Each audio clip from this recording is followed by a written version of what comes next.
Well, hello everybody. We've made a trip across the M4. It's Convoy Wales here at Pembrey. It's the third meeting of the season for the British Truck Racing Championship. 5 races coming up for you over the course of the weekend. Unfortunately, no Ryan Smith this weekend. He has collected 13 penalty points, so he misses Pembrey. Hopefully, though, we'll see him back at Snetterton. We've got so much more, though. We've got to pick up trucks as well. Civics are here. Junior Saloon Car Championship, track action. We've got the Maron Mini Challenge Trophy, as well as Mini Club Sport as well. So much in the glorious sunshine here at Pembrey. Only one thing left to do, and that is to go racing.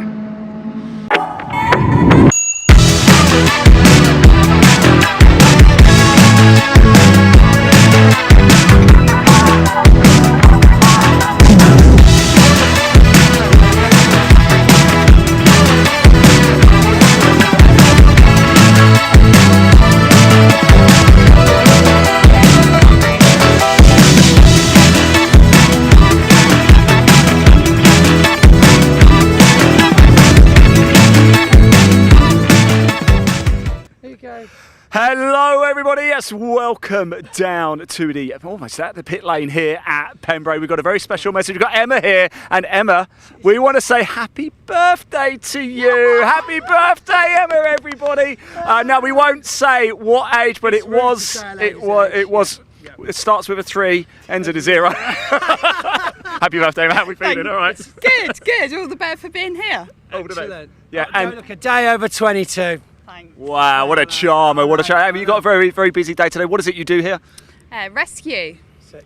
Okay, so I hope it's quiet for you then. It has been so far. That's good. So it's what we want. We do want it. Yeah, it's weird, isn't it? It's like one of those jobs where you kind of don't want to be busy. It's like, I'd rather be bored. Means everyone's okay.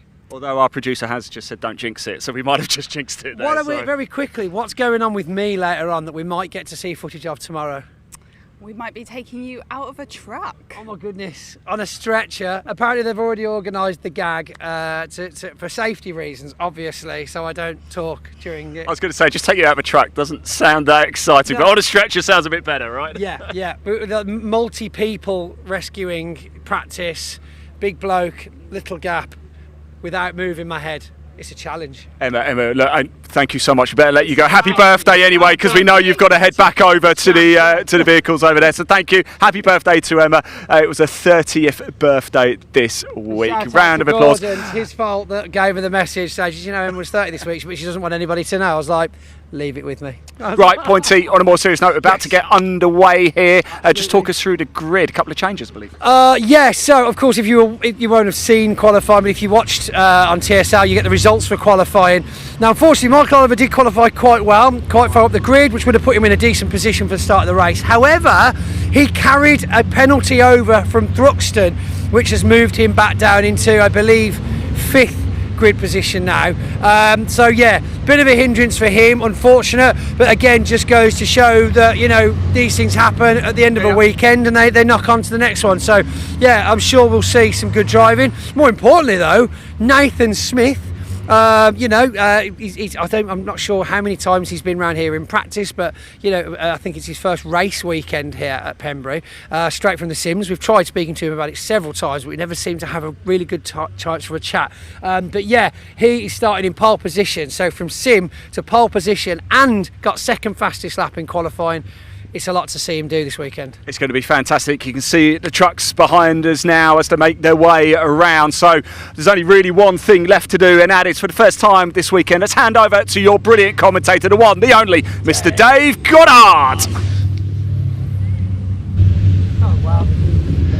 Thanks very much, Ian. Thanks, Pointy. Yes, Burada, and welcome to Convoy Cymru here at Pembrey, the home of motorsport in South Wales. About to get underway with our first race of the day, the first of 5 races this weekend for the British Truck Racing Championship. First ever pole position for number 11, Nathan Smith in his MAN, alongside John Bowler, the number 14. Second row, the Iveco of Craig Reed, and championship leader David Jenkins in the number 69. Row 3, Stuart Oliver, the 10 times champion in his Volvo, alongside 33, Neil Yates. Michael Oliver with that grid penalty, he qualified second, a 5-place penalty from Thruxton, though, dropping him back to 7th alongside Tom O'Rourke, who failed to race at Thruxton. His engine blew in practice, but he's on track here. Row 5, we have number 3, Stephen Powell, alongside the first of the slightly less powerful Division 2 class trucks. That's Jake Evans with his MAN number 10.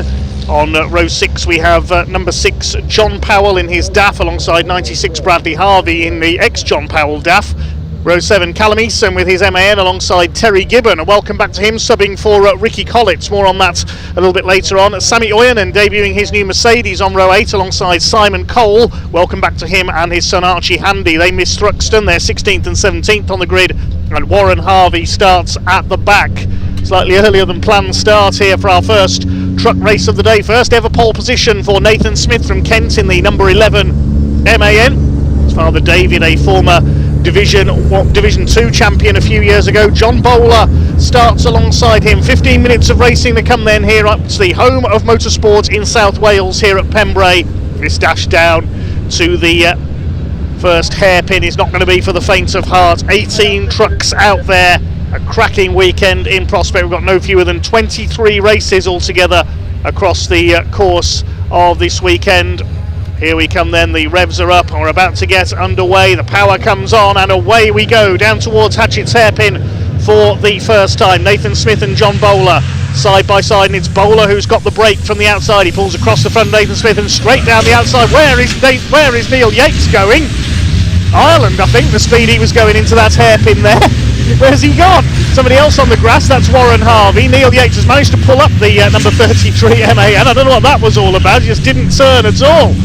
So we're underway with John Bowler leading, Nathan Smith in second place, Craig Reed in the Iveco number 68 is in third place.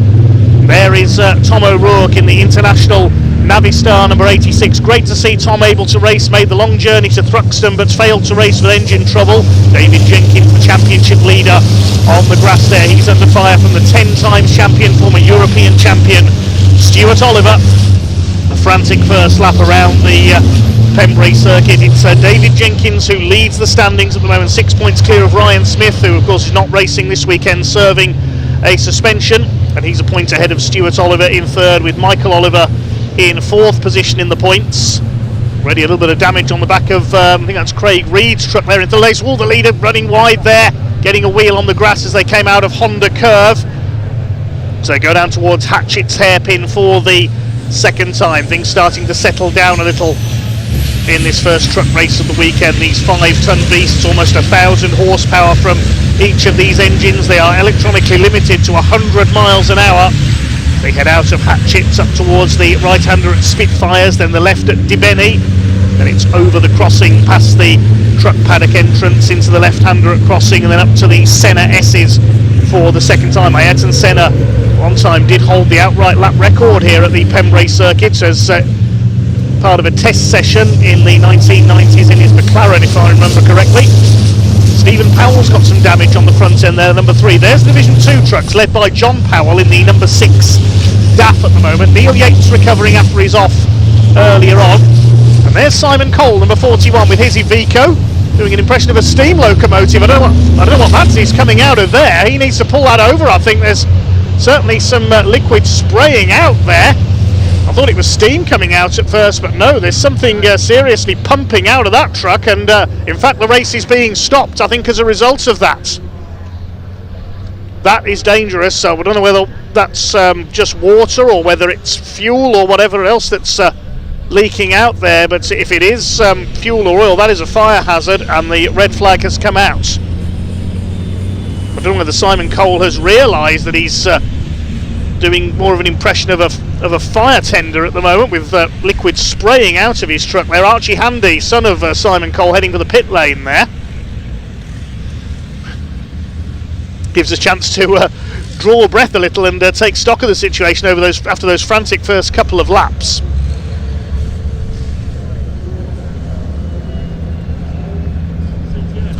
So it is John Bowler who was leading at the time of the stoppage there. Nathan Smith took his first ever pole position, was out and dragged off the line. Neil Yates we saw go straight on at the first corner. He's recovered. There's a bit of damage on the front of the number 3 there of Stephen Powell. Number 95 there. Now that's Ricky Collitt's truck. Ricky not driving it this weekend. Ricky is currently recovering from surgery in hospital in Leeds. So get well soon to Ricky Collett, the heavy haulage boss from Yorkshire. We hope to see him back out soon, but it's Terry Gibbon who raced in the Championship and in the European Championship a few years ago at the wheel of the 95, making a comeback this weekend. So good luck to Terry, the man from Cumbria. Simon Cole, whatever that liquid was that was pumping out there, seems to have slowed under as the truckers slowed down. So whether it was because it was under pressure, I'm not sure what that was that was pumping out there. Whether it was water from the brake cooling tanks, we don't know. Archie Handy comes back out of the pits. There's number 61 Sami Ojanen, the Finnish driver, in his brand new Mercedes Atico. He's been racing his Finnish-built Sisu the first couple of meetings of the year. The Mercedes Atigo was not ready for the first couple of meetings. That's a brand new truck he's got there, the number 61. Looks brilliant, and let's hope it goes as well as it looks for him.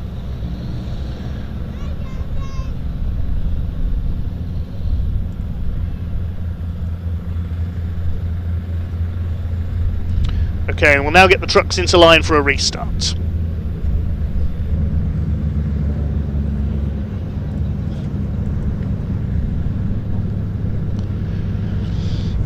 Thanks for all your comments on YouTube so far. Hello to Carl. Hi Gordon Snell. Kieran Brisley.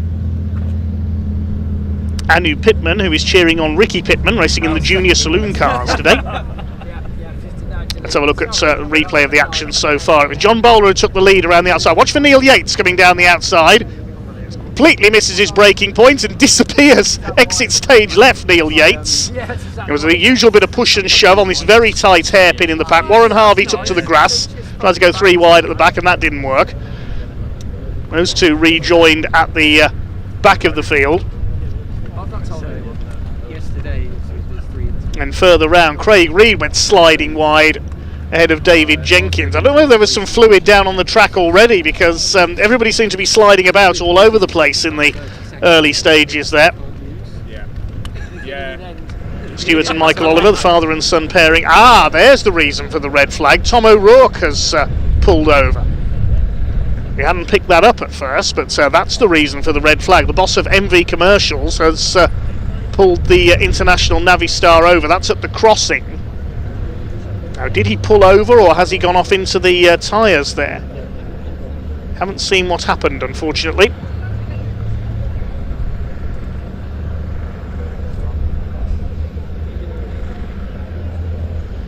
So the tractor being brought in to recover Tom's truck. He's not having a lot of luck this season, is he? As we mentioned, went to Thruxton and his engine blew in practice, so he was unable to race all weekend. That's a long trip from Scotland down to Hampshire. The man based in Livingston, and then has come all the way to South Wales, and he's off as well. Tom, the sponsor, one of the sponsors of the championship through his business MV Commercial. So we're back underway as soon as that is recovered. I mentioned we've got the junior saloon cars here today. Elif Mentes is cheering on Atahuna in the JSCC. Hi to Dan Hughes. Hi to Elliot, CK Gaming, Boxo 95, Sarah Sullivan, and everybody else watching on. Do say hello in our YouTube comments.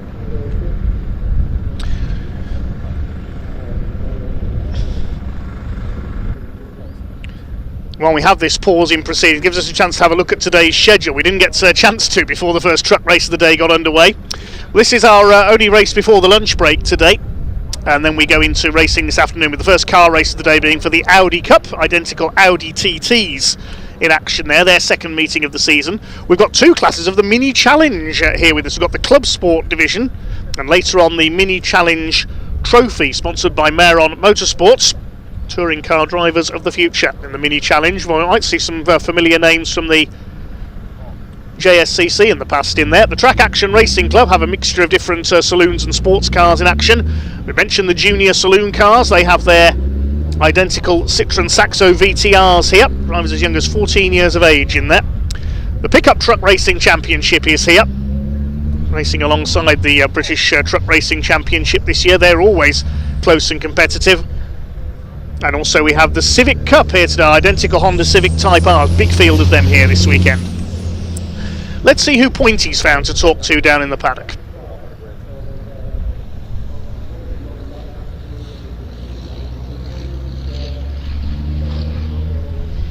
So, down on the grid now, not the greatest of starts that we were hoping for. However, currently running a little bit ahead of schedule, which means this hopefully won't eat into our lunch break too badly. Tom O'Rourke, typically I had my back to the circuit at the time, didn't see what was going on. One thing that always confuses me though, when we have these very short restarts, is how much mechanics find to do on the trucks when they're not allowed to do anything on the trucks, and yet they're doing stuff. I don't know whether they're checking tyre pressures or just looking at the engines randomly. It's something that the mechanics seem to do very well in the trucks. Have you ever noticed this? If you ever see any shots of the pits or when they're out on the grid before a race, they're always just looking at things and there's nothing to do, there's nothing they can achieve with their bare hands, and yet they're still doing things like, oh yep, still got an engine, always makes me chuckle. Anyway, phenomenal weather down here at Pembrey.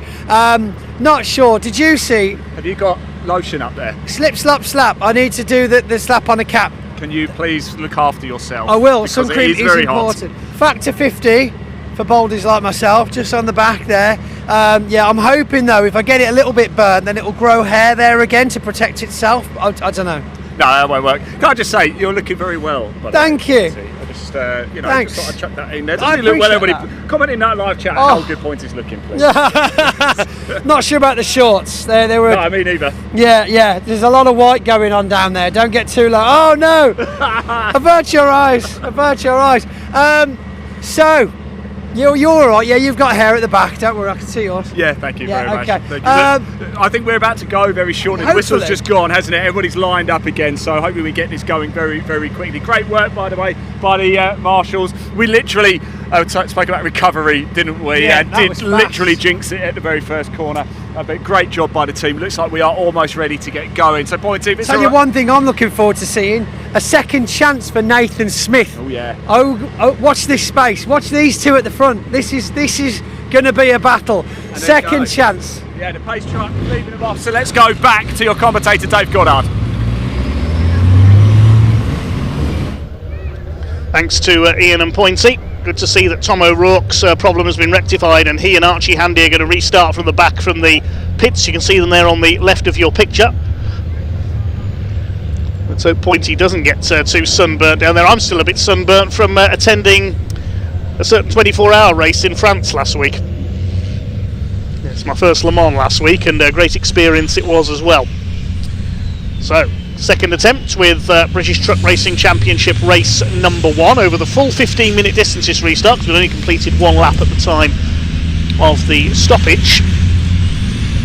Jake Evans heading up Division 2. There's John Powell in the black and green Greenhouse Group DAF. Callum Eason currently battling with Jake Evans for the championship lead. It's Evans that leads it at the moment on 193 points ahead of John Powell on 134. Callum Eason actually a bit further back because he had some problems at the season opener at Brands Hatch. Didn't pick up many points there, but he fought back and is in 4th in the points, just behind Bradley Harvey by a couple of points at the moment. It's Bradley Harvey and his father Warren now out there, the 2 yellow and white Weaver Motorsports DAFs.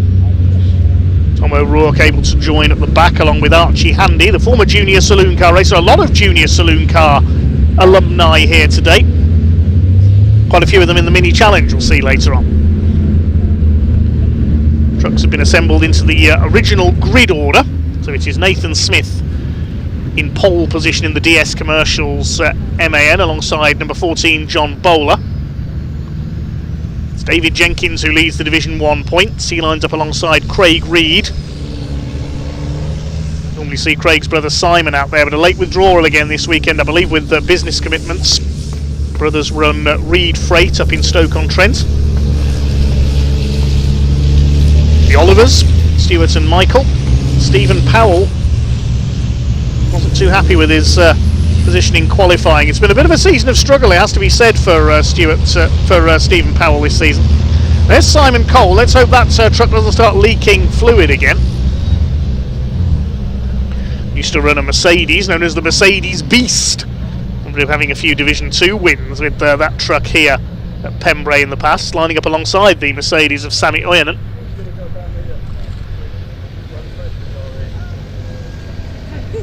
Form up 2x2 once again out of the Brooklands hairpin at the far end of the circuit, then along Speedway straights.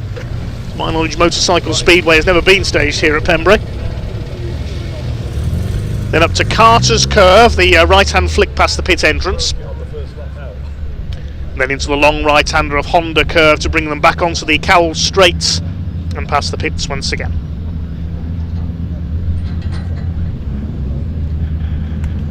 Beautiful setting, the home of motorsport in South Wales, one of 2 race circuits in Wales, the other being up on Anglesey at the other end of the country.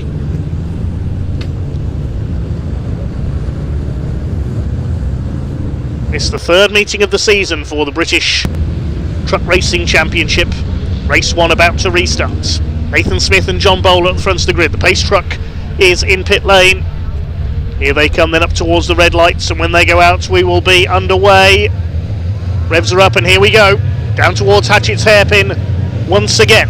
Second time I'm asking, and again John Bowler has got the break. He takes the lead in the first turn. David Jenkins up the outside. Neil Yates a little bit more circumspect this time.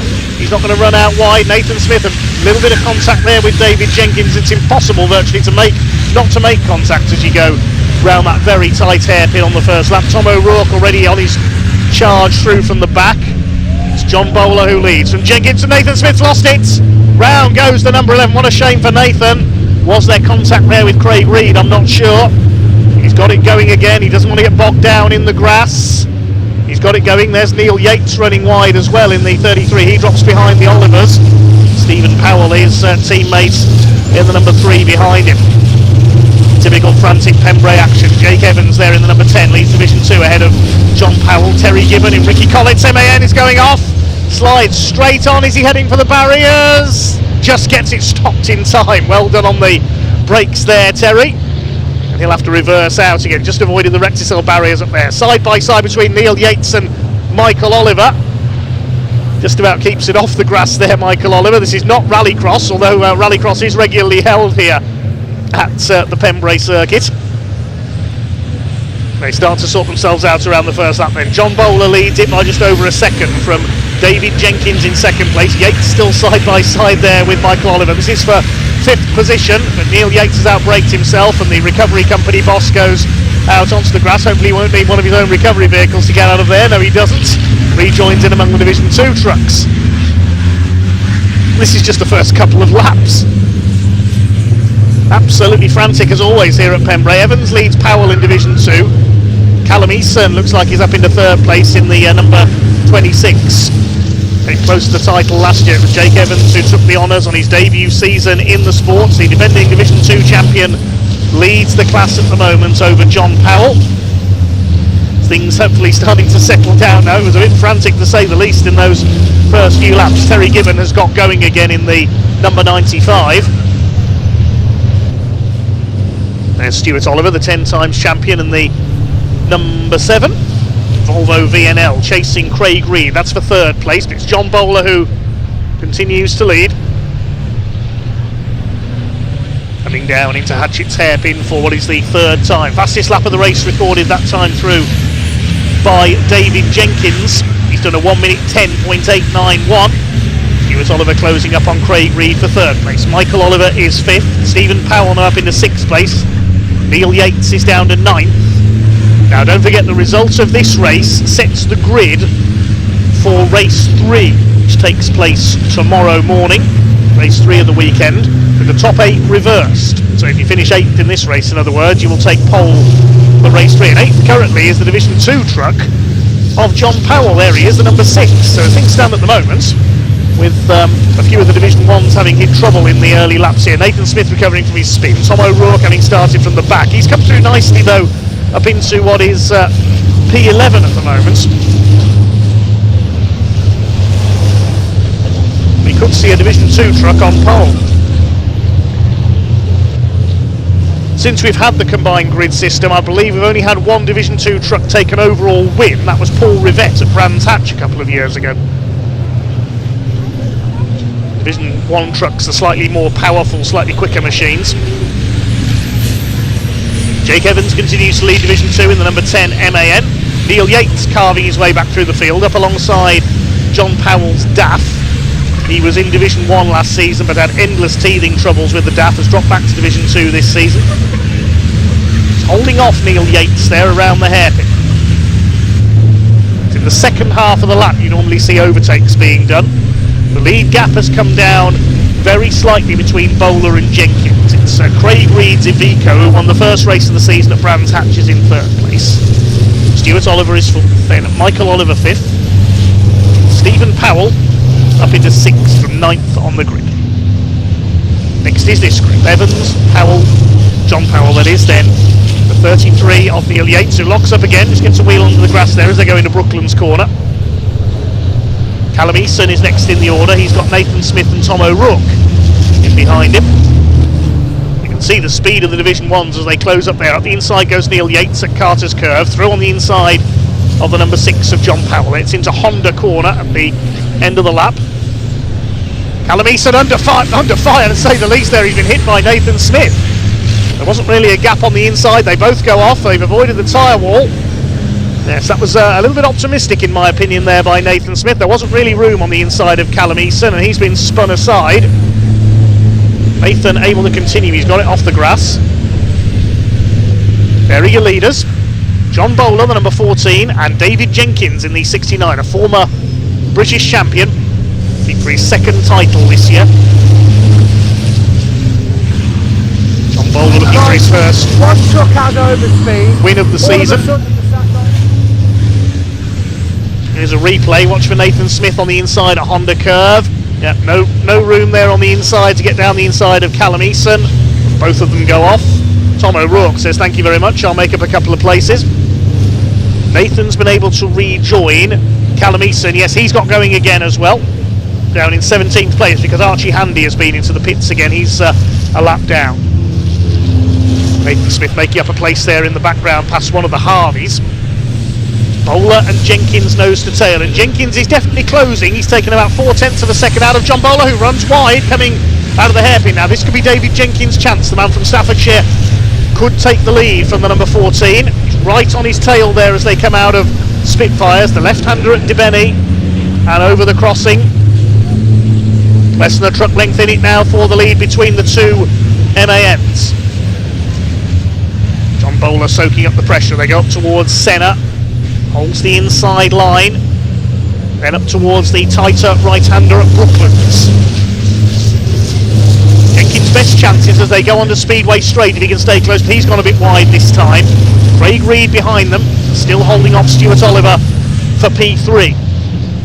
And Speedway Straights come the leaders. John Bowler, if anything, he's got away a bit there, he's been able to get his foot down. There's Stuart Oliver's bonneted Volvo in 4th position. Still chasing Craig Reed, is having a great season in the Iveco. Michael Oliver in 5th in his MAN. John Bowler continues to lead, looking for his first win of the season. David Jenkins was a winner at Thruxton in wet conditions last time out. Bit of rain in the run-up to this event here at Pembrey, but fine weather today so far. Don't say too much on that, we don't want to put the commentator's curse on things. John Bowler leads up to the crossing. There's Terry Gibbon, the 95 in Ricky Collett's MAN. He's got ahead of Sammy Oyenen's new Mercedes, covering after he went off on the first lap. Terry Gibbon competed in the European Championship with his MAN in the past, and they're both chasing down Simon Cole, who's having a decent run. He always goes well here at Pembrey, the man from Dartford. Son Archie Handy has rejoined from the pits. He's a couple of laps behind. Steady through the hairpin. Tom O'Rourke continuing to make his way through after restarting from the pit lane. Chasing down John Powell. Neil Yates has got ahead of John Powell as well. So Neil Yates is currently in that key 8th position for pole in race 3 as John Powell drops a wheel onto the grass there. That's That's allowed Tom O'Rourke to get a run on the inside, and the more powerful International Navistar, the Division 1 truck, goes through. Oh, and a bit of a contretemps there at the hairpin. They're lapping Archie Handy, who is struggling a bit in his Iveco. He's trying to get out of the way of the leaders there, and he's done so. Tom O'Rourke has been shown the black and white flag, the driving standards flag. That's for exceeding track limits. Gets a number of chances with track limits. Your first offence is noted. Second offence, you get the black and white warning flag. After that, you risk a time penalty if you transgress again. If you repeatedly offend on track limits, it can lead to disqualification. There's what happened to Archie Handy. He overshot the hairpin, almost came to a dead stop there. But luckily, John Bowler saw that and was able to avoid. It's Craig Reed. Reed Freight's Iveco. Lots of LKQ Digraph and Guest trucks as well up there in third place. He's a little bit wide out of Honda Curve onto the Cowell Straights. Lead gap is just under a second with just over 5 minutes of this race to go. Settling down really in the second half of this race. Always frantic early on here at Pembrey. Bit of a slide there, nicely done from Craig Reed. Michael Oliver still fifth, ahead of Stephen Powell. Jake Evans still going well, up there in seventh in the Division 2 leading MAN. His cousin Craig raced that truck over the last few seasons. It's Jake Evans quite a long way clear in Division 2 now, up among the Division 1 trucks. He stays where he is, he'll be on the front row for race 3 alongside Neil Yates. Leaders have got Warren Harvey in their sights. Started from the back of the grid because he is a novice this season. There's Jake Evans, way ahead in Division 2. Great performance here in the family MAN. Another Stoke-on-Trent based driver. Staffordshire and Kent seem to be the best breeding grounds for truck racers, along with Northumberland, where the Olivers are from. Jake Evans, barring any mechanical problem, has got Division 2 in the bag, I would say.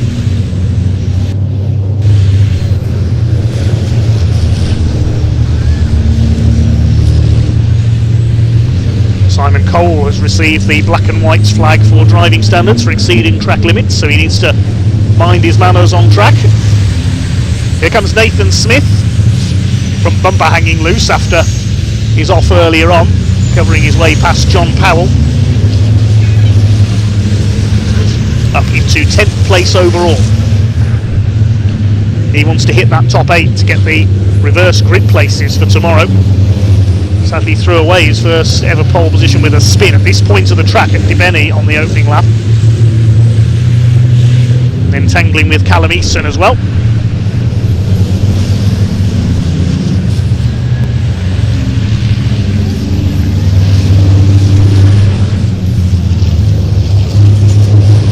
Towards the closing stages now, just under 3 minutes to go in our first of 5 truck races this weekend.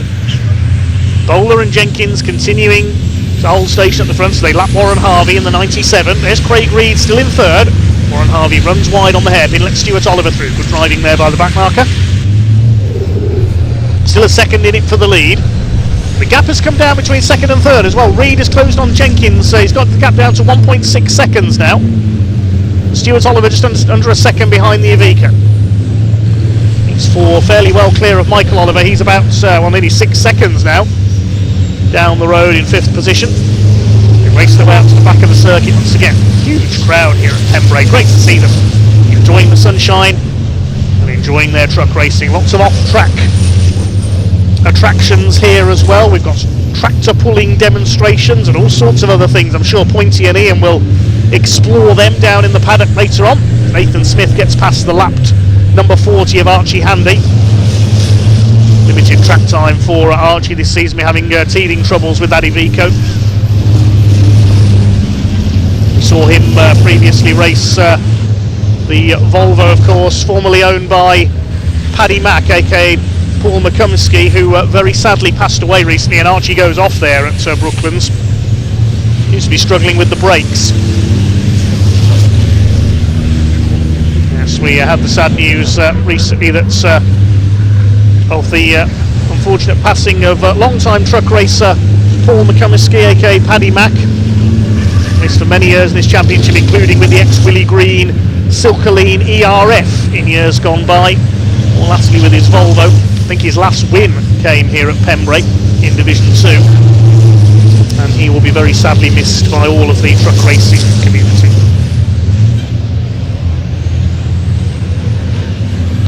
Coming round to start what will be the last lap of this first race of the weekend. Past the rallycross course over the infield there. And up towards the start of our final lap. Looking good for John Bowler. He's pulled away slightly now from David Jenkins, who's still got the fastest lap of the race. This is the battle for 9th position between Tom O'Rourke and Nathan Smith, both on recovery drives.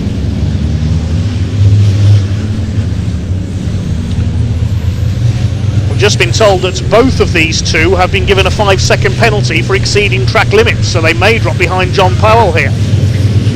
Got to stay 5 seconds clear of the Division 2 man. So Tom O'Rourke and Nathan Smith both being given a 5-second penalty for exceeding track limits. Leaders are into their last lap, and Bowler has pulled away. He's about 1.6 seconds clear now of David Jenkins, so John Bowler looking good for his first win of the season. O'Rourke still under fire from Nathan Smith.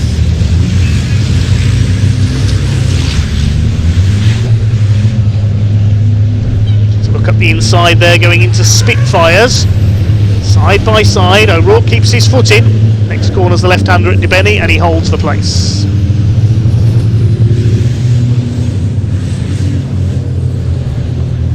John Bowler, though, is coming in towards the checkered flag. Here he comes, the man from Stockport in Cheshire. In the number 14 MAN TGX, there's the checkered flag, and John Bowler takes his first win of the season. David Jenkins, goodness me, heading for the pit wall there. He takes second place. Third goes to Craig Reid. He was aiming for our camera there, David Jenkins. Fourth place, Stuart Oliver. Fifth, Michael Oliver. Stephen Powell is sixth. Here comes Jake Evans in to win Division 2 by a country mile, and Neil Yates recovering to take 8th place. He'll get pole position provisionally for race 3 this weekend. Tom O'Rourke will just hold off Nathan Smith in their personal battle now. Are they 5 seconds clear of John Powell? Will they keep their places, or will John move up? We'll have to go to the timing screen for that one. Yes, I think they've stayed clear, and they will keep 9th and 10th. If you want to follow the live timing here, incidentally, TSL Timing is the place to do it. TSL-timing.com is the timing website. Terry Gibbon takes 12th. There's Bradley Harvey. He comes in 3rd in Division 2 behind Evans and John Powell. It should be Simon Cole next home in his Iveco. And then behind him, Sammy Oyanen. Callum Eason will be behind them. He'll be disappointed after that tangle with Nathan Smith. Warren Harvey will finish a lap down, and after his pit visit, Archie Handy a couple of laps down. He does make the line though, everybody getting to the finish. And first to finish was John Bowler. Congratulations to him, a first win of the season for the Division 1 man. We'll check out the provisional results. John Bowler completing 13 laps in 15 minutes 40.9 seconds, finishing 1.5 seconds clear of David Jenkins. Jenkins got the fastest lap, 1 minute 10.891. Average speed of just under 75 miles per hour. Craig Reid completes the podium ahead of Stuart and Michael Oliver. Stephen Powell in 6th, and well done Jake Evans, a fine 7th overall to win Division 2. Neil Yates, Tom O'Rourke and Nathan Smith, despite their 5-second penalties, the last two named there, completing the top 10. Behind them was John Powell in 11th and 2nd in Division 2. 12th went to Terry Gibbon on his return to the championship. Then Bradley Harvey, Simon Cole, Sammy Oyanen, Callum Eason, Warren Harvey and Archie Handy completing the 18 finishers. Entertaining stuff to say the least then from the British Truck Racing Championship in their first of 5 races this weekend. We'll now go into our lunch break. We'll be beginning racing again in about 45 minutes from now. with our first car race of the weekend. The first car race will be for the Audi Cup. Identical Audi TTs in their second meeting of the season. That's followed by the Mini Challenge Club Sports. 3 different classes in that championship, the R56s, R53s and the Coopers. Next, the Track Action Racing Club, mixture of different saloons and sports cars on the grid for that one. Then we've got the Mini Challenge Trophy for the slightly quicker, more modern Mini Coopers. It's followed by the Junior Saloon Car Championship, the Young Guns in their Saxos, and then always very close and entertaining, the Pickup Truck Racing Championship. 260 horsepower pickups, certainly different to the pickups, as we said earlier this season, different to the pickups you'd see your local tradespeople using. And then the Civic Cup as well, a couple of races for them this weekend. Identical Honda Civic Type Rs. And then the British Truck Racing Championship closes out day 1 here at Pembrey. 8 races to come this afternoon. Meantime, let's head down to Pointy in Parc Fermé.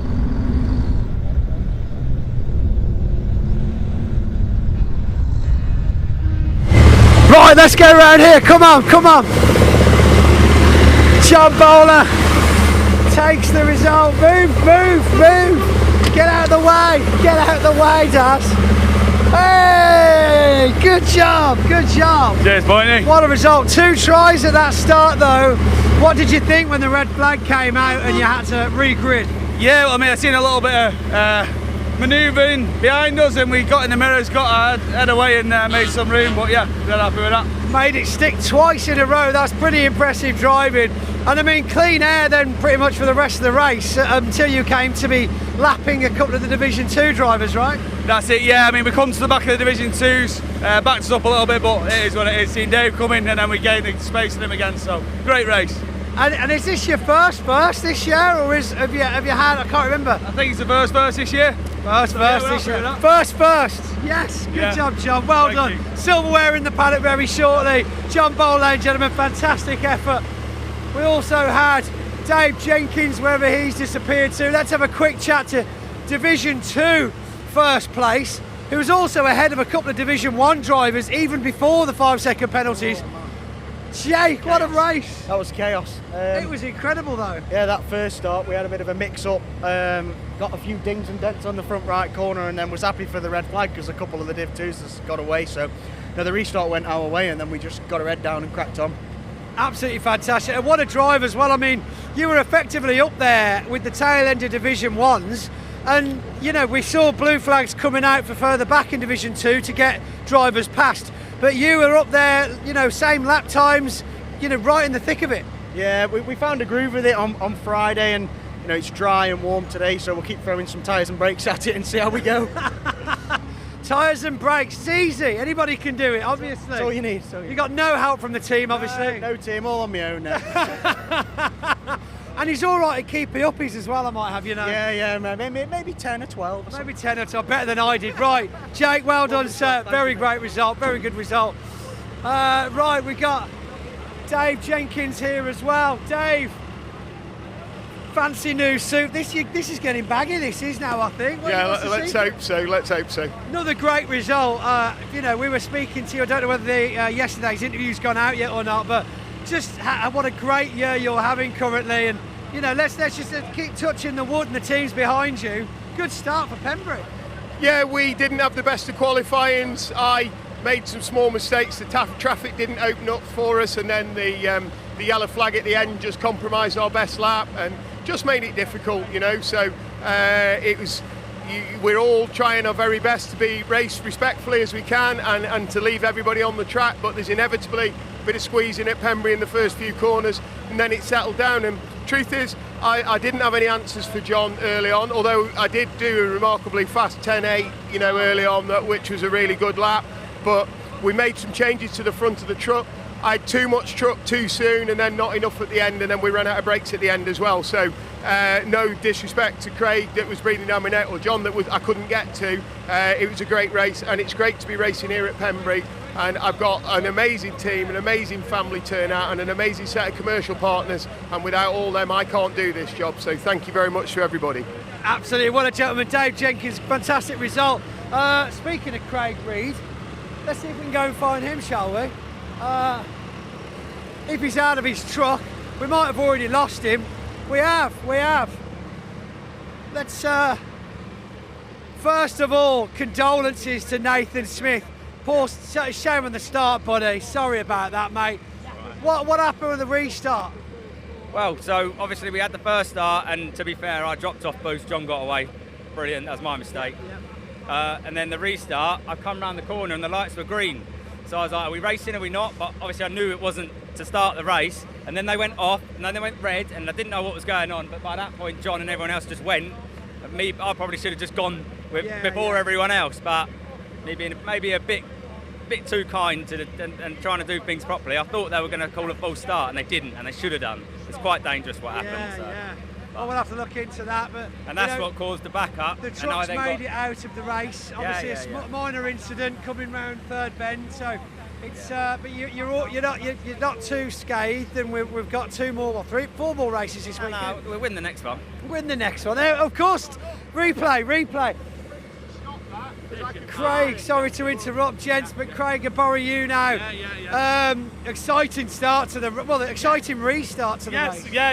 It was. Obviously, Dave picked me, and rightfully so. He picked me on the first start. Like I say, it was just very messy. The first corner was very messy. And obviously, on the second restart, Dave and Nathan had it coming together in front of me, which I think Nathan he was sort of wobbly, come to the middle of the track. I couldn't have gone right just because the corner was on. I went to left, backed out of it. I've just spoke to him and said, listen, there was no malice or anything. As far as I went there, but I don't think he saw me down the side. But I say, but no, it was just really slippy. And then it, like I said, I saw he gained a bit of pace in the end. He was certainly catching up, and a bit of a tussle with Tom O'Rourke further back, so I think we did all right. It was good. For a first race at Pembrey, it was good.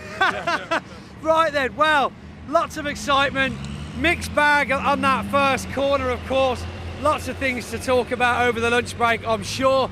But of course, we've still got another race for the British Truck Racing, and of course our first pickup truck race later on this afternoon as well, so there'll be loads more racing action coming to you. For now though, it's lunch break, and I believe we'll be able to see who I managed to catch up with earlier on down in the truck paddock.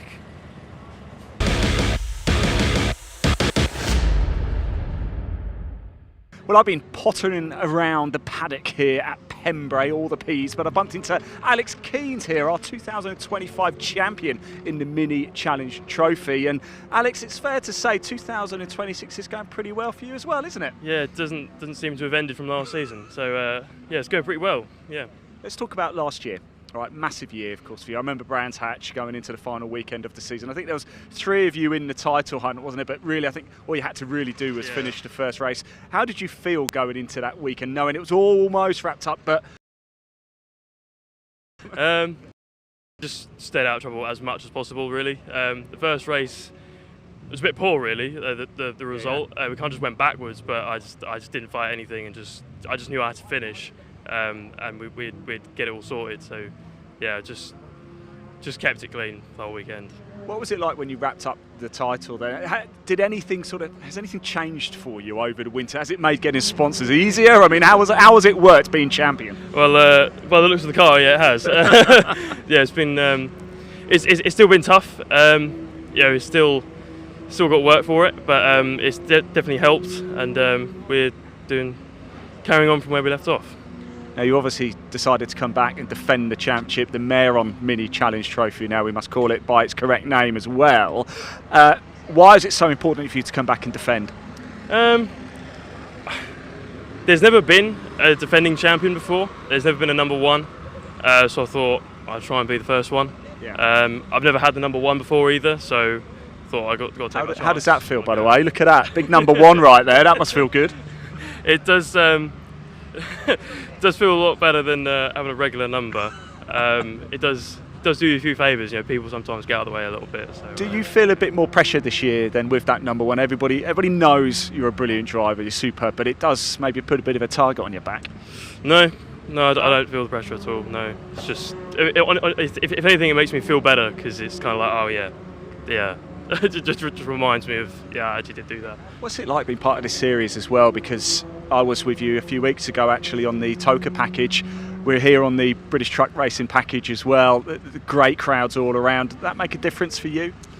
Yeah, I think having people watching is so cool. Especially here, sort of middle of nowhere, Pembrey. You still get loads of people turn up. So yeah, it means a hell of a lot that people do turn up and watch.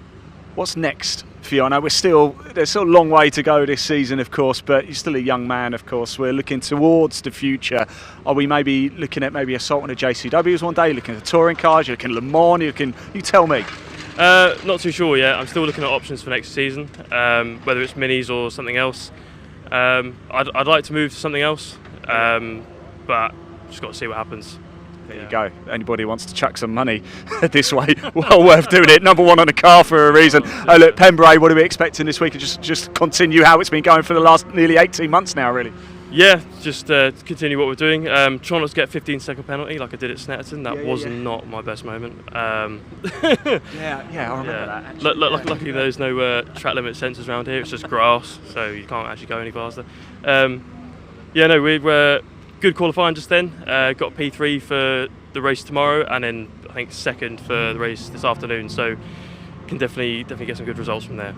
Alex, it's really great to see you. Thanks for talking to us. Thanks for giving up the time. You're a busy man. It's hot as well. Good luck for this weekend. I have a sneaky feeling we might be chatting in Parc Fermé today. That's Alex Keynes.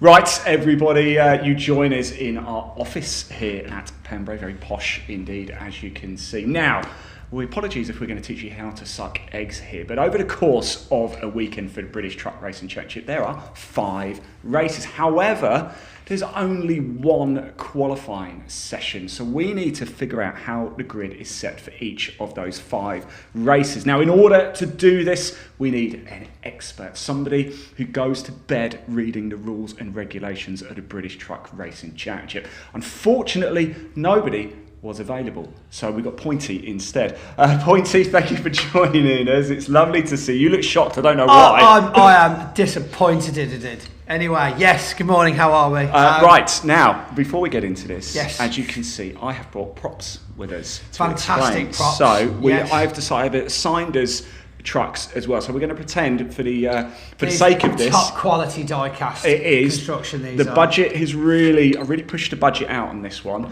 I'm going to be this one, so this is me. It's play fast. You're this one, gas. I really like this one, though, dump truck build oil. That one, I like that guy. We've got bread here, we've got recovery, school I feel like bus, we should probably eco have car. recovery over here because we're inevitably going to need a recovery during this demonstration. Yes, but anyway, right. Right, so apology again, if you already know this, now might be a good time to go get a quick cup of tea or coffee, but if you don't know it, it's actually going to be quite a worthwhile exercise in all seriousness. So there are 5 races, 1 qualifying session. So race 1, Pointy, how is the grid set? Well, race 1 is as you would expect, traditionally set by the fastest laps of qualifying. So here we've got, the fastest one. Ian managed to get round. His fast lap was faster than everybody else's. So you would obviously start race 1 in first. And then second, third, fourth, fifth, and as you go all the way down the grid. Again, also into Division 2, because of course we do combined division racing. I personally can't remember a time where we've ended up with a Division 2 truck qualifying fast enough to be mixed in with Division 1. But I mean, that would be a thing if it happened, I suppose. And it could be round circuits like Pembrey, which are a bit shorter. But that's Div 1, that's Div 2. So I'm fastest of all. I'm a Div 1 driver. I start race 1 on pole position. And you're the eco car. And in Div 2, you're the fastest, so you start on pole. Okay, this is it. So there we go. Now, we'll race 1 effectively. That's how we'll start race 1. But because of the timings and if there's any issues that we need to go to judicials for and things like that, well, how are we going to get the grid layout for race 2 on Saturday? And how do we continue the weekend? So we revert back to the same qualifying session, but go for the second fastest laps. So everybody's got a list of their lap times, and then their second fastest is where we go from. And then if actually you could have a situation where the fastest in qualifying as a session as a whole was you, which is why you started in first. But actually, your second was 0.3 of a second slower than my second fastest. Yeah. So therefore I would start race 2 ahead of you. Okay. Now, that race, again, usually on the Saturday, the second race on Saturday, would race to completion, and that would be the starting order for race 2. And that's the same for Div 1 and Div 2. Exactly. Both would get, or whatever, but you could also have that, third place on race 1 ended up getting the second fastest lap from qualifying, so they'd start in first and everything would get very jumbled. But nonetheless, that's okay. the So race 2 is based on your second fastest lap in qualifying. Same qualifying session, but the next lot down of results, effectively. Let's move into race 3. Now, surely it's going to start getting complicated, a right? little bit, yeah. So it's reverse grid. Let me just put me back in first. Okay. Sorry, make sure sorry, we do, but, okay, yeah. So I suppose it is only a demonstration, isn't it? Let me have something, won't you? The bread cake delivery truck is coming for you then. So race 3 Sunday usually then would be a reverse grid of the results from race 1 Saturday. Okay, right. So I win race 1. Yeah.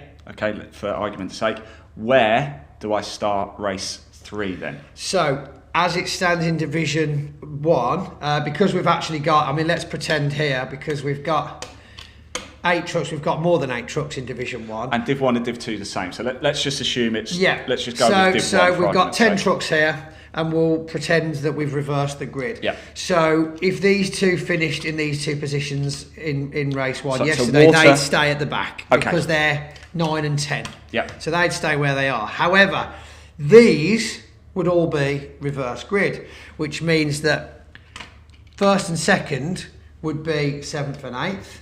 Yeah. They would then move back there. They would then move back there. And then you would end up with 8th place. 7th and 8th in first place. Yeah, 8th place would be in first. 8th place is on pole. 7th, 6th, 5, 4, 3. So exactly. And then you would still end up with 9 and 10 in 9 and 10. 8 it's the top 8 that are reversed. Yeah. Okay, so that's race 3. A reverse grid top of the results of race 1. And that's Div 1 and Div 2. Yep. Race, right now we're really getting complicated. Is everybody followed so far? So race 1, it is just fastest lap, you're on pole. Race 2, second fastest lap. Race 3, top 8 reverse grid. Race 4, Pointy. Race 4, wow, again, we can't go off reverse grid of race 3 because that's just happened, and we've also, of course, got now a reverse grid from race 2 on Saturday. So we had 2 separate qualifying results, 1 session but 2 sets of results, which then gave us 2 grid formations for 2 races, which effectively means we're running 2 sets of races through the weekend. It sounds a lot more complicated than it is because there's a lot of words to explain it, but in reality, qualifying, first set of results is race 1, second set of results is race 2. You get a reverse set of results from race 1 for race 1 Sunday, a reverse set of results for race 2 Sunday from race 2 Saturday, and then by the time all that's sorted out, the last race of the weekend would be a reverse grid of race 1 Sunday because we'll have had time to sort anything out, and now before we have a race that we can reverse the grid of to finish the weekend. Okay. And effectively, if we had 6 races in a weekend, that would be a reverse grid of race 2 Sunday because there's 2 sets of race results that we're running off all weekend until last race Sunday, effectively. Perfect. So just give us a very brief overview. 1 to 5, go. 1 to 5. 1 set of qualifying with 2 sets of results. 2 races after that using those 2 sets of results for the fastest laps and the positions on the grid. Then Sunday is reverse of race 1, reverse of race 2, only the top 8 in both divisions I might add, and then race 3 is your reverse grid of race 1 Sunday. Yeah. And it's that simple. My brain hurts. My brain really, really hurts. In fact, well, thank you so much for explaining that, Pointy. Next time we'll try and find an expert. I promise. That was expert. That was good. I jest. What information do they want? I mean, were you not entertained? Pointy, thank you so much for that. It crashed. Red flag. We've got a red flag. 2 hour delay. Time to go. That's it. That's a wrap.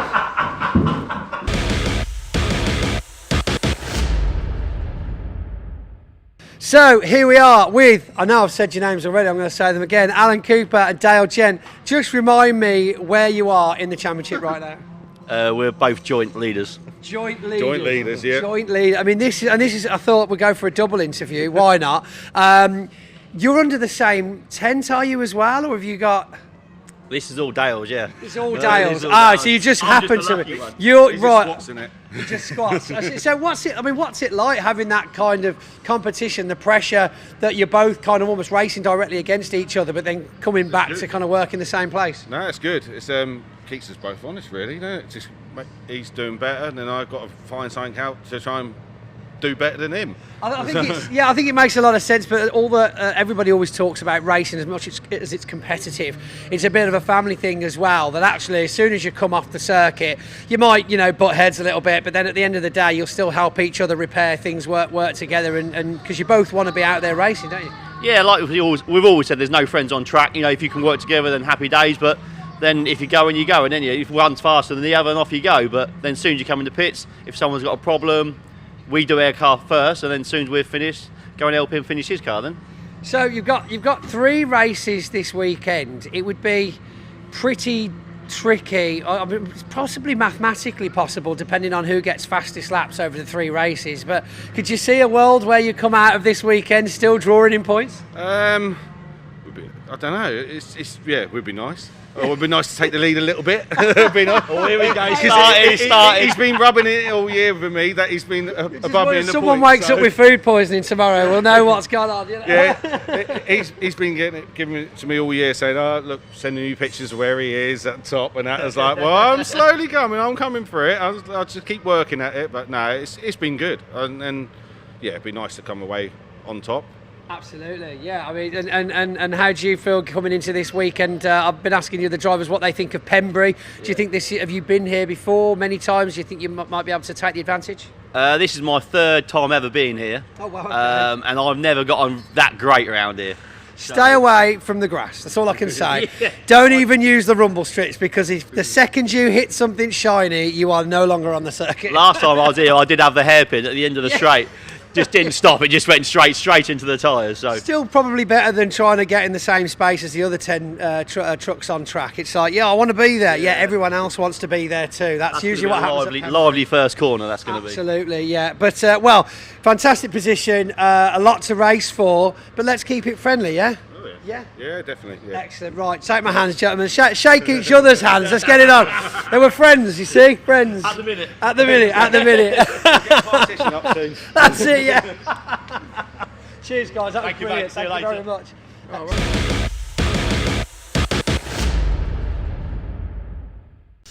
So now joined by 2 very familiar faces that we haven't actually seen very much in the 2026 season. They have been plagued with issues, technical faults and letdowns since the beginning at Brands Hatch this year. Archie Handy and Simon Cole. Guys, first of all, it's fantastic to see you here in the drizzly South Wales, which is what I'm calling it. Simon, first of all, we'll go age before beauty. I'm sure you have something to say about that. Tell us what's been going on in Simon World this year that's kind of held you back from getting stuck in. Well, we just started a new workshop up, so that was our main job at the time, and we got busier and busier and busier. I've got a lot of parts that I've got over the years. We tried to build Archie a new truck, and it just weren't coming together right. He weren't going to make Brands Hatch. I got there and then ended up getting smashed to pieces, really. Nobody's fault, it's just racing. So, but I ended up, I don't know, probably 20 grand down the drain, damage, and we just couldn't get ready by Thruxton. Archie went to put his lorry on the trailer, he was coming, and the gearbox, brand new gearbox went. So it's just one of, right, I've done racing for years and years and years. That's what happens. It is, then you get a run of a year, nothing can go wrong, but it happens. You just got to brush it off, get on with it, really. Brush it off and get on with it. I mean, that's certainly some food for thought. Wise words, or do you see it a different way? I mean, we actually got to speak to you at Brands Hatch. I believe you had a loaner truck at the time. Yeah. Very semi-viral video, I suppose. We took of the rather smoky truck that you'd brought with you.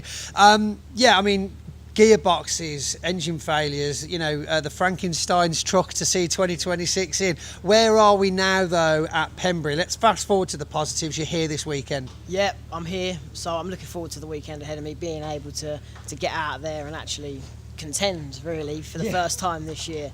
But the sessions today had a bit of a grief, the first two, didn't end up making them out, but we got out there for the third one, found a few issues, teething issues, which we expected there would be, so we're going to crack on with them tonight and hopefully get them sorted for tomorrow. So just to kind of bite down on that a little bit then, you've made it out, we're looking at a positive there. What kind of issues are we trying to figure out before tomorrow morning? Are they set up, are they mechanical?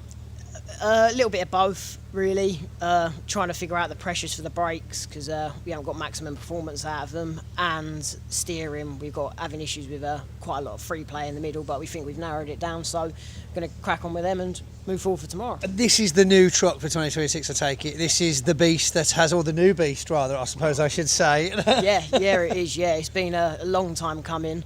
Obviously starting from basically a set of chassis rails, really, and working. So the beast risen, you heard it here first. You can go on you can be the beast and he can be the beast risen. You like what I did there? You're welcome. But no, yeah. No, I've been banned off YouTube. No. But yeah, everything's sort of come together now. Like Dad said, plan to get out for Thruxton, but then the gearbox had issues, so it's one of them things. But you're here, it's okay. Look at the positives. And moving on to another positive, quite a big positive. I think anybody that follows truck racing in the UK has probably seen this very interesting documentary style show that you've been filmed for on YouTube. Tell us more about what it's called, first of all, and how that came about. Yeah, Adam was doing a thing for his uni degree or something like that, and he approached us, and you do get a lot of emails of people you think, oh yeah, no, he come up the yard, he's a lovely lad, and we were so impressed with what he done, and we're thinking of doing the second part of it and not finishing it off, because I'm saying I'm retiring, I've had enough. But I said that for 15 years, so it's nothing new, We actually want to progress on to get. We got good sponsors this year as well, and we've got people interested, so we got a couple of good sponsors. We're hoping we can push it all the way. LPM are looking after Archie, TTC are looking after me, and we're hoping we can get into Division 1 next year, hopefully, the pair of us, and a few more years, and then I'll call it a day. So, but with a show that, I suppose you could call it a pilot episode in the TV world, with a show like that behind you, showing the kind of drama and the excitement and the passion that goes into truck racing, surely that there should be, is there talk on the cards of having an official show? Sure, they could sell the rights of that to somebody now. Well, they should do, really. I'm not just saying that, because somebody's got to be the bottom end anyway. Me and Archie are the bottom end. We graft and graft and graft and graft. For years, we've done 7 days a week. Every spare penny we got, we funded ourselves until this year. So it has helped a little bit. People will come on and want to put a bit into us, but it's hard out there now for all motor racing. It's hard. A lot of people think you get paid for doing it. Even in our pub, we had people come in when we had a pub, and somebody's come up to me one day and goes, "Oh, that must be good, getting paid to race trucks." I said, if only. No, they don't, but people do. That is the thing. But no, it's probably one of the most expensive hobbies in England today, isn't it? Motor race, all forms of motor racing. Nothing's cheap, and the further you want to get up the front, the dearer it is. That is the rules to it. That is where it is. But I think you've done really well. The production was good. Beats anything you've done, doesn't it? Yeah, absolutely. It certainly does. It's not hard, to be honest. It's not difficult at all. And so, Archie, seeing yourself on the silver screen almost, food for thought. Everybody loves an underdog story, self-admitted underdogs as well, And I think these, I feel like there might be some slightly louder cheers, slightly more cheers for you guys this weekend than before. Yeah, definitely. Like, it was something different seeing myself on the YouTube video or documentary that he done.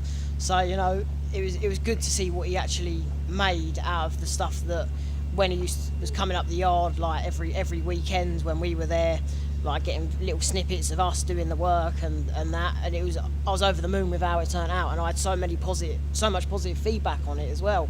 So yeah, we are trying to talk to him to get him to carry it on, which should be really good, to be fair. Yeah. Well, Adam, if you're watching this at home now, just to get some pointers on how to present, feel free to get in touch with me. Oh, and obviously these two, because that's reasonably important to have them back in there for continuity. Simon, Archie, thank you very much for joining us, and let's see some completed races this year. Yeah, let's do it. Thank you.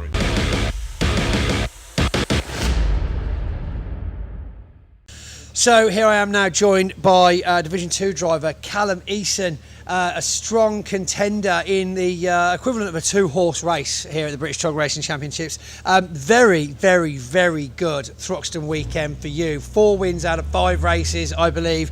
The points gap is closing, and of course we're only on weekend number 3 in the season, and we've got a lot to play for. Yes. Yeah. So, like you said, Thruxton was a pretty perfect weekend for us.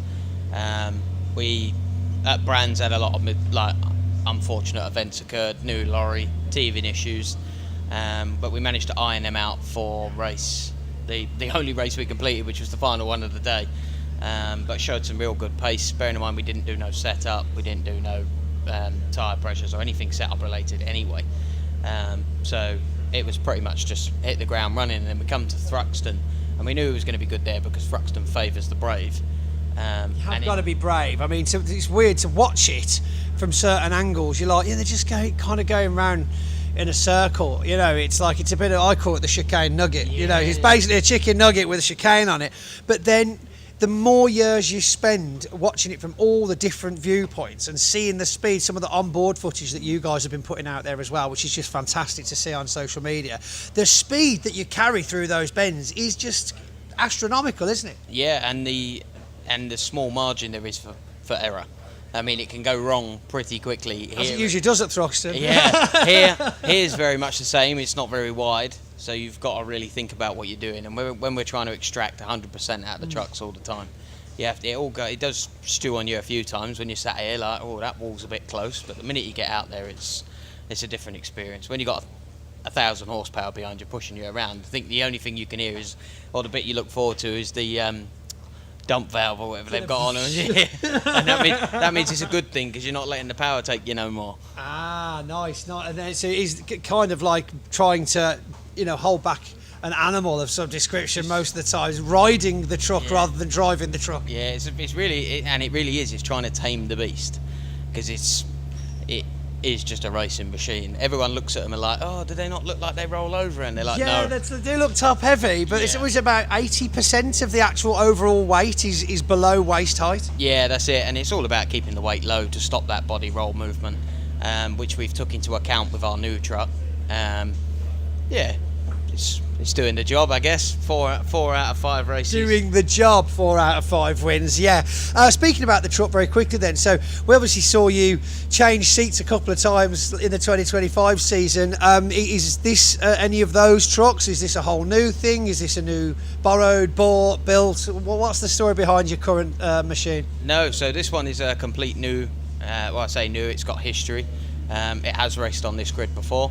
It is actually Steve Powell's ex-Division 1. Ah, okay. So it's I don't know how old it is now, but it's sat in our unit. We've owned it 2 years. Blimey. So it's certainly not into today's Division 1 standards, just to put that out there. I mean, Division 1's gone on so many advancements now that to call a truck a Division 1 truck from several years ago is, Yeah, that's it.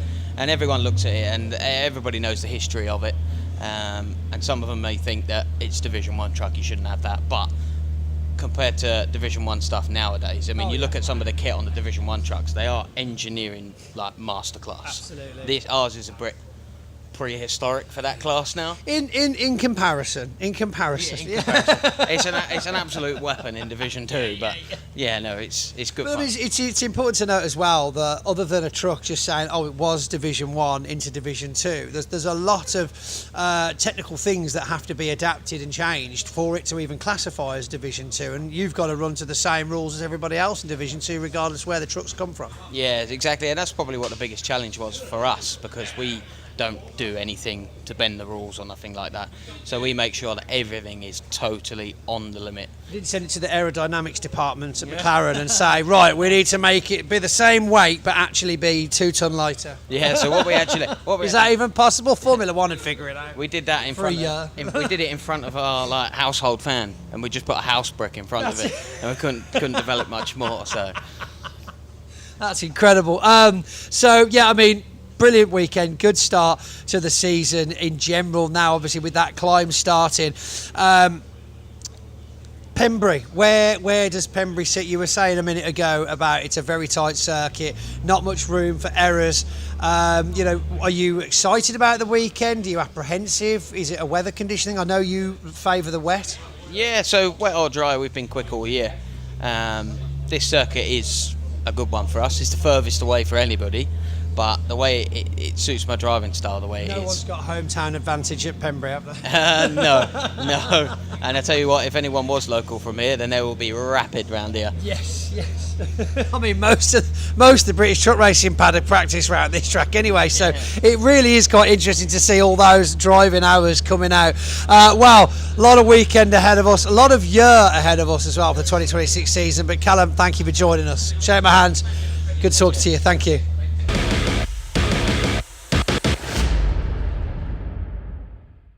So, moving on from a fantastic weekend at Thruxton Circuit, I'm joined now by current championship leader in Division 1 at the British Truck Racing Championship, Dave Jenkins. Dave, thanks for joining us.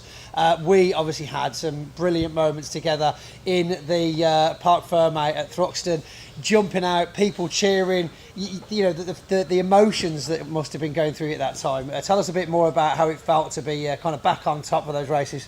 Thruxton was just one of those weekends that we didn't expect to deliver a points tally like that. We didn't go into the weekend expecting 2 wins necessarily. The boys have been working hard, I've been working hard, and it just paid off for us, so it was brilliant. So I think there was quite a lot of emotion came out because it was a surprise. It's been a while since we've won a race early on in the season. We sort of normally grow into the season and then start winning mid-season and build the pace up towards the end, so it was really nice to get 2 in early on.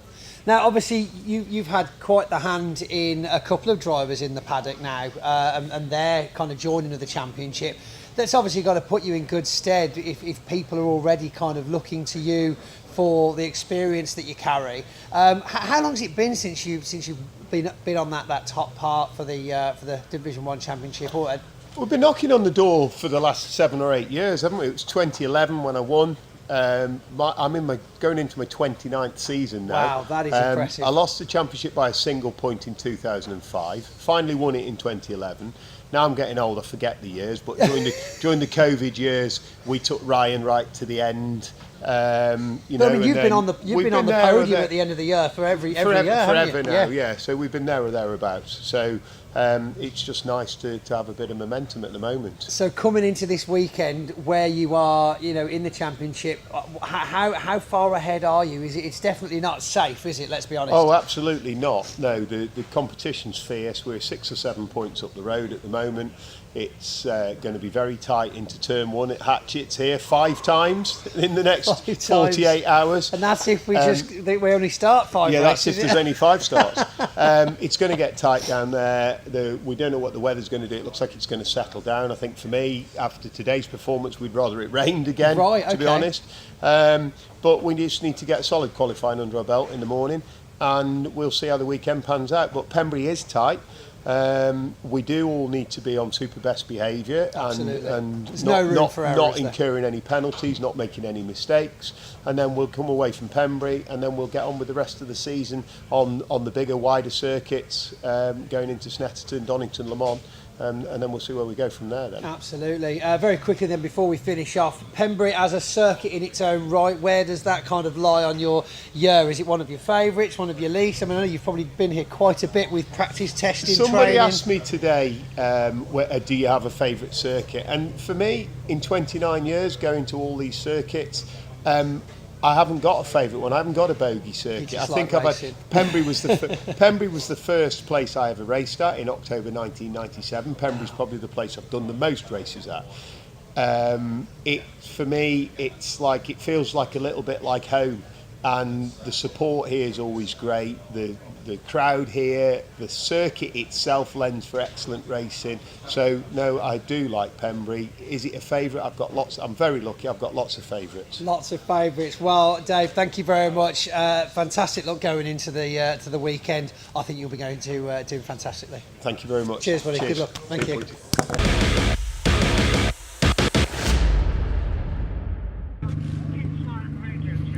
Well, hello everybody. For the first time today, welcome down to the assembly area. The lunch break is almost over and it is time to get going for round 4 of the 2026 Audi Cup. Of course, I made the debut at Thruxton a month or so ago. Let's go down and have a quick chat with some of the drivers, shall we? Harrison Foley is here. Let's have a quick chat with Harrison. How are we doing, my friend? Are you all right? Yeah, I'm all right. How are you? I'm very good. I'm very good. Look, Audi Cup still, of course, in its infancy, but we've come to Pembrey. What are we expecting from this weekend for you? Not a clue. I want to try and move up a little bit. We're definitely doing faster in qualies, and we're still learning the car. Second race out, see what happens. Why did you decide to come and race in the Audi Cup? We needed a good step up. Wasn't really a clear direction rallycross, so this seemed like a good step up to move to. I know it's still very early stage, of course, only second meeting of the season. Have you enjoyed yourself so far, though? Massively. Thruxton was amazing, although we couldn't set up the car, so we were slipping and sliding all over the place, but here there's so much grip, it's great. There's a lot of grip out there, is there? Major amount. Flying through the turns is fine, except for when I turned into a lawnmower.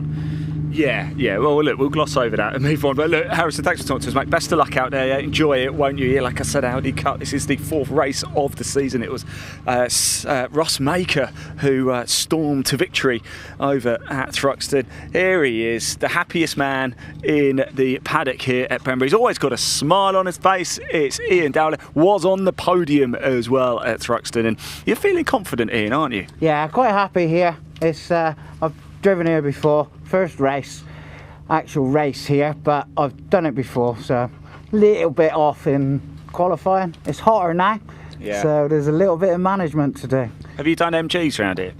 No, I haven't done any MGs, no. Never actually. What have you raced? Oh, you haven't raced? I haven't actually raced it. I've tested here in Ness. Okay. So, yeah, we'll see.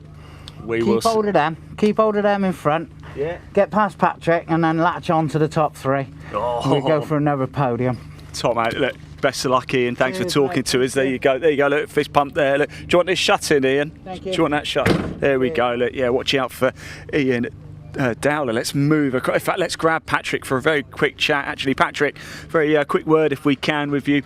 Ian Dowler next year. He's feeling a bit racy today. Well, I think he and I are like less than a tenth apart in qualifying. Me and Ian, so we had some fantastic racing at Thruxton. Yeah. I mean, what we're finding in these cars is that there's not that many cars, but the racing's fantastic. Yeah. So I'm really looking forward to it, and there's very good driving standards. So there's a lot of respect. So me and Ian will probably have a really good race, but both of us want to catch up with these guys and get in front of them because we're not that far off. No. So really, we're looking forward, to be fair. We're going to see the Audi Cup develop quite a bit, aren't we? And I think actually this could be quite an important weekend to see what the gap is between you guys.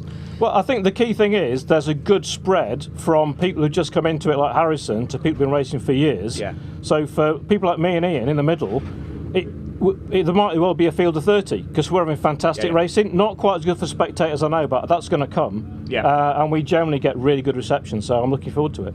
Patrick, best of luck. Thanks for talking to us. Enjoy it, won't you? Enjoy your battle with Ian, and who knows if you can get onto them. Let's go have a quick chat over here as well. I want to speak to Andrew as well. Andrew Rogerson here. Andrew, how are we doing?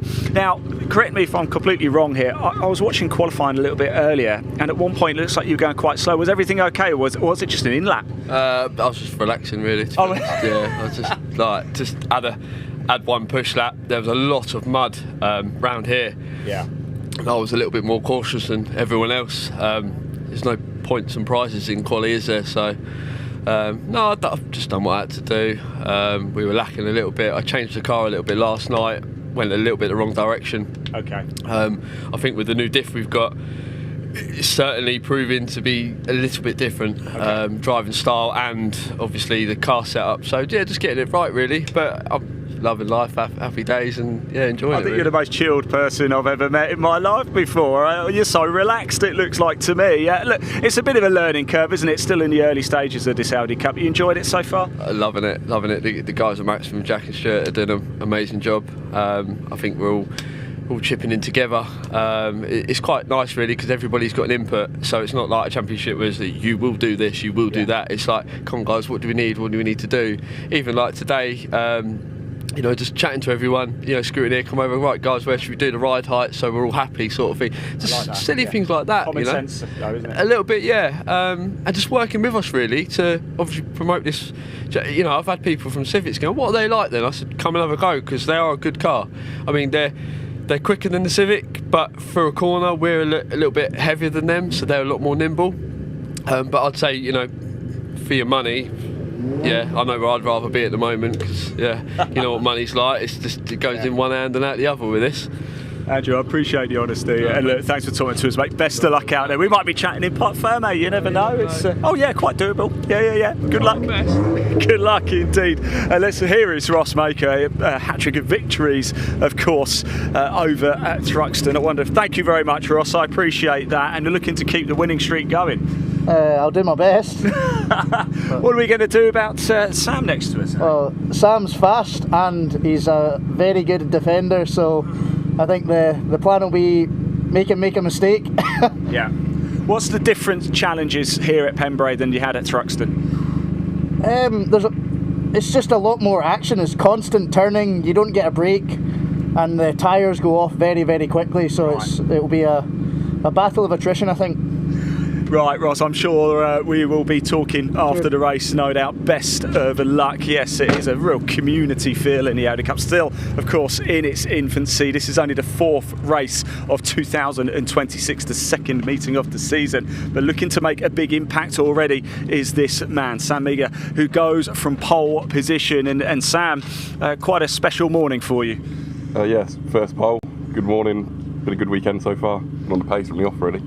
Ross is a bit worried about you. He says you're a very good defender. You're going to be using that attribute.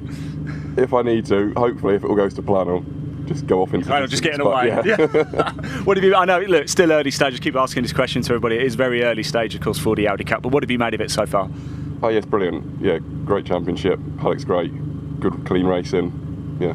Excellent. Right, I'll let you concentrate. You want to get on to this. You'll be heading out very, very shortly indeed. Let's just shut the door. So here we go, round 4 of the 2026 Audi Cup. Very shortly about to get underway. In fact, it was due to be lights out at around about 20 to 2. Of course, we are here live at Pembrey on the BARC YouTube channel. We've also got action going on at Donington Park as well with catering. So make sure wherever you're watching, hit that like button, hit that subscribe button. The live chat is open. I know our brilliant commentator Dave Goddard is monitoring it. Let us know where you're watching from. If you're in the UK, whereabouts in the UK are you? If you're overseas, we want to know what country, what city, what town, what village. Let us know. We can see the comments as well. We hope you're enjoying the show so far. This afternoon, including this, we have 8 races in total, all live for you here on the BARC YouTube channel. Hit that like button, hit that subscribe button, and it is about time to go racing for round 4 of the Audi Cup. Let's hand over to your commentator, Dave Goddard, to take you through the action.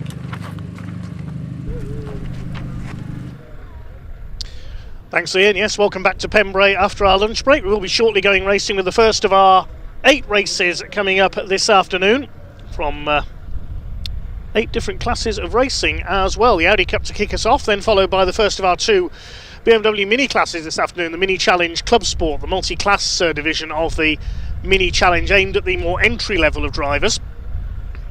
Then we have the Track Action Racing Club, mixture of different cars in that.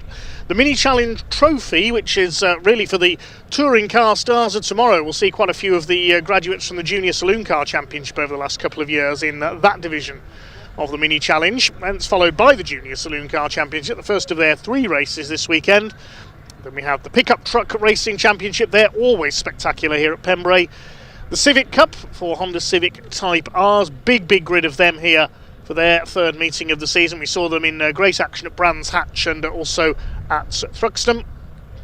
And we close out today with our 2nd truck race of the day as well. John Bowler looking to make it a double after his win just before our lunch break. But we go Audi TT racing next, identical 2-litre Audi TTs will shortly be out on track. It will be a standing start, a 15-minute race. All the races this afternoon are over 15 minutes, except for the pickup trucks. They go by number of laps rather than time. It's 14 laps for the pickup trucks in their first 2 races of the weekend, and the final, effectively at the end of the meeting, is 18 laps. All the fun of the fair in the paddock area over towards where the trucks are based.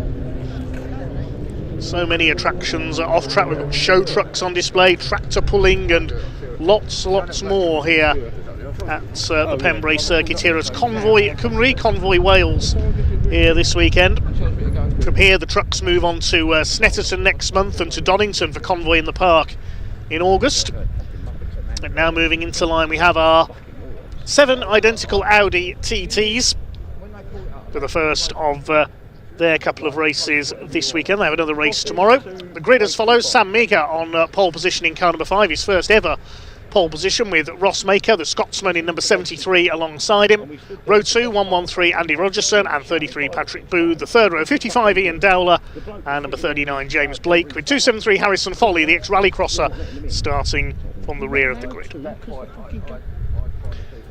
Now, it may be a relatively small grid, but this is an emerging series. It's its first season. It's only the second meeting for the Audi Cup in its first season, promoted by Maximum Motorsport, who also administer the Civic Cup and the TCR UK Championship as well. And the grid was very evenly matched in qualifying. Sam Meager was quickest by only 0.06 of a second over Ross Maker in our qualifying session. Less than a second covered the first 5 of these cars on the grid, and the other 2, James Blake and Harrison Foley, only 2 seconds further back on the rest of the field. So a very evenly matched grid, only 3 seconds covering the entire grid, which is about to move away for its green flag lap. They'll do a warming up green flag lap, get some heat into the tyres, I think, before we get this race underway. Yes, there is the green flag, and the cars will head round to get a final installation lap in, and the line back up on the grid, and it'll be a standing start ready for 15 minutes of racing. Sam Meaker in pole positioning then, the man from Oxfordshire. 2 third places in the opening meeting of the season at Thruxton, where Ross Maker, the Scotsman, justified his long journey. The ex-MG Trophy racer, used to race an MG ZR by winning all 3 races. Andy Rogerson used to race with him in MGs and has also competed in Jaguars in the past, had 3 second places. Sam Meager had 2 third places, but a retirement in race 2 allowed Ian Dowler, the ex-Metro Cup racer, to finish on the podium. He's in the red car.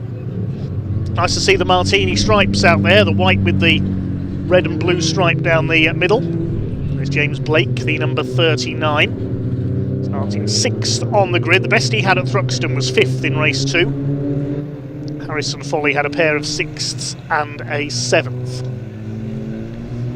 Only driver we're missing from Thruxton is Ruby Smith, number 21, not here this weekend. Hopefully we'll see her back out later in the season.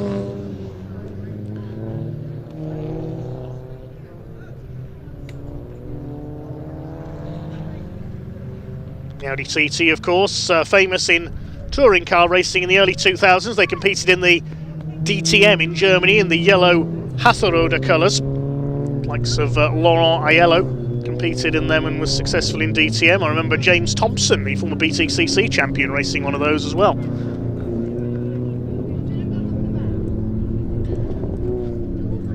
These cars designed to be as evenly matched as possible, the results down to the skills of the drivers.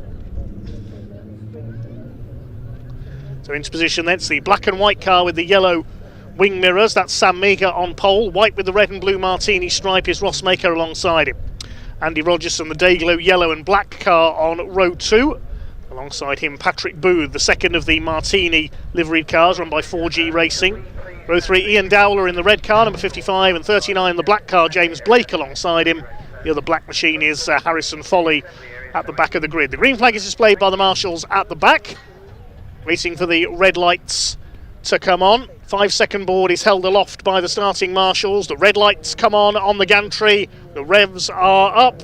lights go out, and away they go down towards Hatchett's Hairpin for the first time. Sam Meagher trying to outdrag Rossmaker off the line. Good start by Andy Rogerson. He's weaving about there. He's got up into second place. Rossmaker's made a poor start. He could be down to 5th position as they go into Hatchett's for the first time. Patrick Booth up the outside in the 33. They swing their way through the hairpin, and Rossmaker will be frustrated with himself there. Didn't make the best of starts. He's down to 4th from the front row of the grid. It's Sam Meagher who leads the way in the number 5 car. Andy Rogerson slots into second place. Great start by Ian Dowler from the 3rd row of the grid, is up into 3rd position. As we said, not a huge grid of cars out there, but they are very closely matched, these Audi TTs, and Andy Rogerson is going for the lead as they head down towards Brooklands Hairpin for the first time. He won't get the inside line away, will he? Yes, he will. He forces the issue slightly on the inside. They're absolutely side by side, Sam Meagher and Andy Rogerson. Meagher keeps his foot in on the outside. Well, what a frantic first lap we are seeing here. Sam Meagher pulls back ahead on the outside down towards Carter's Curve, and the D&M Plantire car holds the advantage. Rogerson second, and up into 3rd place is Rossmaker. He's got back ahead of the number 55 of Ian Dowler. What's happened to Patrick Booth? I think we've lost the 33 as he had a spin further back while we were watching the leaders. I didn't see. But the 33 has not come round on the first lap. Pick that up in a moment as these leaders go line astern through the hairpin. Wonderful rasping buzz of these 2-litre engines. Out towards the crossing, it's Meagher who has the lead from Rogerson. Maker in 3rd place. Through the crossing, Dowler in 4th. Now, where has Patrick Booth gone, the number 33? We'll try and pick it up as we come round. This is where Andy Rogerson was challenging for the lead a lap ago. There's a green light showing there, so it's somewhere in this back section of the circuit. There is Patrick Booth. He's pulled off right over to the side of the circuit there. That's why the yellow flags are out coming into Brooklands, and that's why Andy Rogerson did not challenge for the lead, because the yellows were out there. So Patrick Booth looks like he's pulled over on the escape road, so he's out of the race. We're down to 6 cars. So upholding honour for 4G Racing are Meagher and Rossmaker now. Rossmaker trying to close down Andy Rogerson for 2nd place over the curbs on the inside of Hatchett's Hairpin. Ian Dowler in 4th place. Harrison Foley is up into 5th in the battle of the 2 black cars. I suspect we're going to see the first 4 pull away from those 2 because they were a couple of seconds down in qualifying. There's the 2 black machines at the back. Harrison Foley with the yellow numbers has got ahead of James Blake in the number 39. Harrison Foley has raced here at Pembrey in the past in Rallycross. Now on the full tarmac circuit. Swing their way through Senna up towards Brooklands. So the lead gap for Meagher over Rogerson was 0.6 of a second at the end of the first lap. An identical gap back to Rossmaker in 3rd place, the man from Falkirk in Scotland.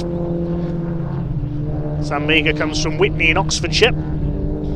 Andy Rogerson from Berkshire. He's previously raced in the Jaguar Saloon Championship. The big XJs and XJSs. A bit more difficult to handle than an Audi TT.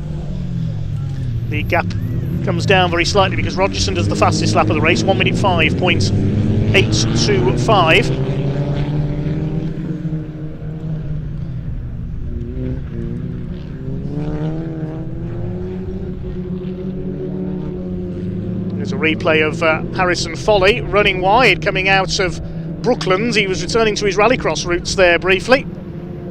James Blake takes 5th position. Meanwhile, Andy Rogerson is back on the tail of our race leader, the number 5 of Sam Meagher. He has a look down the inside, almost cuts the corner there, but he's got the lead from Sam Meagher. That was very tight as they went through Brooklands. I was just about to say there, we'll wait to see if the yellow flag has been withdrawn. Clearly it has, else Andy Rogerson wouldn't have gone for that move. So Rogerson looking for his first win of the season, leads from Sam Meagher. Closing them down is Rossmaker in that 3rd position. Dowler is 4th.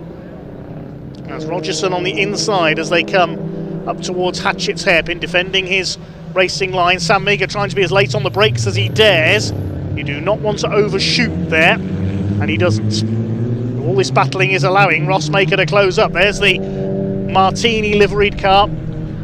Livery made so famous back in the 1970s by Brabham in Formula 1, then by Porsche in sports cars in the early 80s, and more recently by Williams in F1, of course. They had the Martini livery a few years ago. There's Ian Dowler, the 55. I think he's got a problem. Yes, he's dropped behind the car of 39 James Blake there, so it looks like Ian Dowler's got a problem, unfortunately. He's slowing up. I thought I could hear a car sounding rough in the background there. Sounds like he's got a misfire. So he'll be heading for the pits, I think, this time. These three won't. Through Honda curve, kicking up the dust on the inside again. Now, can Sam Meagher get into the slipstream of Andy Rogerson? Still plenty of time to go in this race to try and catch the former Jaguar and MG man. Through the hairpin.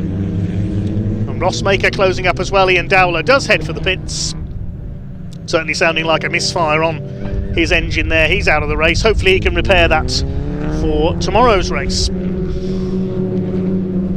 Rogerson continues to lead. Sam Meagher, Rossmaker, previously starred with fellow Scotsman Graham Ross in the MG Trophy for many years, in the MG ZRs. A little bit of understeer there. You saw the car pushing on as it went through Senna.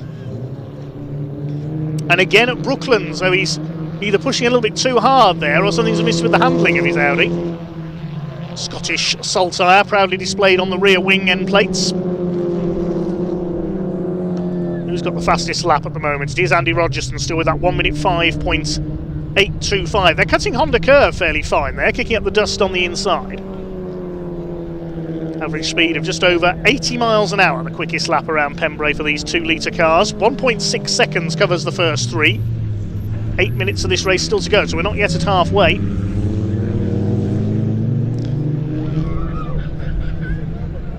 Through Spitfires and up towards DeBenny.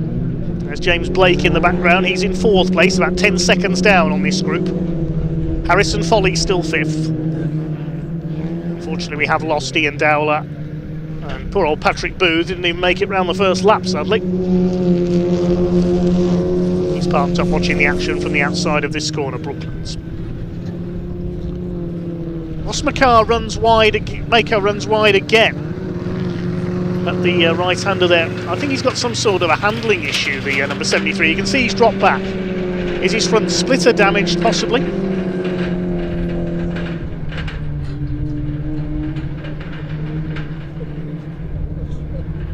Certainly hear a fair bit of noise in the background through my headset here in the commentary box, and that's one of the cars making a rattling noise, I'm not sure, or something in the paddock. It's a 2-car race for the lead now. Rogerson runs a little bit wide, coming off the hairpin there. Sam Meagher not close enough to challenge. Rossmaker's last lap was a 1 minute 7.2, so about a second off his personal best.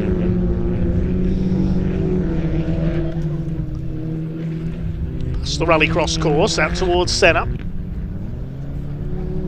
See, the gap is fairly stable. It's increased very slightly on the last lap, but only by a tenth of a second or so between the two leaders. Well, Rossmaker won all 3 at Thruxton. Is he about to suffer his first defeat of the season? Looks like it at the moment, because Andy Rogerson pulling away in front slowly but surely.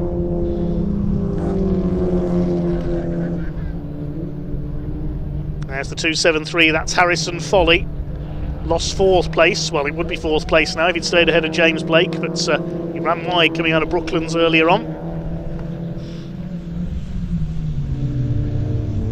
Still Sam Meagher trying to put the pressure on Andy Rogerson.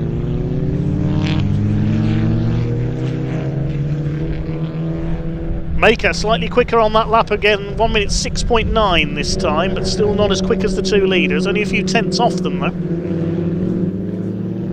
It's playing out as we thought from the pattern from qualifying. The top 3 all lapping in the 1 minute 6s. Blake and Foley are lapping in the 1 minute 8s, so 2 seconds off the pace, just as they were in qualifying. There's Blake going for in 4th position, we caught a glimpse of at DeBenny. There's Foley in 5th.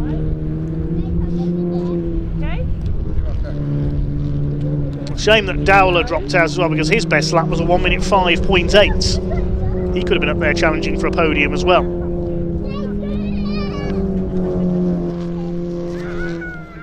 towards the Cowles straight once again. You can see Maker's drop back. See what the gap is back to him this time through.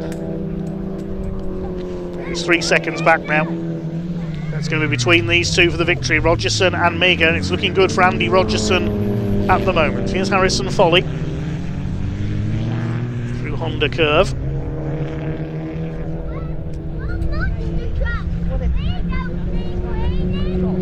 1.2 seconds the lead gap is up to now. Rogerson's last lap was a 1 minute 5.9, only about a tenth of a second off his ultimate fast lap of the race.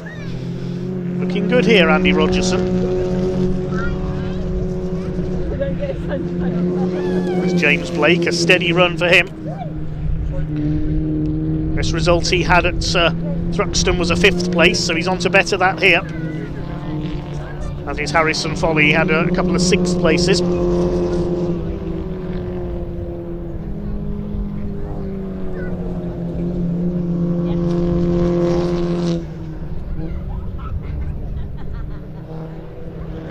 Across the line come the two leaders in this first race of the weekend for the Audi Cup. Lead gap increases very slightly once again, 1.3 seconds in it now between Andy Rogerson and Sam Meaker.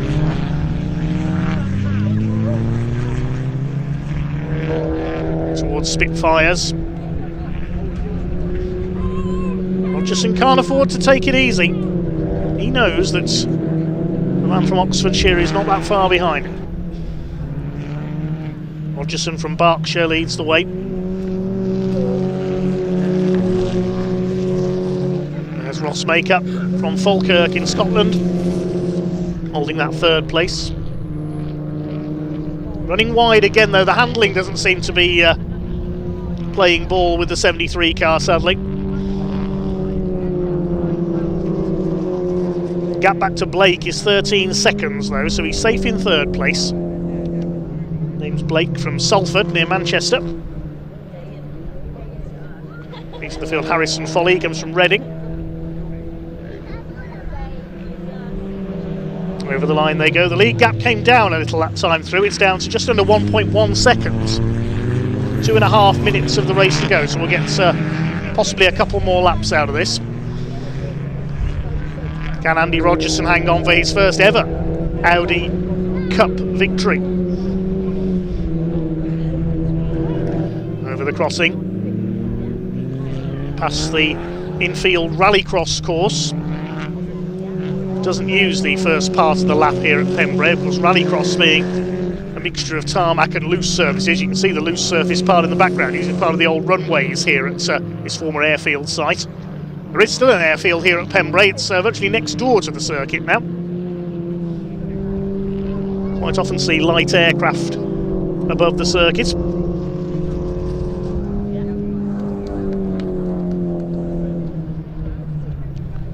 Here come the leaders. 2 laps to go this time, with 90 seconds left on the clock, and the lead gap goes back up to 1.2 seconds. Andy Rogerson just needs to keep a cool head here. He knows he's fairly safe ahead of Sam Meaker if he doesn't make a mistake. Maker now nearly 5 seconds back, so he's cemented in 3rd place. 15 seconds clear of James Blake, who in turn is 7.5 seconds clear now of Harrison Foley, still learning his trade in circuit racing. It's a shame we lost Dowler and Booth, though hopefully we'll see them back out for tomorrow's race.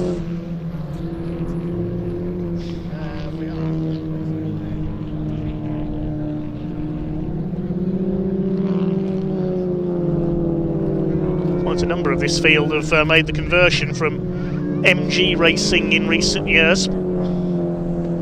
Several of them competed in the MG Trophy in their ZRs before switching to the Audi TTs. With the demise of the MG Car Club running independently run circuit race meetings, their championships dispersed elsewhere. Some of them still exist, but some of them, like the very long established BCV8 championship for MG Bs and Cs, now sadly defunct. Clock is about to count down to 0 then. It'll be checkered flag this time. It's looking good for Andy Rogerson to take his maiden Audi Cup victory.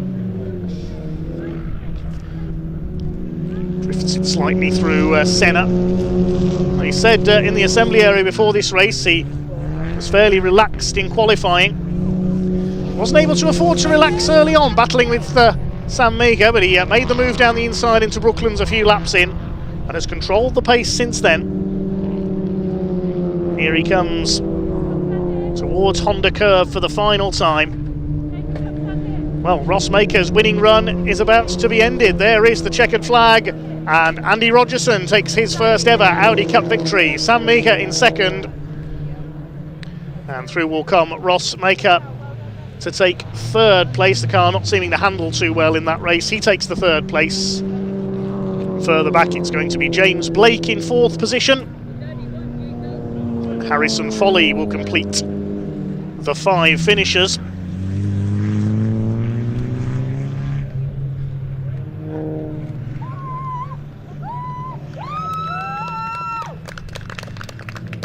A nice round of applause for him in the background as he crosses the line. Great to hear the fans cheering these drivers on.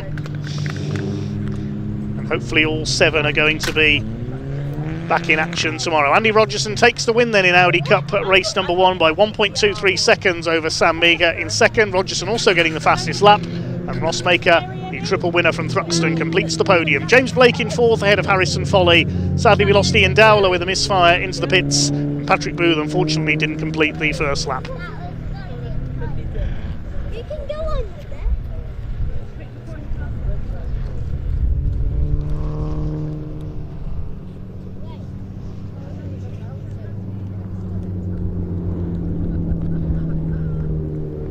So the cars will make their way round, applauded by our marshals. So a couple of messages to say big thanks to all our marshals from A Life in Orange and also from Merciless, who says massive shout out to all the marshals, the best in the world. Without your hard work, dedication and commitment to safety, you wouldn't be able to enjoy spectating or racing. So thank you. That's very well said indeed by Merciless in our comments. To all our other commenters as well. Hello to Sean Taylor, who says, here is a spectator sitting on the bank enjoying a beer. Hi to Blair Jacobs watching in New Zealand as well. Hello to you. I think we can now head down to Parc Fermé with Ian.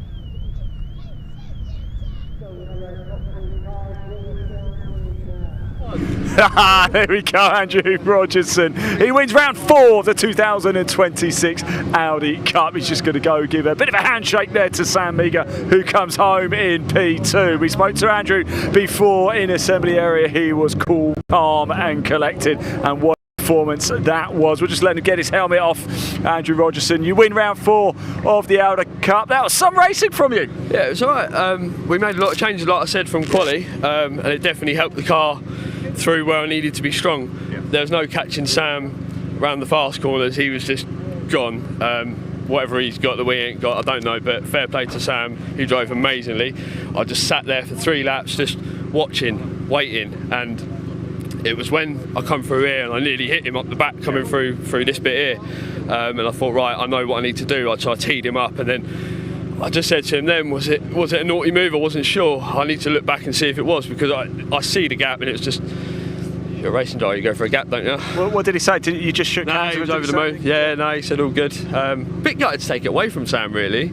Wow, that's just, I just, you know, he drove so well in quali. Testing yesterday, me and Ross were like, wow, like fair, he's come on so long. He hasn't been racing for very long, and for him to be up here like giving it to us, it was mega. And he kept me honest all race. I was literally looking in the mirror thinking, I need to slow down a bit, let the tyres come back to me, and it was just a bit, But you don't always need a full grid for great racing, do you? You definitely don't. I hope we showed that, and I really hope other people come and play with us. I expected to see the number 2 board. That's what I got at Thruxton all weekend. I couldn't get out of it, could I? So. There you go, look, number 1 today. Well done. Well, Andrew, well done. Congratulations. Let's go have a quick chat with Sam. He's around here. John Waters having a quick chat with Ross.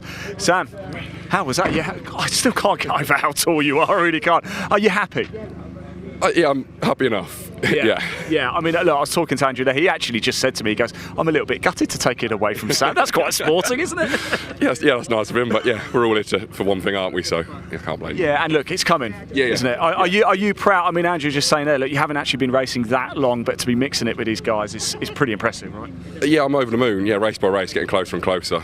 I'm one spot away now, so it's coming. Yeah, Sam, well done. Congratulations. Thank you. P2 today. Could be another story tomorrow. We'll grab Ross in a second, very shortly. He's just having a quick chat with John Ward at the minute, the circuit commentator here. Did a bit of work with John earlier this season up at Snetterton. We'll have a quick chat with him because Ross Maker's winning run comes to an end in the 2026 Audi Cup. Plenty coming up as well. Up next is Mini Challenge Club Sport. Ross, let's have a very quick chat. The winning run comes to an end, but still a good race. Yeah, we made some changes after qualifying, which honestly the car went off a bit at the start, but at the start I should have been there. I missed fourth. That's on me. I thought I was going to leapfrog Sam there, and then at least I could have done something, but yeah, missed fourth.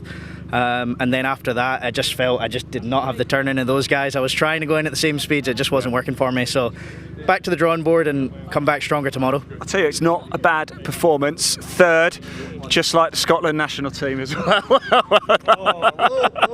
No, third could get you qualified. It could be good indeed. Right, it is time for our next race, the Mini Challenge Club Sport. Almost time to get going. We can head back today, but I did catch up with a couple of drivers a little bit earlier as well.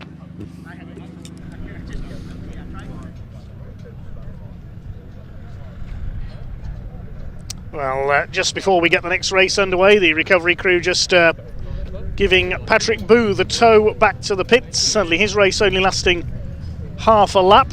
But next up it is the first of our mini races this weekend. It's a very busy weekend of BMW mini action. 3 races each for the Club Sport and Trophy classes. Club Sport up next. They had their qualifying session earlier. Let's see who Ian was able to catch up with a little earlier on.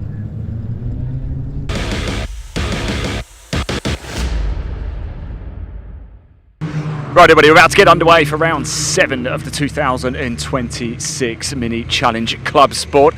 And where is he? He's over there. Adrian, I think, on pole position. Adrian, that was some lap you put in earlier. I'm not sure what happened, but yeah, it just worked. So we'll just go with it.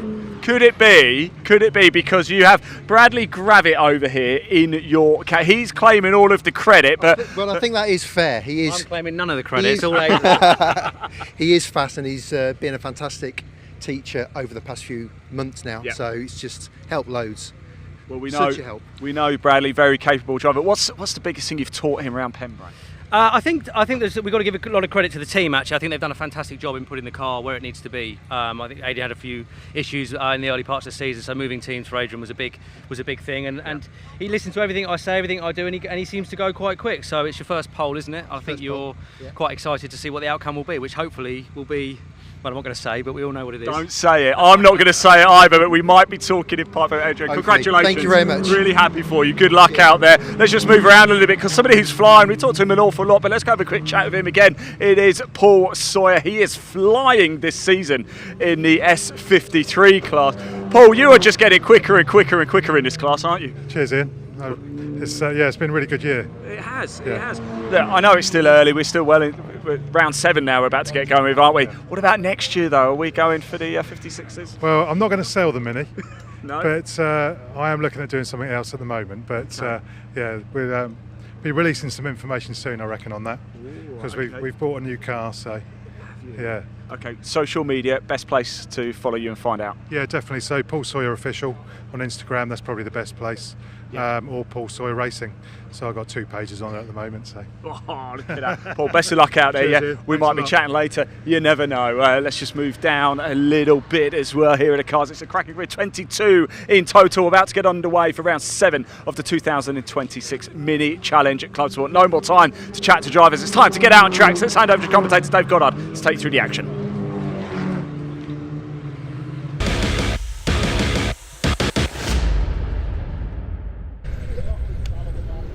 Yes, thanks so much, Ian. The cars forming up on the grid then, ready for the first of 3 races this weekend for the Mini Challenge Club Sports. It's a split grid for this one. We've got the S56 and S53 classes for the forced induction engine cars at the front half of the grid, and then the less powerful normally aspirated R50 Coopers at the back on a separate grid. The grid lines up as follows. Adrian Lingy, number 77, as you just heard, his first ever pole position alongside the man who's done the majority of the winning so far this year, number 70, Ollie Wilmot alongside. Second row, great effort by number 7, James Dudley, to line up alongside number 5, Freddie Hewitt. Watch for Freddie off the grid, he's a very quick starter.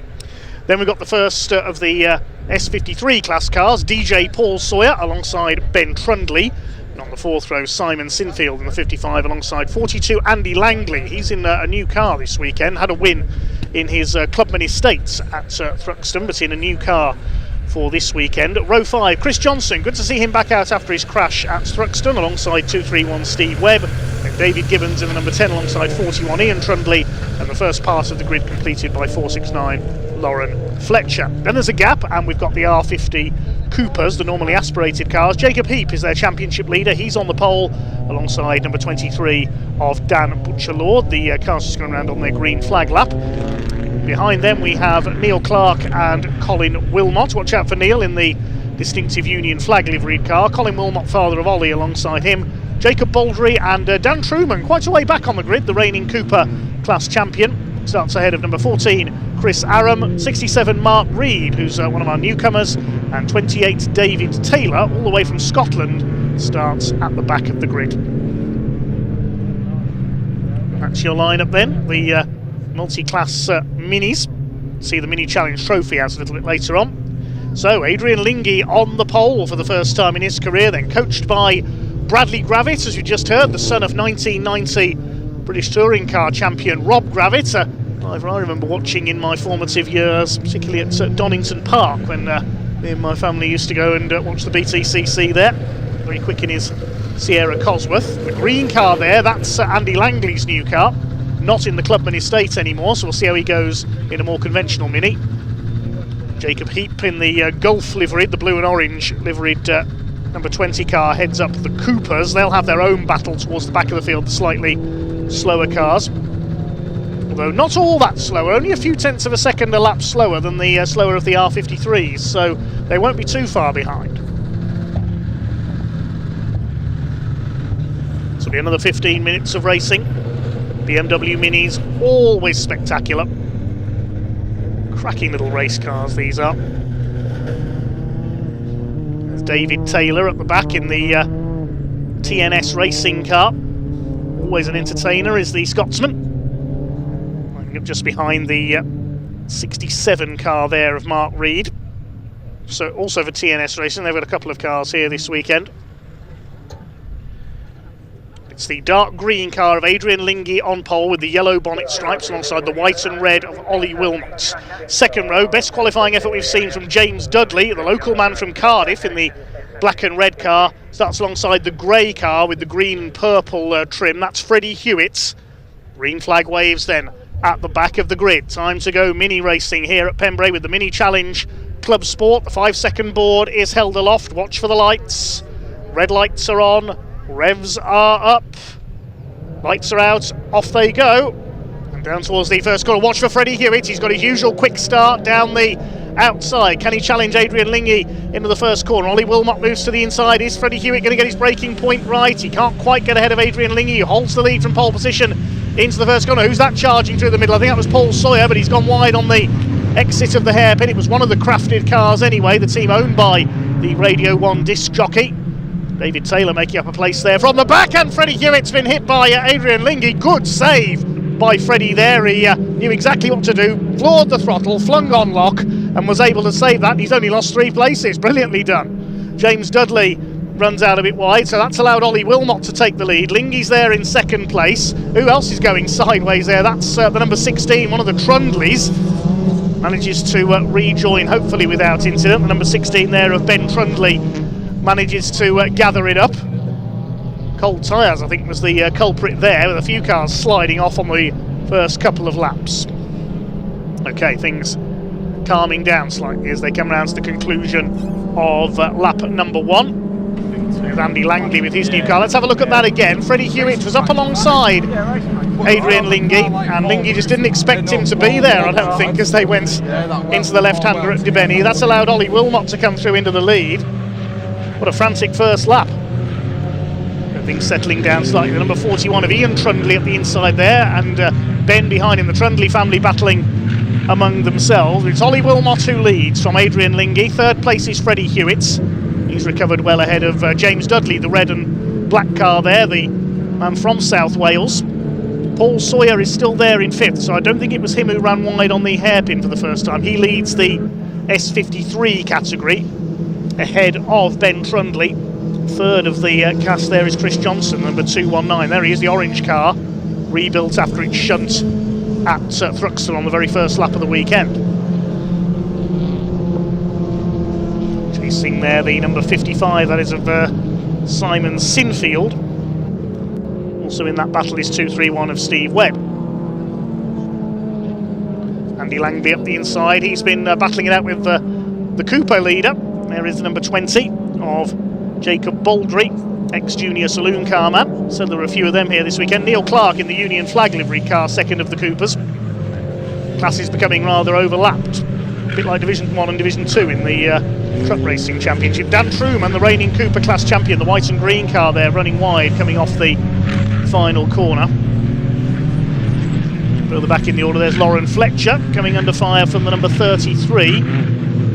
Sorry, that's Jacob Baldry. Jacob Heap is the leader of the class, I apologise. Getting my Jacobs mixed up there. 469 Lauren Fletcher drops a couple of spots. David Taylor towards the back of the field in the 28s. One car has pulled into the pits and I think could be out of the race. That's the number 67 of Mark Reed. Ben Trundley chasing number 29. That is DJ Paul Sawyer, the owner of Crafted Motorsport, who runs a number of cars in this championship with the white, green and pink livery. So Ollie Wilmot continues to lead. A perfect record in the season opener at Brands Hatch, then a couple of wins at Thruxton. Has a bit of a rivalry with Freddie Hewitt, who's there in third place at the moment. Trundley having a go at Paul Sawyer, trying to move up the inside. He's got the lights on. Try and intimidate Paul. They're battling for 6th position behind Ian Trundley, who's running well in 5th position. Jacob Heap continues to lead the Coopers ahead of Clark and Colin Wilmot, father of Ollie. Then Dan Butcher-Lord in the 23.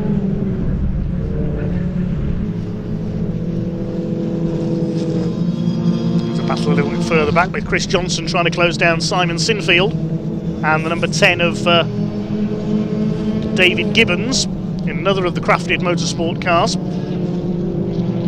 Andy Langley up behind them in the green number 42. It's unfamiliar not seeing him in his black and white Clubman estate, one of only a couple of mini estates racing in the UK. Wilmot leads by 1.6 seconds just under now from Adrian Lingy.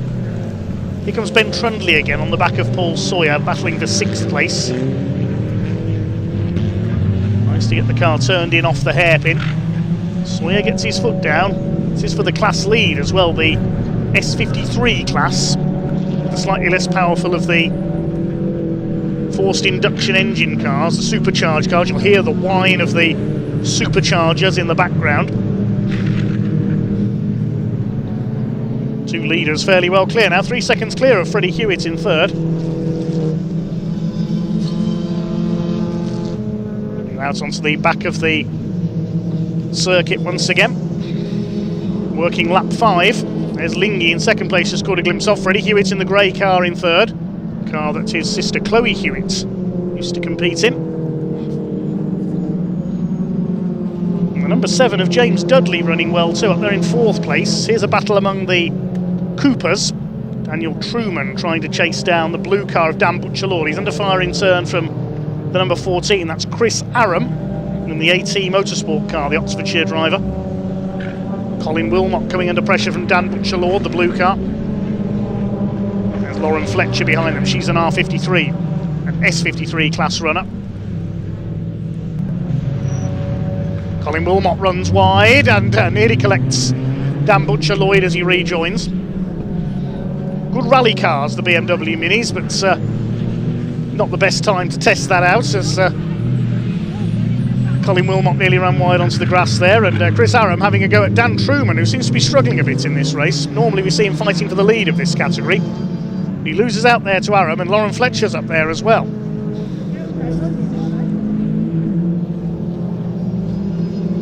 Andy Langley making a move. So here come the Coopers. Still Jacob Heap at the front of them ahead of Neil Clark. Chris Aram moving up possibly to have a go at Colin Wilmot here. Looking at the standings, Jacob Heap leads the Coopers by just a point ahead of Dan Truman coming into this race, with Dan Butcher-Lord a further 10 points back. In Class S53, Paul Sawyer leads the points ahead of Ben Trundley by 7 points, Chris Johnson in third. And Ollie Wilmot leads Freddie Hewitt by some 17 points. A bit of a sort out there for the lead of Class S53. Ben Trundley's got ahead of Paul Sawyer. That's off the hairpin. There's some smoke there in the background, so somebody's either had a half spin or a lock-up, I think, unless somebody's breaking down. We'll pick that up in a moment. Or was that smoke from Paul Sawyer? Did he overshoot the hairpin? That's why he's lost the lead of the class, as Chris Aram charges up the inside into the hairpin and promptly outbrakes himself. Very easy to do there. That's allowed Lauren Fletcher ahead. Dan Truman's going to have a go as well. Battles everywhere you look, typical BMW Mini racing.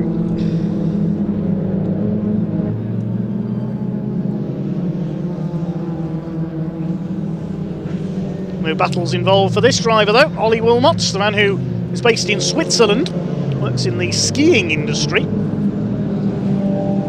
It's pulled well away from Adrian Linge. He's 4.5 seconds up the road now, looking for yet another victory.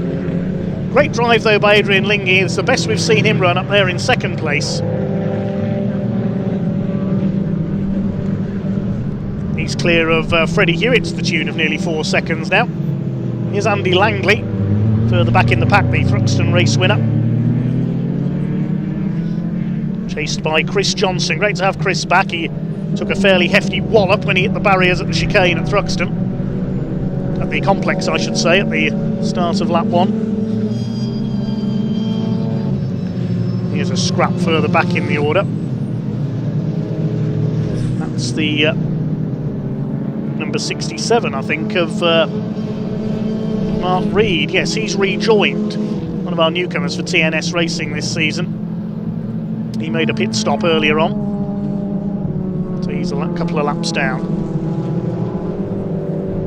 One car we have lost somewhere is the number 33, Jacob Baldry. He's gone out. One of our Cooper class runners. And off goes another Cooper class runner. That's Dan Butcher-Lord, has run wide coming out of Senna. Slowly gets it back onto the circuits, but I think he might be damaged or with mechanical issues. He's going fairly slowly there at Speedway Straight. Let's see if we can see what happened. Lauren Fletcher was behind him. Yeah, just gets out of shape and does a bit of rally crossing. May have damaged the underside of the car there.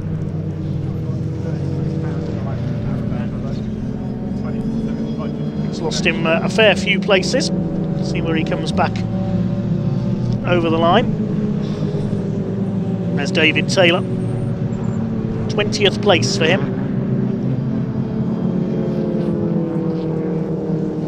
Being lapped by the leading S56s now. Wilmot still leads by 4.5 seconds ahead of Linge. There's Taylor a lap down. And somebody's getting the black and white flag there. That's the driving standards flag. We'll hopefully get notification of who that is for on our timing screen. Paul Sawyer coming under a bit of pressure now from 231 of Steve Webb, who's going to have a look down the inside into the hairpin, very late on the brakes. Is he going to get the car turned in time? Nope, Sawyer back ahead. So easy to outbrake yourself there.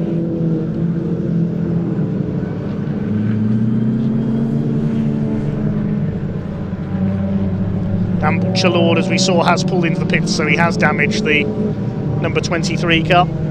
Paul Sawyer still side by side with coming through, that's Sawyer's teammate, 55 Simon Sinfield coming through, apologies.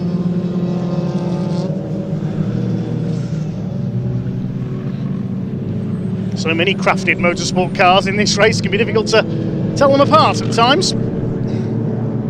David Taylor being lapped. On the inside comes Ian Trundley. He's having a strong race, the number 41 in 5th position. 5th in class, the top 5 all filled by S56 class cars. S53 being led by Ben Trundley there in the background, with his headlights ablaze. He's nearly 5 seconds clear of Paul Sawyer now. David Taylor, a longer journey than most to be here from his base in Dundee. This is a longer journey to Brands Hatch for the opening round, where unfortunately blew his clutch early on in the meeting and was out. So at least able to get some laps in here. Andy Langley has pulled into the pits in the 42, so teething problems for him. Here's our Cooper class leader, Jacob Heap. He's led all the way. He's nearly 8.5 seconds clear of Neil Clark now, so very clear cut as far as the Coopers are concerned. In the powder blue and orange, the legendary Gulf Racing colours. And with the number 20 as well, used by the Porsche 917s at Le Mans in the early 70s. Immortalised on film, of course, by Steve McQueen.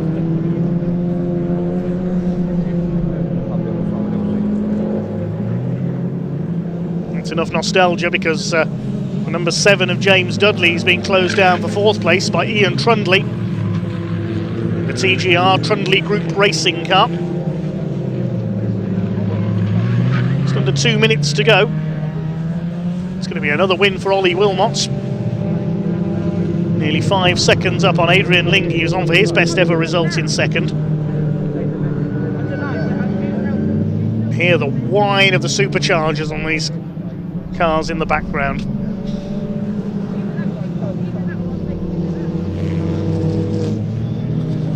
Ian Trundley tries to close down James Dudley. Trundley comes from Norfolk.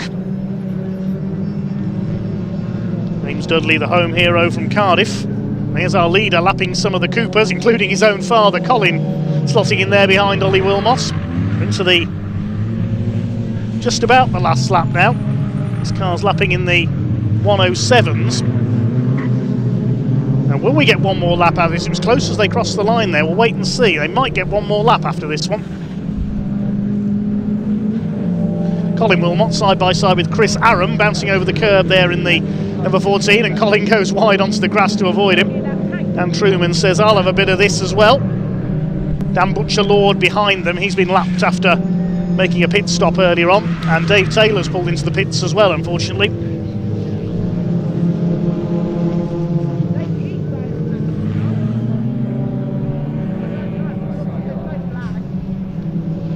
There's Adrian Lingy slapping Dan Butcher-Lord. There's Neil Clark, second of the Coopers in the Austin Powers lookalike Mini. Somebody else pulling into the pit lane there.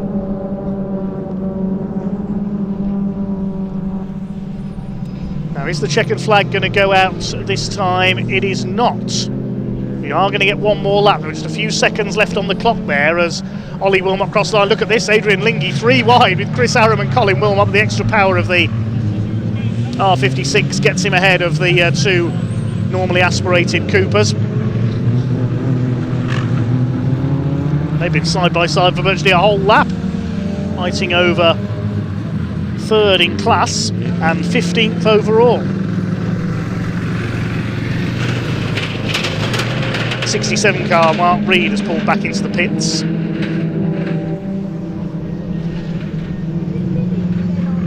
It's going to be a win for Ollie Wilmot in the number 70. He'll get the checkered flag this time by. This is the main battle for 3rd in the Cooper class. Colin Wilmot against Chris Aram.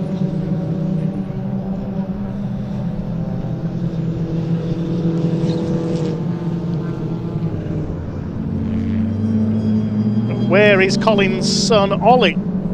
That's the question. He'll be awaiting the checkered flag this time by. There he is, and there is the checkered flag. Ollie Wilmot takes the win. Adrian Lingy will take his best ever result in second, and here comes that battle just behind them to the line. Colin Wilmot does beat Chris Aram home. 3rd overall goes to Freddie Hewitt, and through for 4th. Is that Ian Trundley ahead of James Dudley? Yes, it is. So Ian Trundley got through on the last lap for 4th place ahead of Dudley in 5th. 6th is going to be Ben Trundley, and he will win the S53 class. In fact, the position's reversed for 4th and 5th because Ian Trundley has got a time penalty.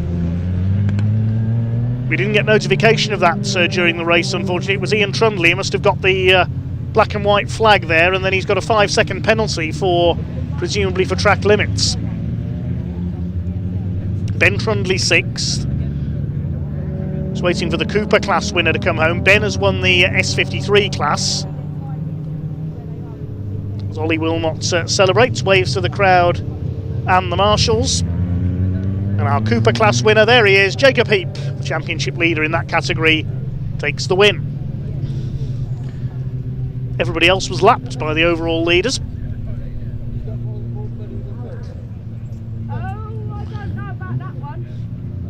So Ollie Wilmot it is who takes the win, over 6 seconds clear of Adrian Lingy in the end, gets the fastest lap as well. And Freddie Hewitt's completing the podium. James Dudley in 4th place because Ian Trundley, despite getting past him on the last lap, gets a 5-second penalty for exceeding track limits. He drops to 5th. Ben Trundley, a class win in 6th place after an early fight with Paul Sawyer, who finishes in 7th. 8th place for Simon Sinfield, then Steve Webb and Chris Johnson. Rounding out the top 10, Chris Johnson 3rd in Class S53. Behind them it was David Gibbons in 11th place. Jacob Heap wins the Cooper class in 12th overall. Behind them, a lap down, were Neil Clark, Lauren Fletcher, Chris Aram. Colin Wilmot got a time penalty as well, so all his efforts to hold off Chris Aram were in vain because he got a penalty, as did Dan Truman. They were both penalised 5 seconds. And the final car running a couple of laps down was Dan Butcher-Lord after a visit to the pits. We lost David Taylor, Andy Langley, Mark Reed and Jacob Baldry. Let's head down to Parc Fermé with Ian. Well, it's the familiar face of Ollie Wilmot who wins round 7 of the 2026 Mini Challenge Club Sport. He climbs out of the car. Adrian Lingy comes home in 2nd place. Freddie Hewitt comes home in 3rd in the S53 class. Ben Trundley taking the victory. And in the Cooper class, it was Jacob Heap. Let's go have a quick chat with Ollie. Ollie, this is more like it, isn't it? 1st place. You're becoming very familiar with this position, aren't you? Well, let the others two do the job and I just go past, don't I? What is it about Pembrey and you? I'm liking it, but we did a setup change but completely the wrong way, but still, at least it worked, so yeah. You got that winning feeling again, it seems, this season. Can we maintain it? I hope so, but it's looking good, so it is. Keep the championship on my side. Keep the championship. Well done, Ollie. Congratulations. Another victory. Gary James will want to chat. He's chatting to Adrian Lingy in a minute. So let's go have our chat with Freddie Hewitt. Of course, he was the champion a couple of seasons ago, and he is getting closer and closer. That number 1 spot will be coming back soon for Freddie Hewitt. I know it will. We'll just let him get his helmet off. Freddie, another podium. The consistency is there, isn't it? Consistency's there. We've had a few problems with the mapping still. But we're getting there slowly. We got into the lead almost in that race, which was fun, but just couldn't hold it. Yeah. Look, Freddie, I'll let you crack on anyway. Good luck. Okay, you know I want you there. Okay, nothing against Ollie, but I want you there. Right? I remember sharing a glass of champagne with Freddie a couple of years ago. Let's go have a quick chat with Adrian Lingy. He started on pole position, coming home in 2nd place. Sorry, Bradley, can I just borrow Adrian for a moment, if that's all right? P2. That's pretty good. You happy? I'm happy. There was a bit of contact on lap 1. Yeah. Tried to just hold my line, do my best. Unfortunately, we had a bit of a tangle, but I don't think it's too bad, and 2nd place is all right. Listen, you're battling right at the sharp ends. This is what it's about, isn't it? And that number 1 spot, it's coming. Exactly. It's coming, right? I'm not going to give in, so it's just keep my foot in and try my best. So Adrian, you're a warrior. Back out of it. You're a warrior. Keep going. Cheers. Tomorrow's another day as well. There we go. Round 7 draws to a close of the Mini Challenge Club Sport. And now it's time for track action. A little bit earlier, I caught up with a couple of drivers over in the assembly area, so let's hear from them now.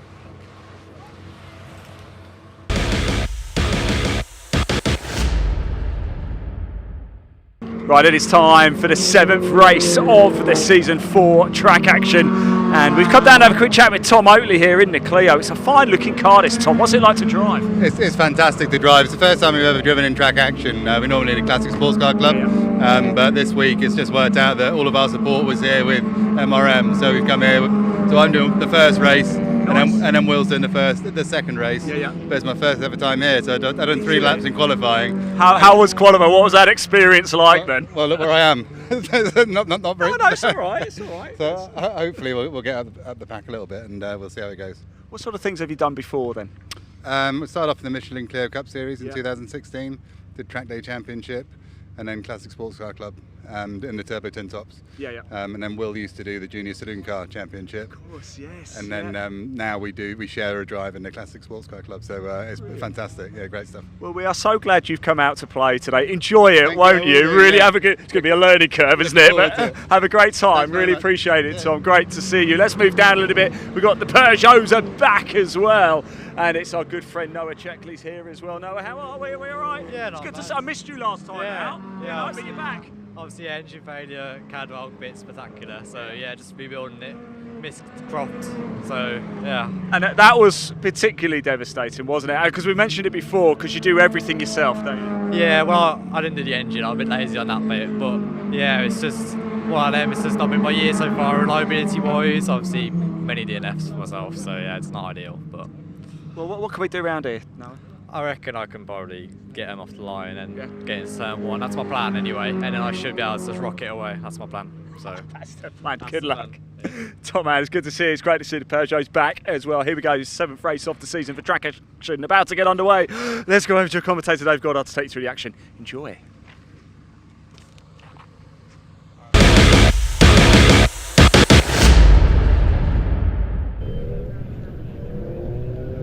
Thanks so much, Ian. Yes, the car's just heading off on their green flag lap for the first of 2 races this weekend for the Track Action Racing Club. You can see a nice little mixture of different cars out there for this one. They run various sub-series in the Track Action Race Club. These races, not for points, it is a series, not a championship. Really, just about anyone with an eligible car can turn up and have a go, really, and that's what these drivers have done this weekend. Pole position goes to number 73, Adam Croft, already a winner at Donington this season. He's in a VW Scirocco alongside Scott Apriliano. He's in a Mazda MX-5. Another Scirocco on road 2 for Dave Beecroft, the promoter of the series, also the boss of the Junior Saloon Car Championship. And then we've got the first of the Peugeot 206 GTI Cup cars, Mervyn Beckett in the first of the Peugeots, number 32. Watch for some close battling between these cars. Row 3 is Carl Powell and number 8, and just heard from 52 Noah Checkley, the Peugeot 206 pair. On the 4th row of the grid, Matt Caruana. Good luck to him on his real world racing debut. Matt is a leading sim racer, trying the real thing in his Peugeot this weekend, starting alongside Tom Oatley. Shares the car with his son Will, the Renault Clio. So it's Tom in the car for race 1. Will take over for race 2. Then completing the 10-car grid, we will have number 42 Paul Rice and 48 Chris Van in a pair of Peugeot 206s.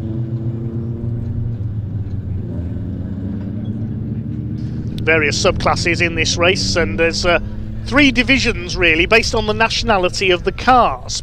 German cars, i.e. the 2 Scirocco's, take part in the Deutsche Marks Cup. Get it? Japanese cars, got just the one out there, the MX-5, they take part in the Nippon Challenge for Japanese machinery, and all the French cars take part in the Tricolor Trophy, with a separate class for the 206 GTI Cup, and they are the very much the numerically dominant car on the circuits here this weekend. Another 15 minutes of racing about to come your way then from the Track Action Racing Club.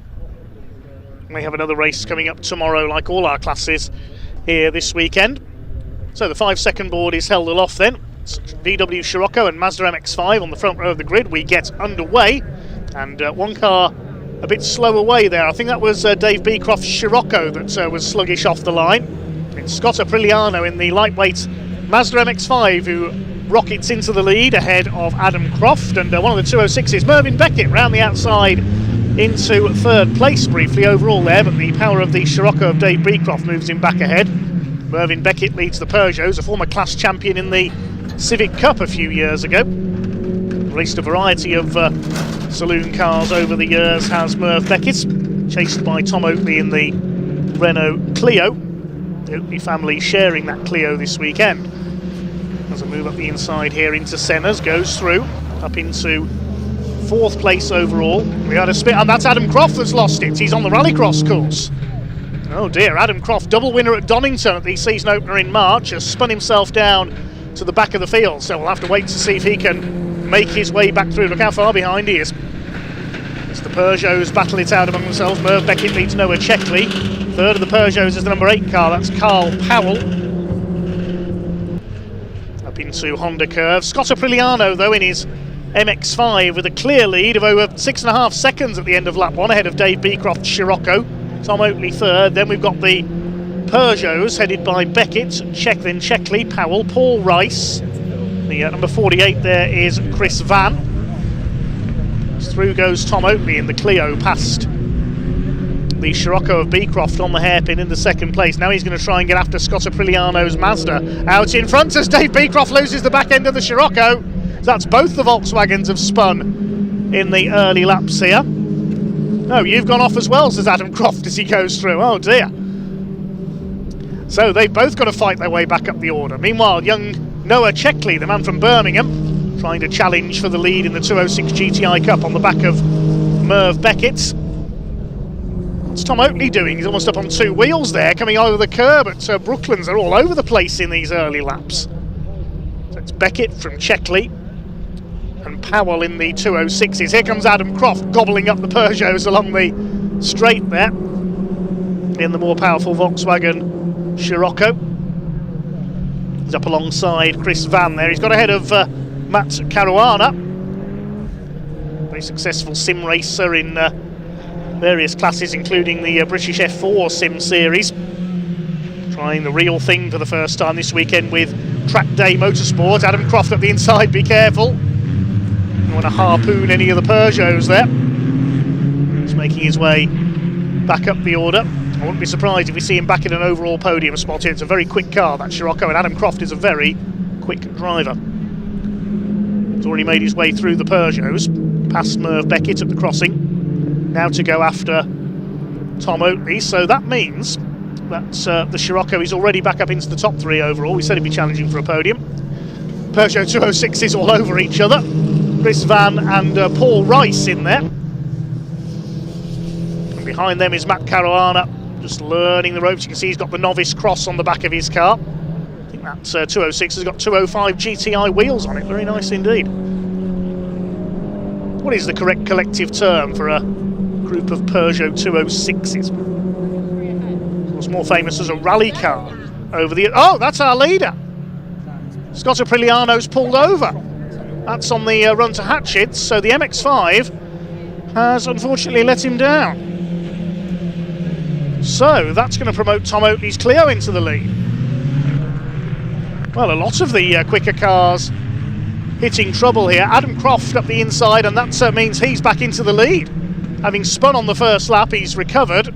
Takes Tom Oakley coming out of the hairpin. We said the Scirocco wouldn't take long to get back through the field, and away goes Adam Croft into the lead once again.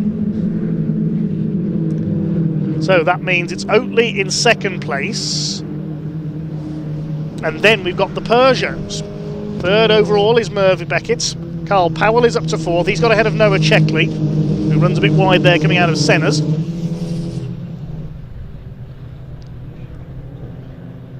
Well, there is Scott Aprigliano. Marshall's just checking he's okay. Don't know what happened there to the MX-5. Just pulled over at the side of the road just after the stop finish line. What's happened to Carl Powell? His boot lid's come open. Well, not exactly a Mercedes air brake, is it? That'll slow him down, though. Or is it a new spoiler design, perhaps? We noticed the red and yellow striped flag was out there as well, so presumably Scott Aprigliano's engine let go. There might be a bit of oil on the circuit. So Adam Croft in the Scirocco leads. Where's the other Scirocco of Dave Beecroft? Still at the back of the field at the moment. Carl Powell, I wouldn't be surprised if he gets the black and orange flag for that. So he's trying to keep his foot down the straights to close that boot lid again. It's not slowing him down though, is it? Chris Van trying to catch him. Chris Van will be climbing into his boot if he's not careful. Carl Powell, I don't think he's even noticed, you know. Just carries on quite happily. Now you can see how much boot space the Peugeot 206 has got.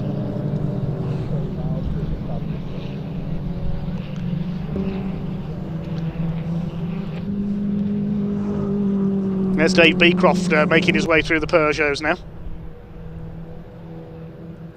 Well, always entertainment from the Track Action Race Club. Plenty of action and incidents. Merv Beckett still leads the Peugeots. Carl Powell still second in class and fourth overall, so the new spoiler design is clearly working. Staying ahead of Chris Van. Hard braking for the hairpin. You saw the hazard lights flash on Chris Van's car there. They've got Dave Beecroft behind them, these two in the Scirocco. Behind them, Checkley, Caruana and Paul Rice. Still yellow flags waving into the hairpin there. You see the green light on, marking the end of the yellow flag zone. That's because Scott Apriliano's car is there. Chris Van has a look up the inside. That didn't go well. That didn't go well for Dave Beecroft either. He nearly lost it. I don't know if the hazard lights on Chris Van's car are a result of heavy braking into the corners, whether he's knocked the hazard lights on in error. Seems to be flashing all the time. He's under fire from Dave Beecroft.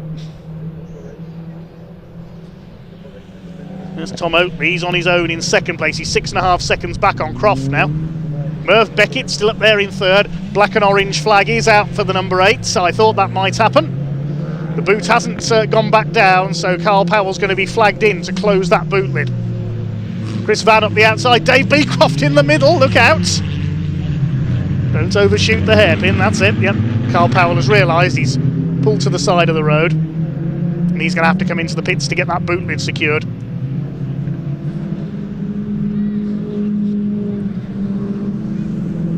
Here's the battle of the Peugeots. Matt Caruana's got ahead of Noah Checkley and Paul Rice. He's going well in his first ever circuit race. There's Matt up on the outside, side by side with Checkley. He might get the inside line away here. Great race between these three. The Track Day Motorsports car on the inside. Noah Checkley and the Checkley Racing Peugeot up there on the outside. Paul Rice covers the inside. These 206s this year in particular are proving to be great little race cars. Checkley loses another spot there, Paul Rice goes through. Of course the 206, more famous as a rally car in the early 2000s, the 206 WRC won the world title with Marcus Gronholm. The late legendary Richard Burns, also a Peugeot 206 rallyman. Still greatly missed by everyone. Matt Caruana has outraced the more experienced Paul Rice and Noah Checkley as Carl Powell comes in to have his boot lid closed. Great shame there for the man from Whitchurch, he was going well. And Merv Beckett still leads the Peugeot class, 206 GTI Cup.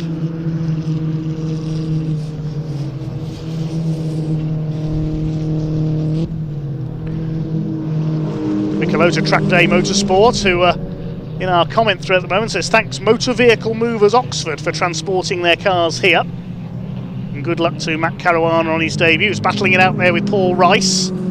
Almost on top of each other down Speedway Straight. Look at these three. Paul Rice on the inside. Matt's going to have to give him way there. Noah Checkley just keeping a watching brief behind them. Croft leads by over 12 seconds now. He's just done a 1:06.59, a lap about 4 seconds quicker than anyone else has managed, with the exception of Scott Apriliano in the early stages, but he's at the side of the road. Caruana back up the inside. Checkley's going to have a go as well, right up on the curb.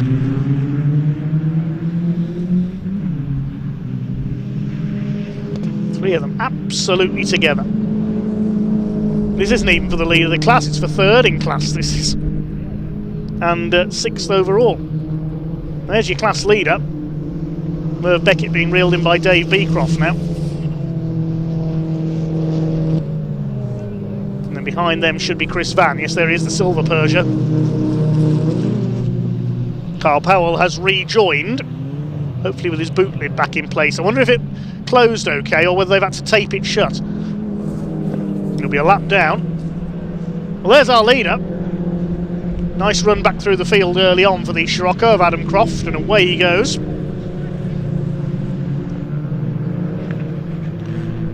Nearly 16 seconds clear now of Tom Oatley's Clio in second place, and he is nearly 14 seconds clear of these two, with Beecroft now up to third. It's all about the Peugeot 206 GTI Cup in the pack, led by Mervyn Beckett. We've seen him race everything from Porsches to Vauxhall Novas. He mentioned he's a class champion in the Civic Cup as well. I have to say, I'm loving the yellow headlamps on Matt Caruana's car. Where's Noah Checkley gone? He was right up with these two. Where's the blue car? There he is. He's dropped back. He's had a moment somewhere. I reckon he's run wide at the hairpin.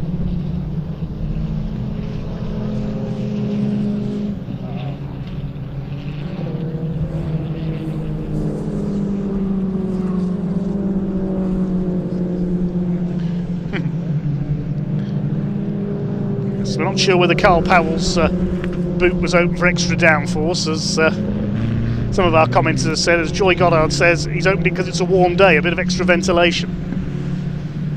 Carl is going again, but quite a way behind. 2.5 minutes to go in our first Track Action Racing Club race of the weekend. Adam Croft all set to win, despite a spin on the opening lap. Profiting when a couple of others had some misfortunes. Dave Beecroft had a spin as well, and Scott Apriliano dropped out of the lead. Let's put a glimpse of the recovery truck getting into position to repatriate his MX-5 to the paddock.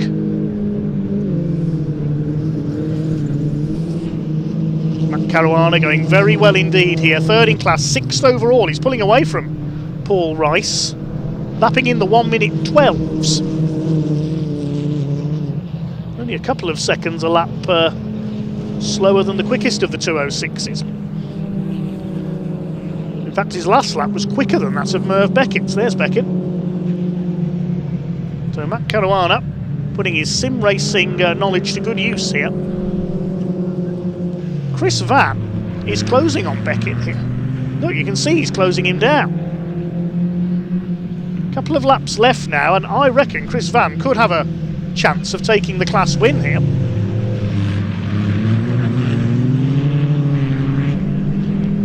Right up with Beckett there. Has Beckett got a problem? Last lap time was a 1:11, so he's on his personal pace. But Chris Van can sense a chance to take the class win here. He struggled in qualifying, started at the back of the grid, Chris Van. But the 206 GTI Cup battle is not over yet. Adam Croft is going to take the overall win. I think he's into his last lap now. It's all about the Peugeots. Wide there though through Brooklands. Corner named after the first ever race circuit in Britain, the world's first purpose-built race circuit down in Surrey. Well, there's our leader. 30 seconds left on the clock. We might get one more lap out of this. Down at Brooklands at the moment. See if the checkered flag is going to come out this time for Adam Croft in his VW Scirocco. Towards Carter's. 10 seconds left. Wait to see if the checkered flag is awaiting him as he comes through Honda Curve. Will it be checkered flag this time? No, the clock counts down to 0. We are going to get one more lap. Adam Croft now over 25 seconds clear of the Clio of Tom Oatley in second place.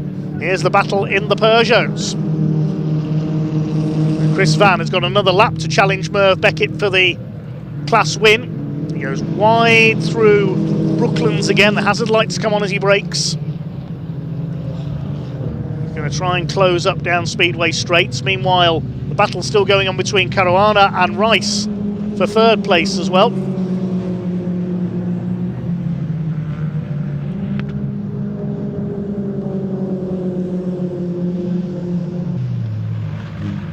Across the line they come. Chris Van has a look up the outside, and they're showing us third place overall on the timing screen. I think we've lost Dave Beecroft, but anyway, we're going to see the checkered flag go out for Adam Croft this time. Yes, Dave Beecroft's got a problem. He's pulling into the pits. As over the line goes Adam Croft. The checkered flag comes out a couple of seconds late there. I think the officials had lost track of where the winner was on the track because he's so far in front. Dave Beecroft pulling into the pits, unfortunately. So he's either got a problem where he thought the race finished on the previous lap. I'm not too sure there. The official with the checkered flag wasn't too sure either. And Chris Van has got ahead of Merv Beckett. So the lead changes on the final lap in the Peugeots. Tom Oatley is going to take second overall in his Clio. And these two, with Dave Beecroft having pulled off, are fighting for a podium place overall as well. There's Carl Powell, his boot now secured, crosses the line. Is Merv Beckett going to fight back on the final corner? Here they come. He's going to have a look on the inside. They bounce over the curve on the inside. They both run wide on the exits. Who's going to get there for third overall in the class win? Chris Van gets there. Great race between those two. And Matt Caruana, well done to him. His first ever circuit race and he's fifth overall. Defeats Paul Rice. The other finishers will be Noah Checkley and Carl Powell, we've already seen cross the line. Noah Checkley is actually going to come into the pits. He's not going to go round to take the flag, but I think he will be classified as a finisher. I think a couple of those drivers may have thought the race finished on the previous lap because time ran out by the time they got to the line. It was because Adam Croft was so far ahead. It's threw one or two drivers off a bit, I think, there. But Croft wins by over 30 seconds ahead of Tom Oatley. They win their classes, and Chris Van, with the last lap move on Merv Beckett, wins the 206 GTI Cup ahead of Beckett's Caruana. Great result, fifth overall and third in class on his debut, ahead of Paul Rice and Noah Checkley. Dave Beecroft classified in 8th place. He pulled into the pits on the last lap, and I think he will be classified. Carl Powell, having re-secured his boot lid, completes the finishers. Scott Aprigliano, of course, retired from the lead. Let's head down to Parc Fermé.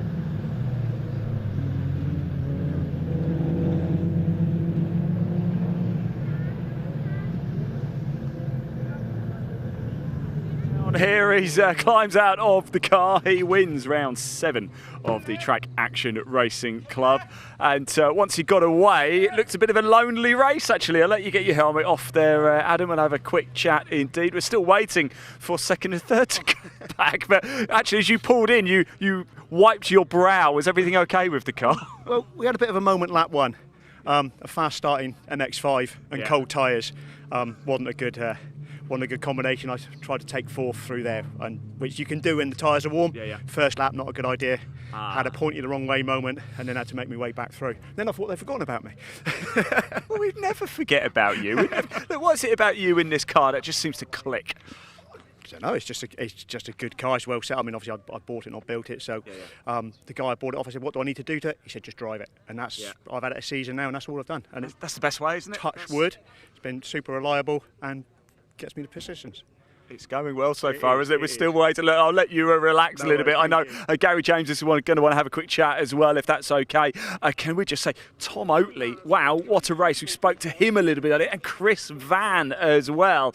Let's just move down a little bit, shall we? We're still waiting for them to come down. We'll give you a different shot this time. Such was the margin of Adam Cross victory. Here they come down now, and it will be great to chat to them both. There is Tom Oatley in the Clio. We spoke to him in assembly area. I don't think he was quite expecting that, wasn't he? And certainly we still wait for Chris Van. That's Carl Powell coming in just alongside in the number 8. Let's go have a chat with Tom Oatley. I've got a feeling he is going to be absolutely delighted with that. And look, he's got a big smile on his face. Danny, I'll let you get round and get a shot of Tom as he gets out of the car. A second place in his first ever race in track action, and he did it as well, coming from 9th place on the grid. Chris Van just pulling in as well. He's going to take 3rd place. I imagine he's going to be really happy with that. Tom, welcome to track action. Thank you very Not much. bad, eh? No, I'm really pleased actually. I knew I had to get past a few cars at the start because you got all the 206s together, they're just going to form a barrier. So I thought I'm going to have to make a move early, and I managed to get past Dave, and then I saw Dave spin behind me, and then I was never going to catch the guy in the Scirocco. He was too quick for me today, but it was. I was flying by the seat of my pants a little bit, and I had a few moments where I thought this could end in a minute, even though I was running in second. So very enjoyable. Did you find yourself getting more? I mean, you mentioned you've not raced here before, so did you find yourself getting more and more confident as you were going around? I'm not sure, because I hit a sausage curb and it felt like I was at about 45 degrees, so that kind of knocked the confidence a little bit, and then I kind of slid it about 3 or 4 times, so I think my confidence stayed about average throughout the race, and then once I got clear I thought, well, I'll be really happy with second, so I'll leave it at that. So didn't push too hard after that. You mentioned you're handing over the car now, but I reckon you're going to want another go, aren't you? Oh well, yeah, I probably will do. Yeah, but yeah, I promised Will is his race tomorrow, so and he'll be time from second from the grid as well. So and he was kind of on pace with this Scirocco in testing yesterday, so. We'll see how it goes for him. We could be in for another thriller. Congratulations. I'm Thanks so happy for you. Cheers. Well done. Great stuff indeed. We definitely want to go have a quick chat with Chris Van over here. He is just catching up with Gary James. Just give us a very, very quick minute. I know the cars for the Maximum Motorsport Mini Challenger Trophy are about to head out on track. So there's Sophie. We'll give Sophie a wave as they come through. Chris, I've got to have a chat with you. Oh my word, I think you must be the happiest man in Pembrey right now. Absolutely brilliant. Yeah. That was unbelievable. Yeah, like I just explained, I had a terrible qualifying, drive shaft issues, managed to put her around for 3 laps to get me in. Just chomping at the bit, and it's just brilliant. I actually came here 4 weeks ago, so it was all worthwhile just learning the track, and maybe that had something to do with it today, I don't know, but the car was amazing. Oversteering like mad, but yeah, brilliant, really good. The car was amazing, you were amazing. P3, congratulations. Thank you very much, cheers well mate. done mate. Thanks a lot. Great Cheers. stuff indeed. Right, here we go, more action on the track. You can see them already. It is time for the next race of the day, and it is the Maximum Mini Challenge Trophy, and a little bit earlier I caught up with some of the drivers. Let's hear from them now.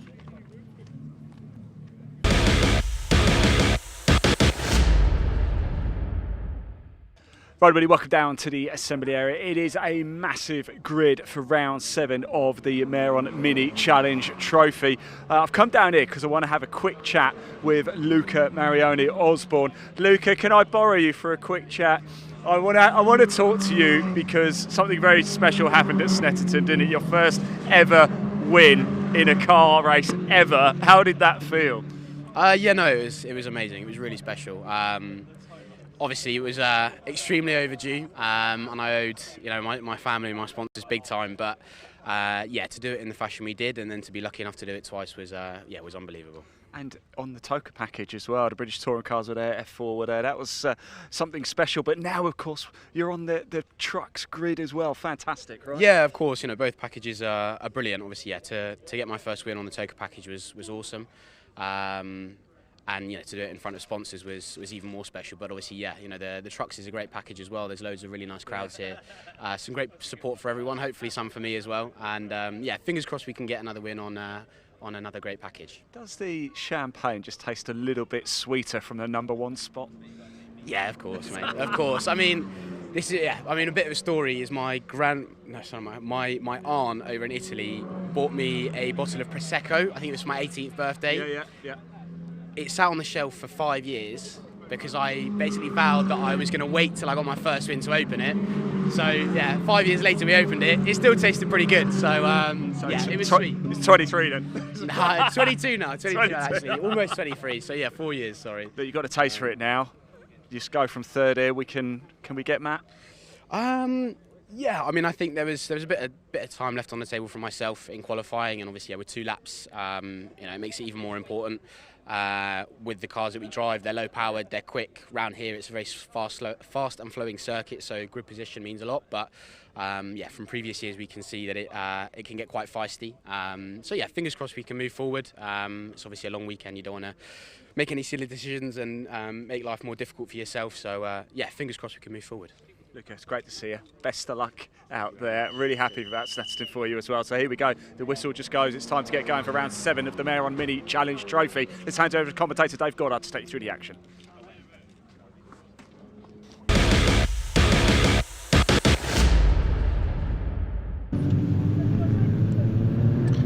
Thanks Thanks very much, Ian. Yes, more mini racing coming up then. The Maximum Motorsport Mini Challenge Trophy. Identical cars for this one, 1600cc, 130 brake horsepower Mini Coopers. This is going to be very close indeed. Some of the touring car stars of the future we could be seeing on this grid. 22 cars here in total. It's former Civic Cup champion Matt Luff in the Graves Motorsport car on pole, alongside defending champion Alex Keens, his teammate Luca Marinoni Osborne. Just heard from him on row 2 alongside Josh Salvadori, been close to the Junior Saloon Car title last year. He's the first of the Rookies Cup drivers on the grid. Row 3, Josh Wilby in the 95 and 138 Henry Foots. Now on the 4th row, the Doble family, Chris number 19, Isaac in number 65. We all know what the Dobles can do, of course. Mikey Doble we've seen in recent years in the BTCC.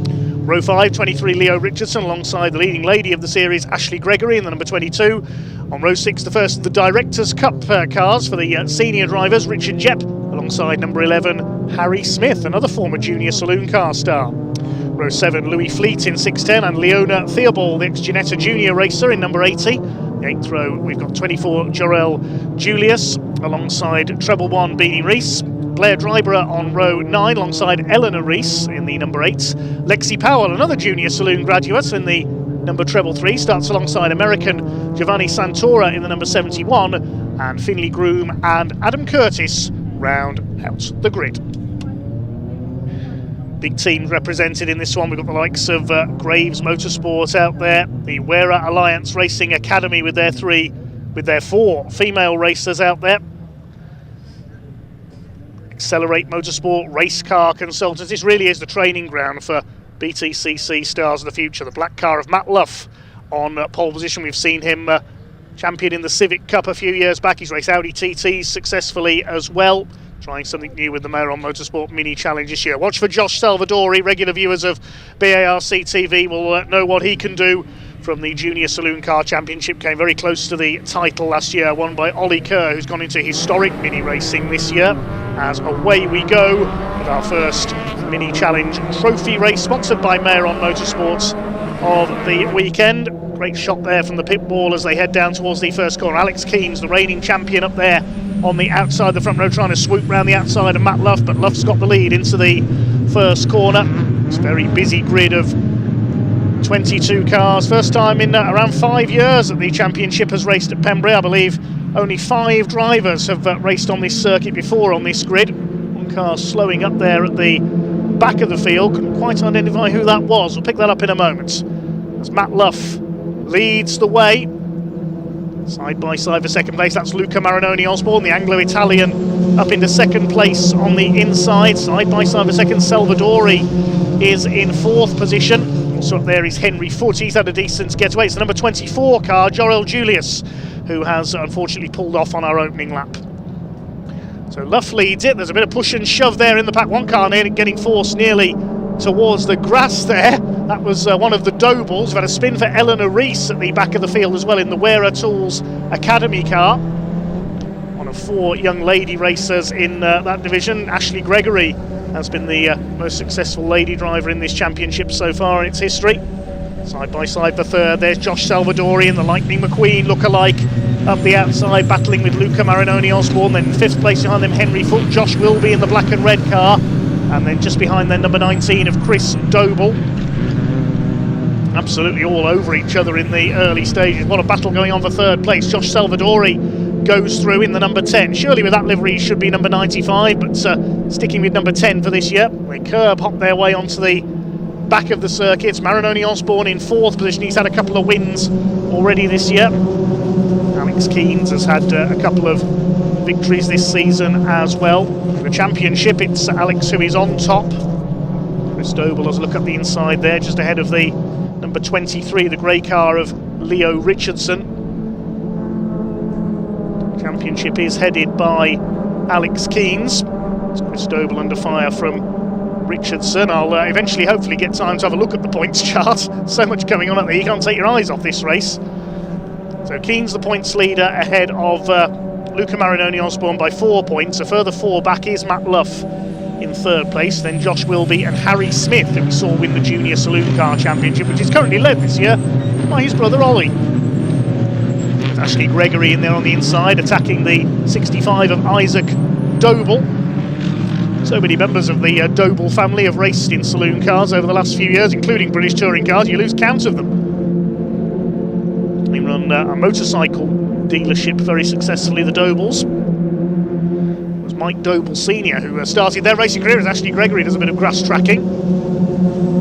Holding off the number 12 car down there, that's Richard Jepp, the leader of the Directors' Cup for the senior competitors. The Rookies' Cup is being led by Josh Salvadori in third place. Chris Doble second of the rookies, and Leo Richardson, the Irishman, is in third in that division. Directors' Cup led by Jepp. Second of them is Blair Dryber further back. From Fife. 610 running a little bit wide there. That's Louis Fleet in the Avago racing car. Moves towards the pit wall there. That's Leo Richardson coming under fire from Isaac Doble.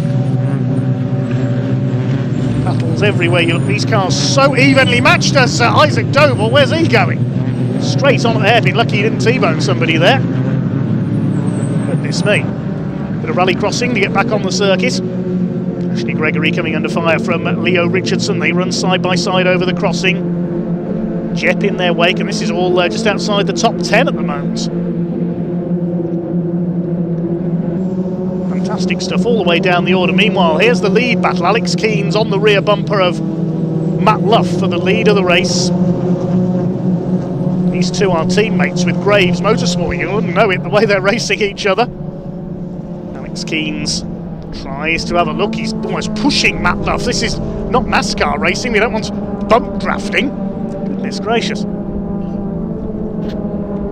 Two meetings held this year. First of them was the Silverstone National Circuit, where Matt Luff had a couple of wins. Alex Keane's won the other race. Luca Marinoni Osborne had a couple of wins at Snetterton, and Alex Keane's had a win there as well. So the wins have been divided up between three drivers so far. They're all currently in the top four places in this one, because Marinoni Osborne, the blue and white car there, in fourth behind Josh Salvadori. Fifth place behind them is Wilby, then Henry Foots, then a gap back to Chris Doble. Next in the order we have the number 12 of Jepp, because Richardson's lost a couple of places at the hairpin there. He's dropped behind Ashley Gregory as well, the number 23 car. Who's that in behind? The number 11 is next in the order. That's Harry Smith, former JSCC champion. Second year in the Mini Challenge for him. He's got the 610 car of Louis Fleet in behind him. Just over 9 minutes of this race to go. Here comes Luca Marioni Osborne trying to challenge for third place. Gets the tighter run through Honda. Talking of Hondas, we'll see them out in a couple of races' time in the Civic Cup. Marinoni Osborne to the inside. He's got a run here on Josh Salvadori. Wheel to wheel into Hatchett's hairpin, and he's through. Great move there by the number 81 for Westbourne Motorsport. And of Salvadori, the MRM run car. Now he's coming under fire from Josh Wilby for Team Avago.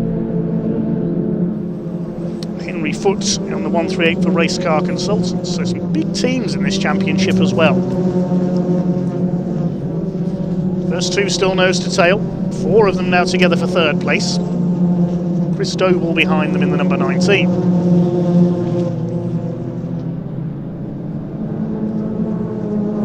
Magnificent sight they make in the sunshine of South Wales. Here's Chris Doble. Family run number 19 car, run in partnership with Race Car Consultants. He's in 7th place, second of the rookies category. Here are the two leaders. Still Matt Luff able to hold off the number 1 car for the lead.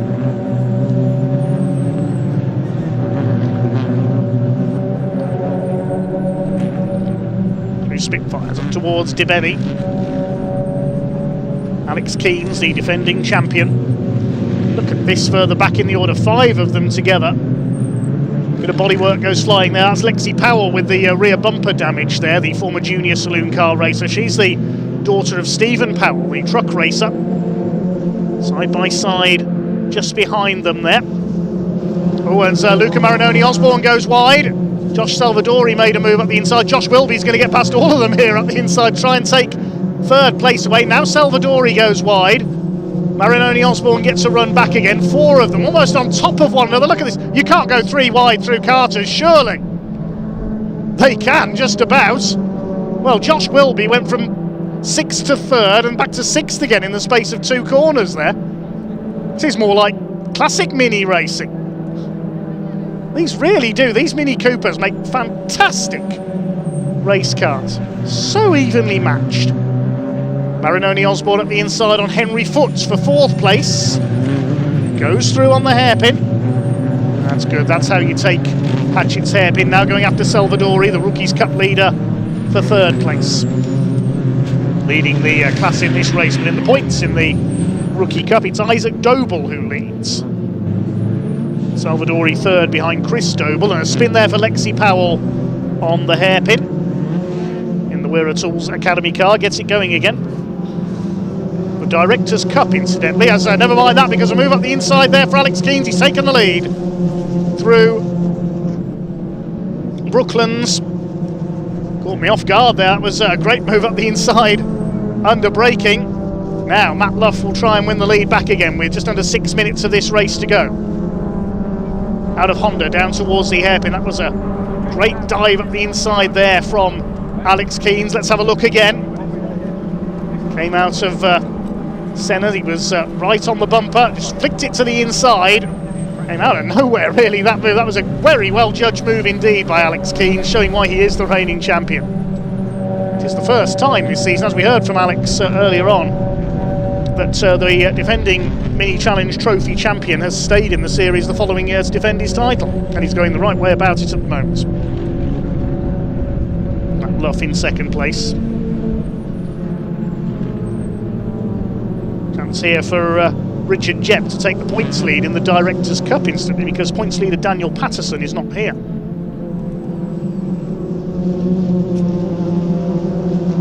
Richard Jepp is further down the order. We just caught a glimpse of him there ahead of Ashley Gregory. The number 12 car is Richard Jepp, our Directors' Cup leader, the blue and white car. Ashley Gregory coming under fire from the number 11 of Harry Smith.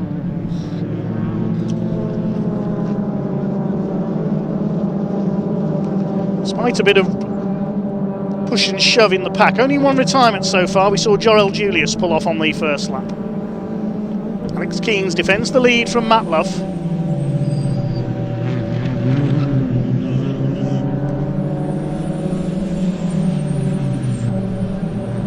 It's trying to pull away now from the 3rd place battle. There's a yellow flag out. That's on the hairpin, I think, so something's happened at the start of the lap. Pick that up in a moment. These two 6 seconds clear now of Josh Salvadori in 3rd place. It's looking good for Alex Keynes. And there's the problem. It's at the crossing, actually, not the hairpin. Lexi Powell has stopped. Now, will they cover that with yellow flags for the rest of the race? There's less than 4 minutes left on the clock, so I'm not sure if we'll see a safety car come out or not. Josh Wilby all over the back of Henry Foote. This is the battle for 5th place. Richard Jepp has moved up into 7th as well. He's got ahead of Chris Doble. Splitting off into pairs in the closing stages of this race for the Motion Motorsport Management Mini Challenge Trophy. 2 more races coming up for these cars tomorrow, and I cannot wait. First of them right at the start of tomorrow's programme at 9 AM. Another car out of the race. That's the number 91 of Finley Groom. Started on the back row of the grid, the former Stock Hatch racer.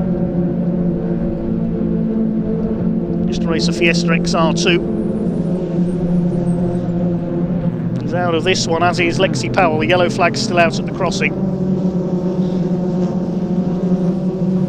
Just over 2.5 minutes to go then.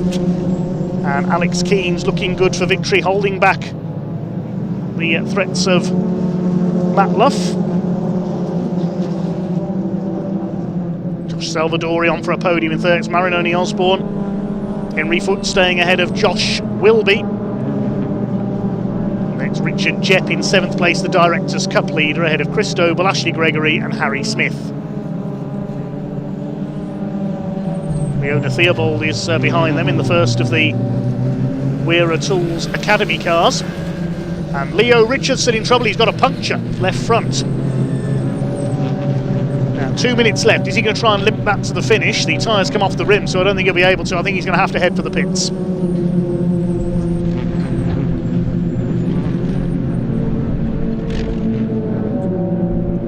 Closing stages now of this first of 3 races for the Mini Challenge trophy this weekend.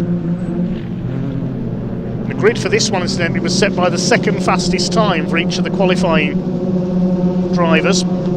Fastest times set the grid for race 3, and we have a partly reverse grid for race 2, where the grid is drawn by ballot, same as the British Touring Car Championship. Positions 6 to 12 go into the hat, and whichever number's drawn out, that number of cars is reversed. So the leaders head into what might possibly be their last lap. A couple of seconds in it as we cross the line there, whether it was last lap or not. 0.38 of a second in it for the lead, and Matt Luff is not finished yet. He's closing right back up on Alex Keynes for the lead. And this is great stuff. Matt Luff, 2-time winner at Silverstone at the season opener, and sense a chance to catch Alex Keynes. Keynes seems quicker in this second half of the lap, trying to pull away. They're well clear by 6 seconds of Josh Salvadori in 3rd place. Through the right-hander at Senna up towards Brooklands, the tighter right-hand near hairpin. This is where Alex Keynes took the lead earlier on.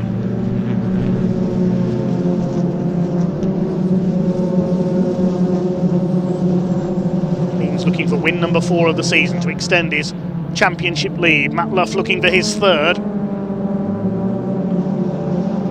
No dropped scores in the championship this year either, so every result is vital. Clock has counted down to 0. It's going to be checkered flag, I think, this time, and it drops on Alex Keynes, who takes the win. Matt Luff in 2nd. Win number 4 of the season for Alex Keynes. Josh Salvadori 3rd. He wins the Rookies Cup. Flashes his lights as he crosses the line. Luca Marinoni Osborne is 4th. And Henry Foote just beats Josh Wilby for 5th place. Richard Jepp wins the Directors' Cup in 7th. Provisionally will take the points lead in that division. Then Chris Doble, Ashley Gregory and Harry Smith round out the top 10. Louis Fleet will be next home. The last few cars making their way towards the line. Number 82 there, Adam Curtis, who started at the back of the grid. Having a bit of a scrap with the number 71 of Giovanni Santora, the man from Arizona.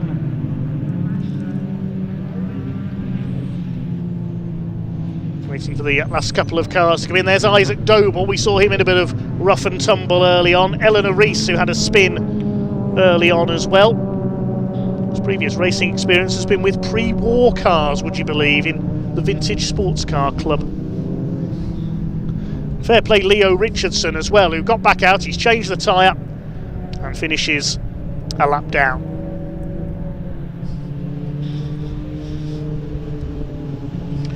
Just 3 non-finishers in that one. We'll give you the provisional result then. The win going to Alex Keynes in round 7 of the Mehron Motorsport Management's Mini Challenge Trophy by half a second ahead of Matt Luff. Great fight between those two. 3rd overall for Josh Salvadori, he wins the Rookie Cup. Then Luca Marinoni Osborne, Henry Foote, Josh Wilby. The winner of the Directors' Cup was Richard Jepp in 7th place. Then Chris Doble, Ashley Gregory and Harry Smith rounding out the top 10. Behind them were Louis Fleet, Leona Theobald, Blair Dryborough. Beanie Rees was 14th, and in 15th place was Adam Curtis. We saw him have a good battle with Giovanni Santora in the closing stages. The other finishers were Isaac Doble, Eleanor Rees and Leo Richardson, who made a pit stop to change that puncture. We lost Finley Groom, as we saw. Also Lexi Powell pulled off, and we lost Jorel Julius on the opening lap. Let's head down to Ian in Parc Ferme.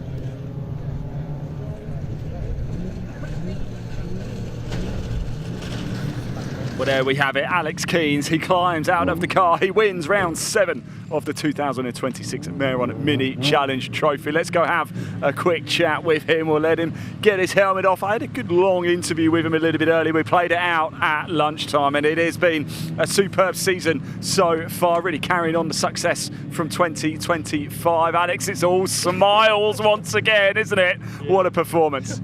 Thank you very much. Yeah, I'm just last time we were here back in 2024, we got double pole, and then the weekend just went downhill from there. And to get, I think I was here for that one actually. you might have been actually, yeah. And then this weekend, it's just finally kind of come full circle. We finally got the win here. I love this track. I think it's great. I'm so happy. Yeah. What have you learnt then from 2025 that you bring into 2026? Because once again, of course, you're right at the sharp end in the title fight. I guess the experience from last year can only help, right? Yeah, I think, I don't know, I did a lot of work on myself last year, a lot of trying to believe in myself, and I think that's carried on into this year. Yeah, I think, just mindset. I don't worry about it too much now, and I just go out and drive and get the results. Well, you certainly do, Alex. Congratulations. You win round 7. Great stuff indeed. Matt Luff over there just with Gary James. So let's grab, here he is, Lightning McQueen himself, Josh Salvador. Josh, another scintillating performance and another podium. Yeah, really good. Really good hack. We knew it was going to be a hack, but yeah, I think everyone's just so fast this championship, so it's really nice to have a really good, just fast-paced race. Are you really pleased with how the season's going? Because you stepped up straight from JSCC into Mini Challenge, and it's a big step up, but you're immediately competitive. Yeah, it's, first of all, I have to have a really good team around me. I think I've got the best lap car on the grid. It just, we showed really what we can do the first 2 rounds of the season, and looking forward to carrying it on. But yeah, everyone involved made it happen, like Colin, my driver coach, Mike and the rest of the team. Yeah, really happy. Josh, well done. Congratulations. Another trophy to go home with. Or there's more action tomorrow. There's Matt Luff. Let's go have a quick chat with Matt Luff. He's just posing for photos. We'll let him do that first. The media duties never end, do they, Matt? That's what happens when you're on the podium all the time. Of course, you did start from pole. Are you happy with that? Yeah, I mean, it's good points. It would have been nice to get a win. I was just saying a minute ago, the car just felt hot. It didn't quite have the life in it to really take the battle to Alex. I could hang on the back. But yeah, I just was never really close enough to make a move, which was frustrating.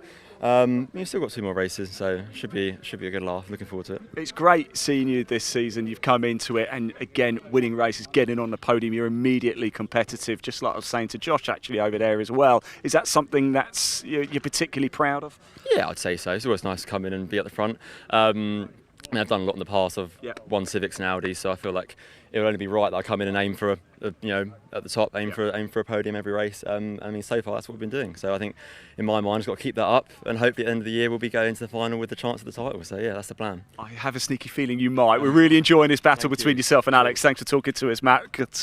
We'll see you tomorrow as well. There you go. That's round 7, draws to a close of the Mero Mini Challenge Trophy. And next we move to round 10 of the Junior Saloon Car Championship. We just heard from Josh Salvador. He was in the title fight last season in JSCC, and he looks like he's getting himself in the title fight in the Mini Challenge Trophy as well. Now, a little bit earlier over at Assembly Area, we've got a couple of new drivers for JSCC.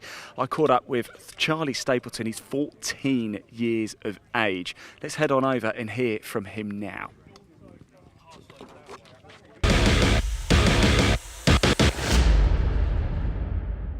Right, everybody, the sun has come back out again for round 10 of the Junior Saloon Car Championship. Over here, we have somebody new to the series. It's Charlie Stapleton. Charlie, can we have a quick chat? It's really good to meet you, by the way. Welcome to the Junior Saloon Car Championship. How old are you, first of all? 14, 2 weeks ago. 14 years of age. How are you feeling right now ahead of this, your first race? Very, very scared. What was qualifying like? Tell us about that experience. It was pretty good. I felt like I was up there. Yeah. Yeah. Can I tell you, you don't look scared, by the way. You look cool, you look calm, you look collected, you look ready. What have you done any karting or anything like that? Yeah, I used to do karting at the UKC. So why did you want to come and join the Junior Saloon Car Championship? It's just a bit fairer, yeah. I think, yeah. And I like cars a bit more. Excellent. Charlie, it's going to be a great experience. Enjoy it, won't you? Okay, no pressure. Just go out and have a really good time. Really pleasure to meet you. And just enjoy it, relax, have a good time, won't you? Let's go have a quick chat with Ralphie again, our Junior Saloon Car Scholarship winner. Ralphie, how are we feeling? We're getting more and more into the season now, aren't we? Yeah, I feel good. Not the best qualifying that I would have liked, but he moved forward, made some changes, hopefully go up. What do you make of Pembrey? Have you enjoyed it so far? I love Pembrey. Won the scholarship here. It's a good track. track. Oh, is this where you did it? Yeah. Excellent. Oh, wow. So yeah, I really like the track. It really reminds me of a karting track. Yeah. Ralphie, how old are you, by the way? 14.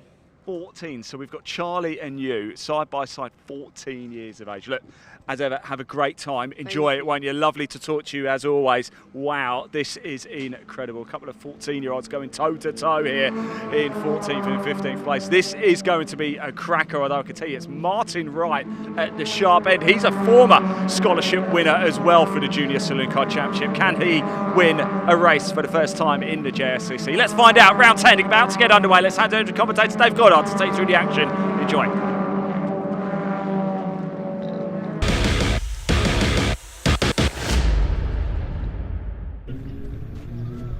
Thanks, Ian. Yes, the JSCC official safety car leading the cars up to the grid then for our next race, the first of 3 this weekend for the Junior Saloon Car Championship. Following this, we will have first race for the Pickup Truck Racing Championship. 3 races for them this weekend. Then it's the Civic Cup and then a truck race to round off our first day here at Pembrey. Back in action all day tomorrow. We start at 9 a.m. with the Mini Challenge Trophy racing all the way through until around 4:30. Full weekend of racing here at Convoy Cymru in the home of motorsport in South Wales. Must say a quick hello to Beth and Lloyd, who's watching in Neath, not all that far from Pembrey. Hope you're enjoying the action. Do get your comments in on YouTube. We'll try and read as many of them out as we can over the course of the weekend. Let's have a look at the grid then for now for the first of our Junior Saloon Car races. Martin Wright, well done to him, his first ever pole position, the man from the southwest in the number 14 alongside number 3 Jake Wardle. Championship leader Ollie Smith in number 80 on the second row alongside 27 Matthew Swatton in the Kersley Motorsport car. Row 3, 29 Tim Leonard alongside previous race winner this year, 23 Max Scharfegger. Lachlan Homer, number 94, lines up on row 4 alongside 95 of Ricky Pittman. Completing the top 10 on the grid is Atta Huna in the number 81 alongside one of our newcomers Hasnain Khan in the number 18 car. Zane Quecker on row 6 in the number 44. He's carrying a 2-place grid penalty from the previous events. Leon Holly alongside him 87. He's on a grid penalty as well. 2 places from the last event and from a collision in qualifying as well. So he's been dropped 4 places on the grid here. Row 7, 41 William Omar alongside 96. Just heard from Ralphie Branscombe. 127 Charlie Stapleton, just 2 weeks after his 14th birthday, making his debut. Very best of luck to Charlie. And Frankie Lawson, number 11, rounds out the grid. Must say commiserations to one driver, number 57 Tom Justice, who's just popped up in our YouTube comments. Actually says, would be racing here if I hadn't crashed yesterday in testing. Bitter luck, Tom. Hope to see you out on track soon. Hi to Tom Algar Racing, former competitor in this championship, says good luck Matthew Swatton. And Carson Feldman says let's go Owen. That's not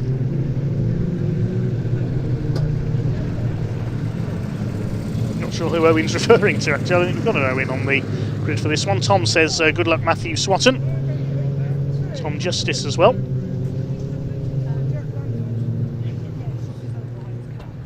Quite a few in the comments for Atta Huna, number 81. It's Martin Wright on pole position in the number 14 car. The man all the way from Hale in the southwest of England, won the scholarship in 2025. Sets his first ever pole. I think he's taken pole for all 3 races this weekend because race 1 is the quickest time from qualifying, race 2 second fastest and race 3 third fastest. Quick hello to Lewis Turkington, a famous name in saloon car racing, of course, the Turkingtons, watching from Spa-Francorchamps this weekend. Safety car has retired into the pit lane.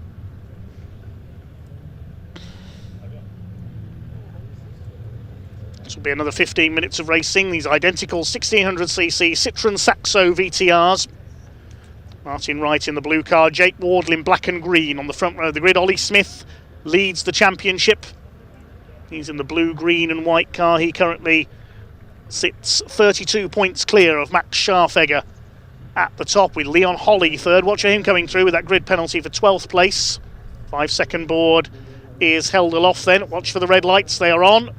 Revs are up from these 1600cc engines, and young guns go for it here at the Pembrey circuit. Decent start by Matthew Swatton in the red, white and blue Kersley Motorsport car, but it is Martin Wright who leads them away down towards the first corner. Leon Holly already making his way through the field. He's on the outside as they come up. Ollie Smith on the inside. There's going to be 4 wide into the hairpin. That's never going to work.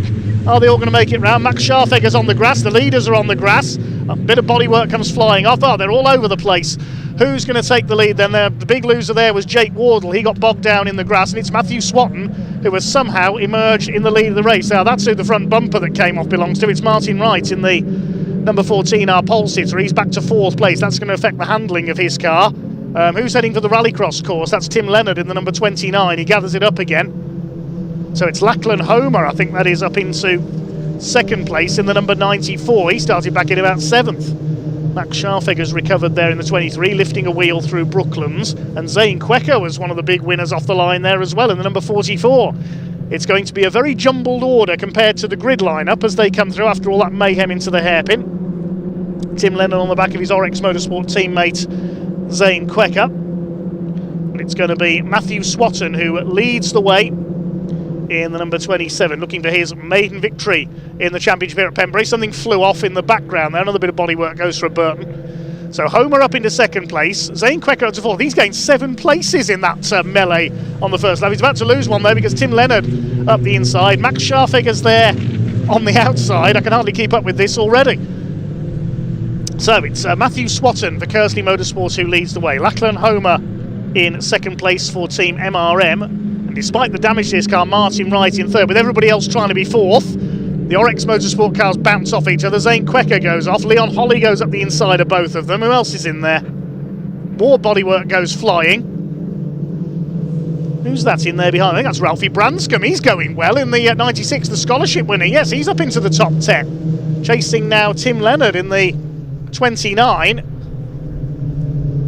So the order completely jumbled from the start of the race. So Ollie Smith is down at the back of the field along with Jake Ward. You can see them towards the back, the blue and white and the black and green cars. Be interesting to see if they can fight their way back up the order. So things starting to settle down then with Swatton in the lead. There's the red and yellow striped flag outs for debris on the course at the end of the lap. The lead is with Swatton ahead of Lachlan Homer. Martin Wright's battered car in 3rd position. Then a gap back to 4th, which at the line was Max Scharfegger up into 4th position. We'll wait to see if he is still there. Yes, and Leon Holly up into 5th. Here's our newcomer, Charlie Stapleton, under fire. He got a good run on the first corner, caused by others tripping over each other. He just lost out there to Will Omar in the number 41 car. It's got Frankie Lawson on his tail as well in the number 11. Can't drop to the back. He's Ricky Pittman in the number 95, was delayed on the opening lap. Fastest lap of the race for Lachlan Homer that time through, 1:11.904. Charlie Stapleton, our newcomer this weekend, the man from Preston in Lancashire, just learning his craft here, just learning his racing lines.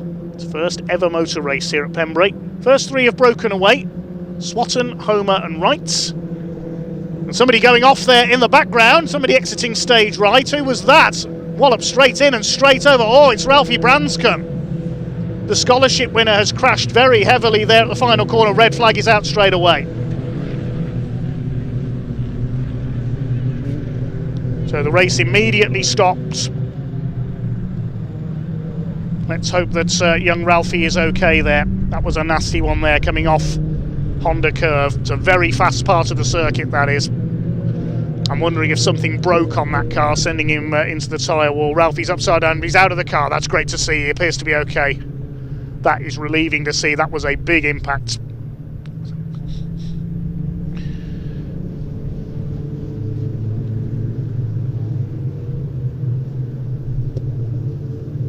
And it's such a shame for Ralphie Branscombe there, the young man from London. He was going so well, up there in the top 10 for the first time in his career around the opening lap. But that, I think, could be the end of his weekend. Unfortunately, there'll be a lot of damage to that Saxo, but the main thing is that Ralphie's out of the car and does not appear to be seriously hurt.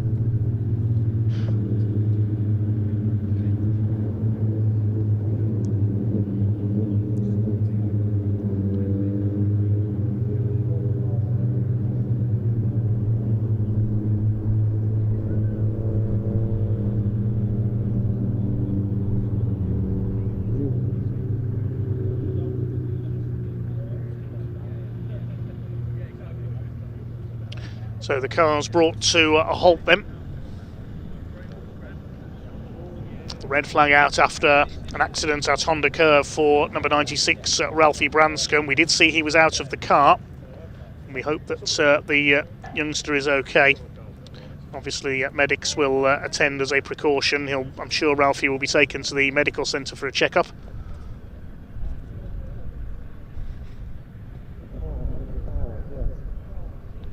Second rollover we've had this season in the junior saloon cars. The man who was leading this race, Matthew Swatton, had a rollover at Cadwell Park. So the pack brought to a halt. You can see a few drivers cooling down with their doors open.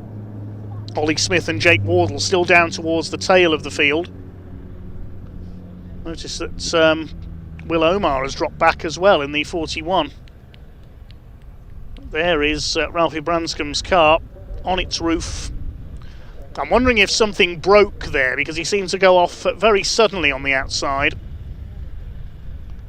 I remember a similar incident there a few years ago when I was on PA commentary here at Pembrey, when Martin Davies, the Welsh Sports and Saloon Car Champion in his Sapphire Cosworth, lost a wheel at that point on the circuit and had a very similar looking incident.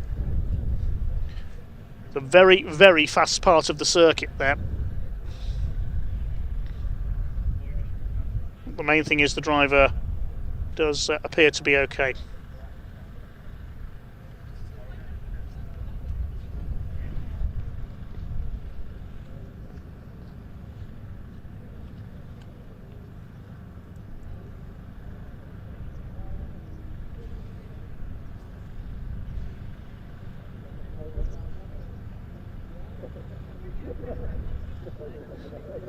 So the clear-up operation will take place, and we will be back underway with a restart to our junior saloon cars. The timing screen saying it will be a 10-minute restart.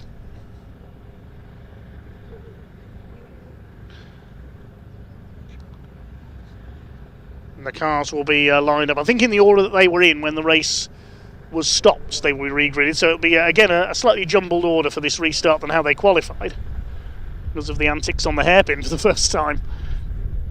Let's have a look forward to see what we can see tomorrow in the meantime. We'll be starting racing at 9 AM with the Mini Challenge Trophy with their second race today. The junior saloons will be out following them, and then our third truck race of the weekend, followed by the pickups. We race right through tomorrow up until 4:30. The last race due off for the British Truck Racing Championship. They have 3 races tomorrow. 2 races tomorrow for the pickups, 2 for the junior saloons, 2 each for our mini classes as well. And everything we see here today, the Audi Cup and the Track Action Racing Club, will be back out for action tomorrow as well. Next action on BARC TV following that will be in 2 weeks' time. The Thruxton Retro on July the 4th and 5th. And I was looking at the schedule for that the other day. It's a mouth-watering lineup for the Thruxton Retro, celebrating 80s motorsport this year. The classes we've got for that one, we have the Jochen Rindt Trophy for historic single-seaters, Formula 2, Formula Atlantic and so on. Some very special cars being entered for that. We've got the Heroes of Formula Ford 1600. The Classic Touring Car Racing Club are going to be there. The MG Owners Club bring MGs young and old. And the Scottish Classic Sports and Saloons as well, making the long trip down for their away round. Should see some very unusual cars in that series. What else have we got on the Sunday as well? We'll have the Historic Racing Drivers Club there as well, with their Jerry Marshall Trophy for historic touring cars, and the Dunlop All-Stars, among others, as well, with their Classic Alfa Romeo Challenge, all from the Historic Racing Drivers Club. That is a mouth-watering lineup for Thruxton in just a couple of weeks' time.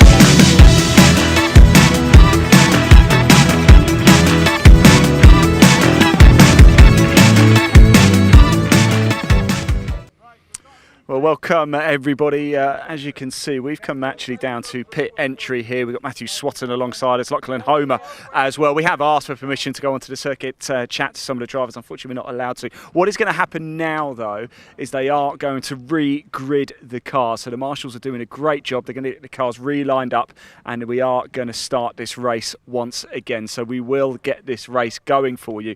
I'm pleased to say we did see the car has been put back onto its wheels now as well, Ralphie's car. He did get out and he did walk. He has been taken away by the ambulance, but that is for precautionary measures. He did walk to the ambulance by himself. He looked okay, but of course he's going to be checked out just for precautionary measures. But here we go right now, the cars for the Junior Saloon Car Championship. They're going to be re-gridded.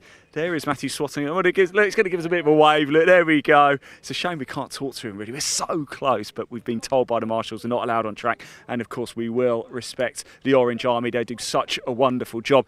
Here's Martin Wright's car, by the way. He started on pole position. As you can see, a little bit of damage straight away there for him. Not the start that he was hoping. Just behind him is Max Scharfegger as well. What a season he is having as well. We're getting a little thumbs up there from Martin Wright, although I think he might be a little bit frustrated. Leon Holly just behind him in number 87 as well. We've got our 14-year-old Charlie Stapleton. We heard from him, didn't we, as well? He's the third from final car at the back there, but Ralphie Branscombe, I'm pleased to say, did walk out of the car on his own steam. So a bit of a frightening moment, but he's been taken away in ambulance just on for a precautionary measure. He did walk to the ambulance on his own steam. His car has now been put back on its wheels as well. It's going to be recovered, taken away. The tyres will be restacked, and then we will be back under racing conditions very, very shortly indeed. So I really do appreciate your patience. Thank you for tuning in today. I hope you've enjoyed it so far. What's been the best race you've witnessed so far today? Let us know in that live chat. We're live, of course,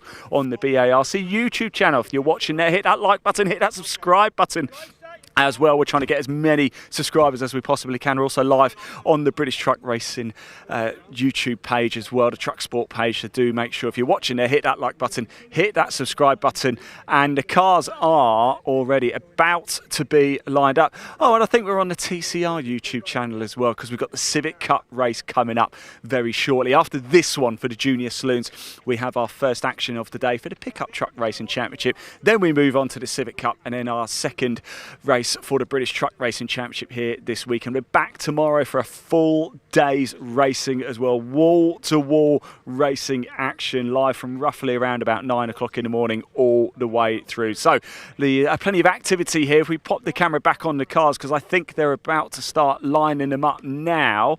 They're just trying to get themselves into position. Martin Wright just fired up his car there. Max Scharfegger just behind him as well. So they are now moving the cars. So it's Lachlan Homer in the number 94. Martin Wright is going to go, and it looks like they're going to go. So it looks like Martin Wright is going to go from pole position here. That's where he started the race. He is a former Junior Saloon Car Championship scholarship winner. He took the scholarship prize last season. And he looks like he's going to go from first place. We'll get all this confirmed. I'm sure Dave Goddard will be able to give you more information. We're literally down by ourselves here at pit entry at the minute here at Pembrey, right onto the final corner as they come onto the start-finish straight. And they are starting to re-grid the cars now. So it looks like we will be getting back underway very, very shortly here for round 10 of the Junior Saloon Car Championship. Thank you for your patience, everybody. Ralphie Branscombe's car has just been picked up by the tow truck. It's now onto the start-finish straight. It will be towed away. The tyres will be replaced. The cars will be regridded, and we will get round 10 underway very, very shortly. We'll keep the camera down here, but I'll hand back to your commentator, Dave Goddard, who I'm sure will have more information. Yes, thanks so much, Ian. Just waiting for the cars to be re-gridded. I initially thought that the cars would be gridded in the order that they were in when the race was stopped, but it looks like that is not the case, and they're going with possibly the original grid sheets, which would mean Martin Wright is on pole in his bumperless car, and it will be Jake Wardle in the black and green car on the left of your shot there alongside him. We're just waiting full confirmation of that. Apologies for the slight confusion there. Plenty of our commenters cheering on Matthew Swatton, and also a few fans of Ricky Pittman as well, the number 95, the grey car further back in the lineup. The main thing is that Ralphie Branscombe appears to be okay. He's been taken to the medical centre for a checkup. The marshals just clearing up the scene there. Big well done to the Orange Army as always, or the Orange family as I call them. We could not go racing without them. Full credit to all of them for volunteering their services every weekend. If you want to become a marshal, you can attend a taster day at your local circuit around the UK. I know quite a few people who've done that myself, and I'm looking to maybe do that myself in the future. If I ever have a weekend with no commentary, the problem is I'm always behind a microphone somewhere, but I would love to swap microphone for flags myself someday.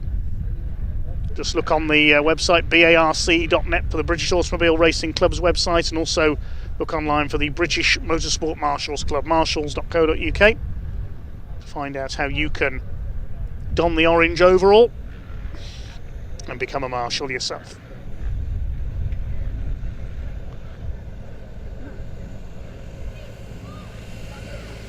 I think the rest of the pack was being held back while the tractor was driven on there to rebuild the tyre wall. Looking at the points situation in junior saloons at the moment, it is Ollie Smith at the top.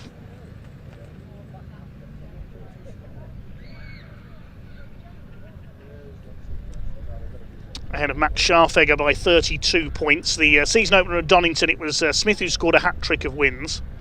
Had 2 wins at Cadwell Park, with Max Scharfegger taking race 3. That was the race that was red flagged early when Matthew Swatton rolled. And then they went on to Croft up in the northeast of England, where Max Scharfegger had a couple of wins, and then Ollie Smith took race 3. Cars now being brought forward. Except for Frankie Lawson. Where's the number 11 go?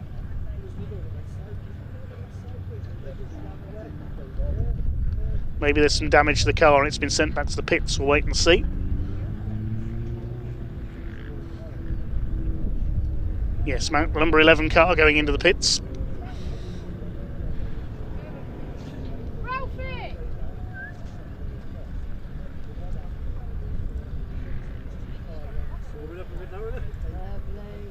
So the cars being gridded then, and they are in the order that they were in when the race was stopped. I thought the confusion there was when Martin Wright was first to be moved up to the grid, but it is Matthew Swatton in pole position. He was leading at the time of the stoppage ahead of Lachlan Homer in the number 94 car. So the likes of Lachlan and Leon Holly have struck lucky, because they had come through from 7th and 12th on the grid. Now they restart in 2nd, and I think Leon Holly was up to 5th. JSCC safety car in position, the Saxo.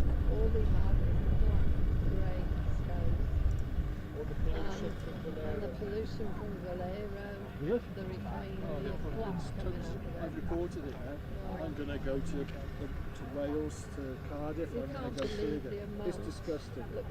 It's absolutely insane. Well, if one live stream from BARC TV is not enough, we do have another event going on today. This is from Donington Park, where the Caterham Championships are racing today.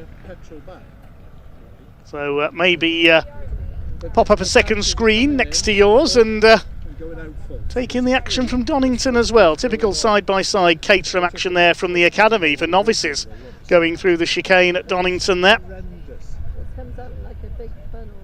Spoilt for choice on BARC TV this weekend. Caterham's on one screen, Pembrey with trucks and support on the other.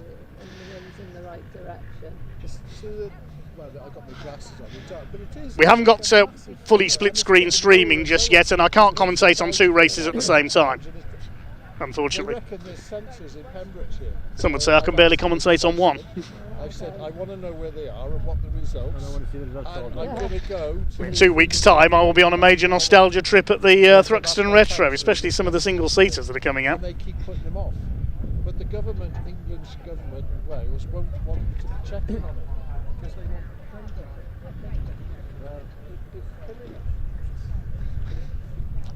Well, we'll take a quick pause here at Pembrey because the tyre wall is currently being rebuilt, so we'll enjoy a bit of action from Donington with Paul Walsh and Chris Hutchinson, your commentators, and I'll be back with you in a few minutes.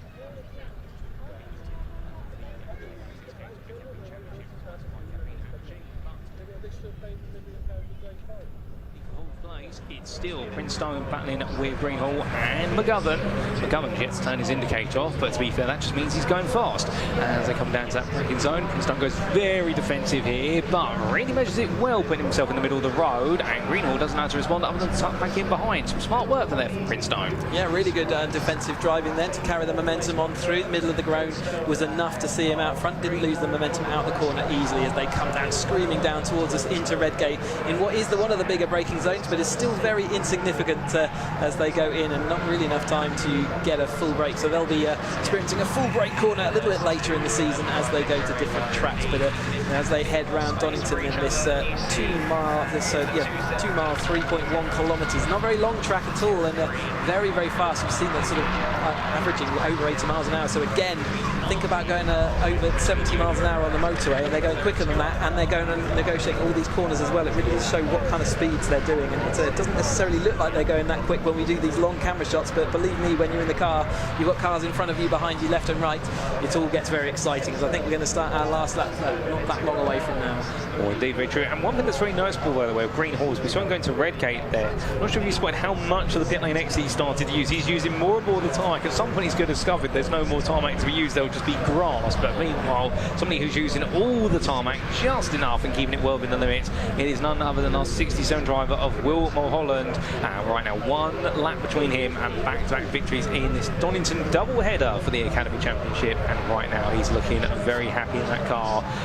All he's got to do is get it to the finish. To be fair, he has been matched lap after lap by the CEO, who's not quite been able to maintain that pace as well. But understandably, for Mulholland, this is just looking to be the dream start to his season. He's so acclimatised to that car. Imagine dreaming of being a racing driver, and the first race meet you just come and win both of them. You're going to be thinking you're a bit of a hero at that point, aren't you? Long season yet to go, but what a start if he just has to go around another 1 mile of this track. Oh, indeed, absolutely brilliant start. But that's not to discredit our other drivers as well. And well, coming back to what's perhaps not a dream-like result, it will be a dream-like battle here for Princestone, Greenhall, McGovern, and West. They're absolutely loving this. We're loving to see it, and we're right in the midst of that fight to fall all the way through to 7th place. Let's wait and see how that one ends. But understanding, ladies and gentlemen, we're giving our leading man at the time on the cameras now as he comes out of Coppice Bend, because he's only got 2 more corners to go, and he's been absolutely incredible. They've had to wait until the start of summer to get racing, but to be fair, for some the wait's too long, but for this man it has not been too long a wait to see that second win. There's the battle for 4th place. We briefly catch that, and then coming out the final corner, here comes William Mulholland to bring on home his 2nd win of the season and his 2nd win of Donington. He's the Donington dominator, you could say, and it will be behind him Barnaby Husio, who comes home in 2nd. We'll then have Tim George in 3rd, but who's going to come in 4th? I think it is going to be in the end Princestone, but that was Greenhall going a little bit sideways, and West come through. Yeah, well done. And then, yeah, absolutely. What a race across the lane. You can see how close it was as they took that checkered flag that time. So it was George, Princestone, West, McGovern, Greenhall, and then Caldwell. So yeah, fantastic for all of those drivers. And what a battle. I mean, in their 2nd only ever race. It's brilliant. Oh, indeed, an absolutely brilliant battle, setting the tempo nicely. And as we have a few more finishes coming through, McIntyre there 12th, and we'll very shortly have our number 24 of Jonathan Macklin coming to the line, albeit he was 20 seconds behind, but to be fair, some good points for his debut weekend. As well as we do also get ready to see what will be Macklin, and then just 6 seconds behind him, I think that is Macklin in the white and black livery machine. There he goes across the line, and then we will have Donatas Juskas, who comes on through there in 14th place in number 77. Number 11 of Man, and then Wells completing your lead lap finishing order. But absolutely brilliant stuff for round number 2 of the Cafe in the Machine KTM Academy Championship. Full 20 minutes of action as well, and what Indeed. action it was. Fantastic. Can't wait to see them at the next round. I think they're at Brands Hatch next to We'll I'll get that before the next time race we get to. But fantastic. We've got their provisional results, so let's hear where they ended up. Well, indeed, and well, ladies and gentlemen, after a great 20 minutes of racing, 15 laps over the distance, and Will Mulholland, he was kept honest by Barnaby Hussey over the course of the first half of the race, but once he retook the lead, he bolted away. 6 seconds behind was Hussey making it second place there, and in third, Tim George. And well, outside the podium, 4 seconds behind, it was Benjamin Prinstone, who did incredibly well to fend off Dan West, and also in there James Greenhall and Phil McGovern, but it was Dan West who made it into 5th, for Greenhall going a bit too deep into the S's right at the very end, and they all did very well to make sure that did not turn into drama right at the finish line. Phil McGovern, 6th there, will be a bit gutted. I think hoping the top 5 was definitely earnable, but in the end it was not. But he was able to beat Greenhall to the line, and then Freddie Caldwell, he just waited in 8th place, but the day never quite came for him to be able to move further forward. Anthony Dan took 9th place there, ahead of Tom Stanton. Keep in mind, of course, Stanton did stall at the start, so did very well to recover to 10th place, all things considered, and that's your provisional top 10. And in the end, the fastest lap was set by your race winner, Will Mulholland, Will 1 minute 22.26. A brilliant race, no doubt about it. Very shortly, we'll be hearing from your top 3, and I do believe we're going to be cutting down to the Sam Parker, ladies and gentlemen.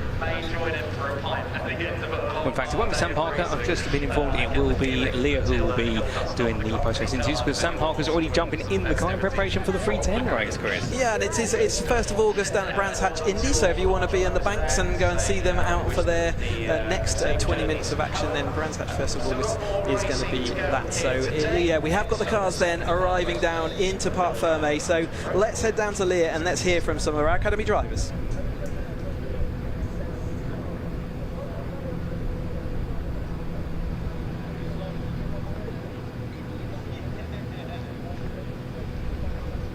An absolutely brilliant showing we've had there from the Caterham Academy.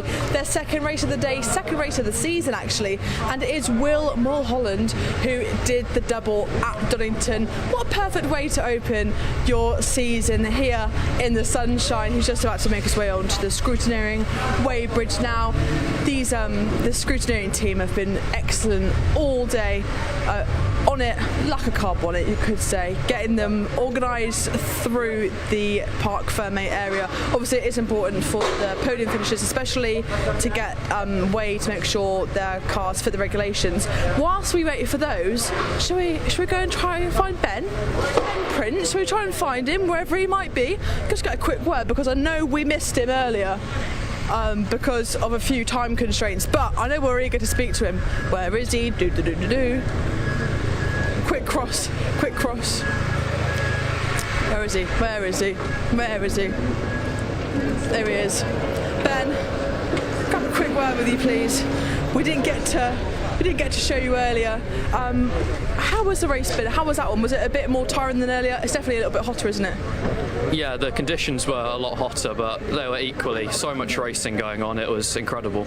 So yeah, thank you to all the drivers. Clean racing, it was fun. Really appreciate it. It's been really respectful, hasn't it? Which is so nice, because you're all so new to it. But have you enjoyed your first weekend as an Academy driver? Been very enjoyable, thank you. Yeah, it's been great.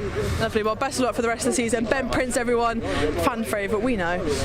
But hopefully now the podium finishers will be getting out of their cars so we can speak to our winner, Will Mulholland. Let's see if we can find him. Where's his car gone? Oh, he's over here.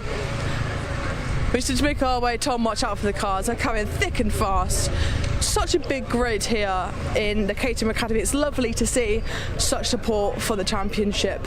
He's having a drink, a well-deserved drink. Oh, I can't get into him. Look, he's got a little window just to keep me out. I'm going to have to turn around this. Oh, he's getting out. Look. Am I allowed out now? Customer service, honestly. Oh, look at this. It's all very technical, see. The agility, pure parkour there. It's a lot of practice of this. Just a quick word then. 2 wins to open your season in the Caterham Academy. You can't ask for better, can you? I can't really. I mean, apart from if they could just reschedule all the other rounds to be here as well, then I'd be absolutely delighted. Well, what have you felt racing your first weekend? At Donington Park as well, such a great circuit. Disbelief. Oh, it's an incredible circuit. Yeah, it's pulling out and then going onto a grid. I was coming up the into the first corner, and Barney shot by me, and I was like, I can't go that in there. It's like, there's another car there. And it's like, I look at my other mirror, and there's another car. It's like, what on earth? That's a great race, man. That was really fun. We've got Barney here, P2. We made up one place. Obviously, you had that great podium earlier as well. Yeah. Just summarise your weekend in the Caterham Academy, your first one. Absolute carnage. This is the most carnage thing I've ever done in my life. I've never been so excited and scared at the same time, but it's absolutely brilliant. I love it. Well, I'm both glad you enjoyed your weekend. Congratulations, cool off, get some water down you, cheers, go and spray some champagne. Wow, it's been such a brilliant weekend for the Caterham Academy. I'm so glad. Obviously, the race 2 was a lot more straightforward for lots of them. I'm so glad they've had a great weekend. But I can actually hear now, we've got the road sport out on the grid, so it's time to hand over to Paul and Chris in commentary.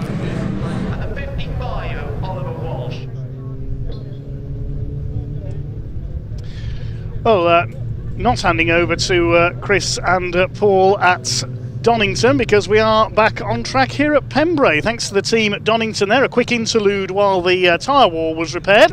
But now the car's being led up to the grid for our restart of racing with the Junior Saloon Car Championship. It will be a 10-minute restart following that red flag, an accident for Ralphie Branscombe coming out of Honda Curve. He's been taken to the medical centre for a checkup. Cars lined up in the order that they were in when the race was stopped. So it's Matthew Swatton, who was leading at the time of the stoppage, will be starting from pole alongside Lachlan Homer. Then we've got Leon Holly through from 12th on the initial grid up into 3rd place. Then Max Scharfegger. Also in there I can see Zane Quecker, Tim Leonard and Atta Huna. He's got a lot of friends cheering him on in our comment stream here today. So 10 minutes of racing coming up then from the JSCC. Wait to see if the number 11 car as well of Frankie Lawson rejoins. Frankie dropping into the pits before the cars came round on the green flag lap. The 5-second board is held aloft then. So a 10-minute restart for race 1 of the weekend for the Junior Saloon Car Championship. We're missing the car that was in 3rd place as we get back underway and down towards the first corner at Hatchett's Hairpin they go. It is Matthew Swatton who gets the best getaway. The car that's missing is Martin Wright. He's restarting from the pit lane, so Martin Wright will restart at the back.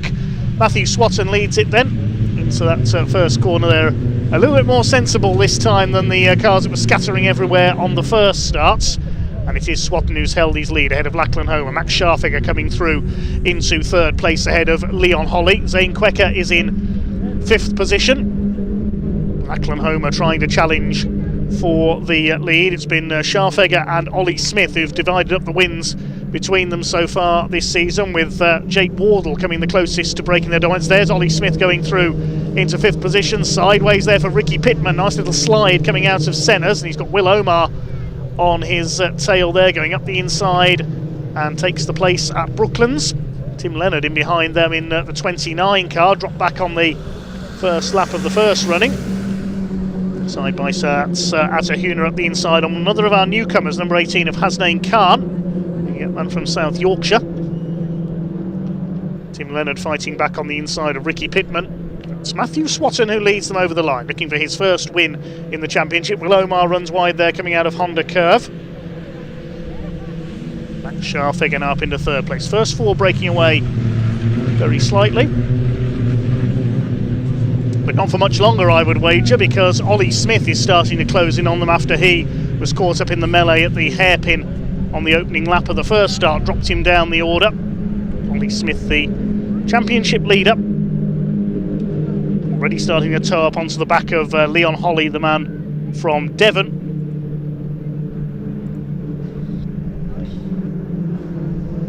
There's Zane Quecker next in the order. Side by side there, Hasnain Khan having a look up the inside, battling with Atta Huna. Khan up the inside. One of our newcomers this weekend goes through. He's giving a good account of himself here, certainly. There's Jake Wardle further back behind Tim Leonard. Seems to be struggling a bit. I think his car may have got some damage on the opening lap. But Jake trying to fight his way through. Martin Wright and Frankie Lawson at the back, right at the back there. They've joined in from the pit lane. It is, as we said, a rather jumbled order than what we're used to seeing. Will we see a new winner come out of it? Lachlan Homer having a go down the outside. towards Hatchett's hairpin. Max Scharfegger in third place, under fire from Leon Holly, his second season in the series, a tough and forceful young racer, the Devonian.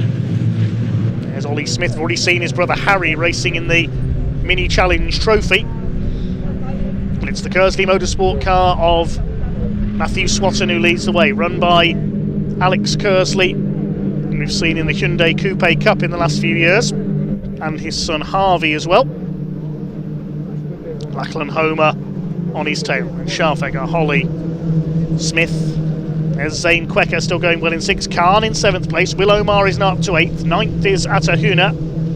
And in 10th place, Tim Leonard. Jake Wardle down in 11th. 12th is Ricky Pittman. And Charlie Stapleton in 13th place as Huna goes wide coming out of Brooklands, nearly leaning on his Orex teammate there. Jake Wardle goes up the inside as a result in the number 3.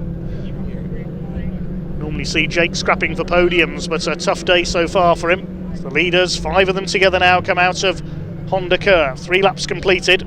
Fastest lap of the race has been done by, not surprisingly, Ollie Smith. 1:11.593 for the championship leader. Scharfegger having to attack and defend at the same time, trying to have a go at Lachlan Homer for second place, but at the same time he's got to hold back Leon Holly, and Smith now getting aboard as well.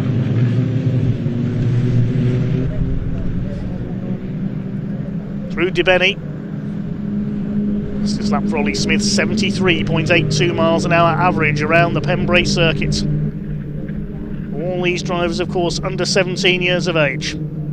Oh, Max Scharfegger nearly lost it there. He got a wheel onto the grass. You don't want to do that at speed, and that's going to run him wide on the next corner as well. Leon Holly says, thank you very much, I'll go through into 3rd.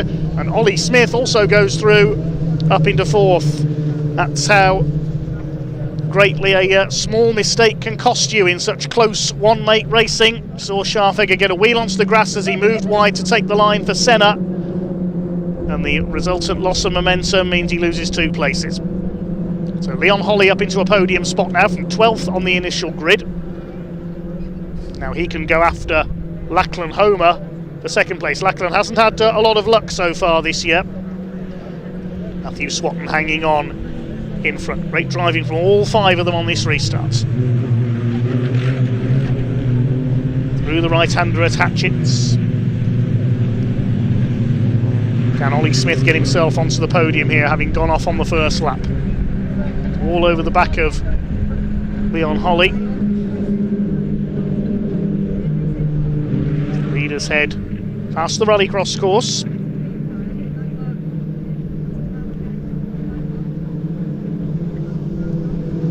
Zane Quecker still going well in there in 6th position ahead of Hasnain Khan. Scharfegger runs a little bit wide there through Brooklands, and so does Leon Holly. This could be Ollie Smith's opportunity to move up into P3. He's on the bumper there of Leon Holly's car. First 2 breaking away slightly as a result. 4 minutes of this race to go. There's Quecker, Khan, then the battle between Will Omar, Tim Leonard in the 29, and behind them Jake Wardle, the number 3. Atahuna behind them, then Ricky Pittman, and Charlie Stapleton under fire now from Martin Wright, who, don't forget, restarted from pit lane, the pole sitter originally in this race. The hairpin they go once again. A couple of laps left to go yet, possibly more than that. Reasonably short circuits here at Pembrey.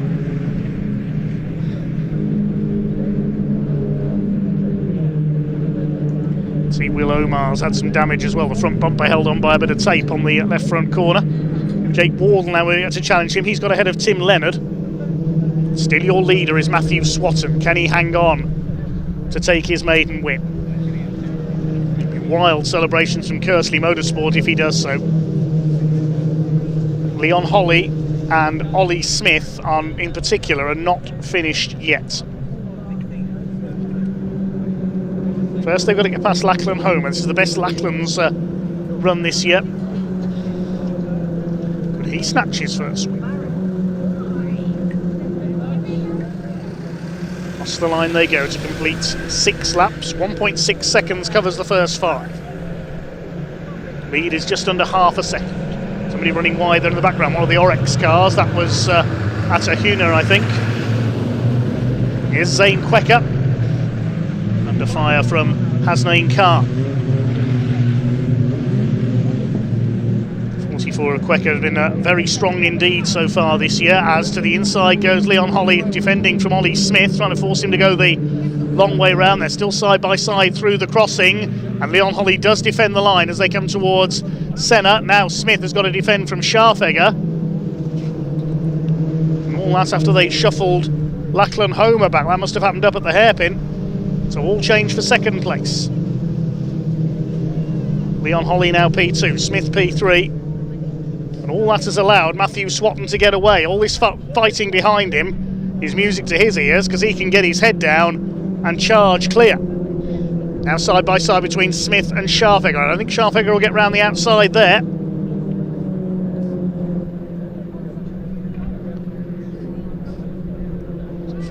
Three places lost for Lachlan Homo. He said he never has the luck going for him in this championship. Couple of laps to go. Down to the hairpin they come once again. Leon Holly now in second place, Smith third, Scharfegger fourth. Lachlan Homer will be cursing his luck once again. He was second, now down to fifth.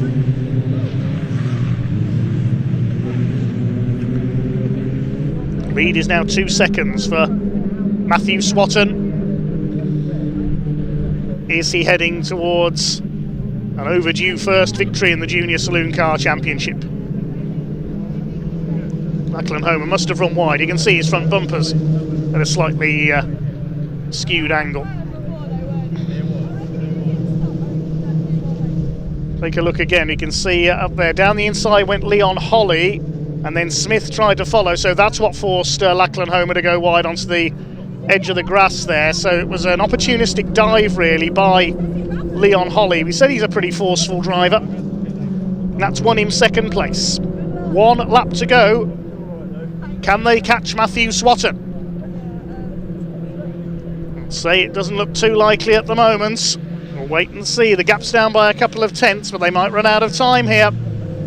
It's the tool zone car of Leon Holly up there in second. And he's being kept busy by Ollie Smith, who's trying to go for second place. Out of the hairpin they come for the last time. Clock is down to 0. It'll be checkered flag this time. Can Matthew Swatton hang on for a maiden victory? Holly in second place, Smith in third, having come through, having gone off early on. Leon Holly having come through from 12th on the grid at the initial start after that grid penalty. Matthew Swatton driving beautifully out in front. Scharfegger in 4th place. Lachlan Homer, who ran second until that lunge by Leon Holly at the hairpin. He went wide, dropped 3 places, down to 5th. But the checkered flag is awaiting. The Kersley Motorsport car of Matthew Swatton. Here he comes.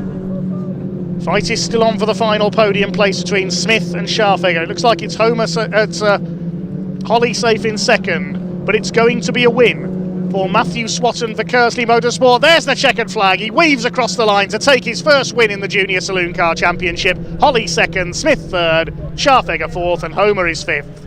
Congratulations, Matthew Swatton, a long-awaited first win. Zane Quecker comes over in 6th. Tim Leonard coming through for 7th ahead of Khan in the 18. Then Omar and Wardle round out the top 10. Martin Wright, having restarted from the pit lane, comes in 11th. 12th is Ricky Pittman. Atahuna is 13th. Charlie Stapleton, he finishes his first race in 14th. And Frankie Lawson completes the 15 finishers.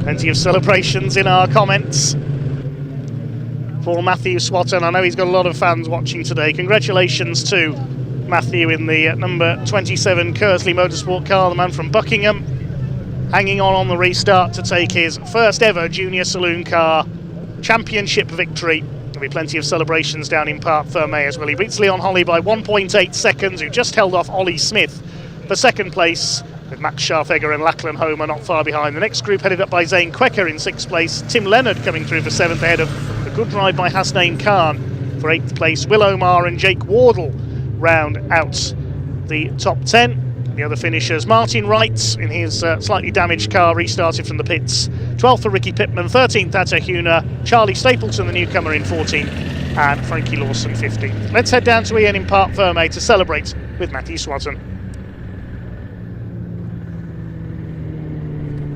Well, welcome down to Parc Ferme, everybody. We've come down a little bit early, as you can imagine, because it's our first win in the Junior Saloon Car Championship for Matthew Swatton, the Kersey Motorsport team, just behind us as well. You can hear them and see what it means. Here comes Matthew Swatton. He takes the #1 spot. He wins round 10 of the 2026 Junior Saloon Car Championship. We will let him get out. We will let him get his helmet off. There will be a huge cheer. Big shout out to Leon Holly as well, by the way, in second place. But look at what it means for Matthew Swatton. He's going to go over. He's going to say, he's going to give a big cheer to family and friends. Look at what it means. We've had a very nervous pit wall down here at Pembrey, but this is what it is all about. Congratulations to Leon Holly. He's come home in second place. Ollie Smith salvaging a podium as well from that race. Great driving from your championship leader, Ollie Smith. We'll let Matthew get his helmet off. We will have a quick chat with him. I imagine he's going to be a little bit emotional. Everybody's had a hug, Matthew. Where's mine?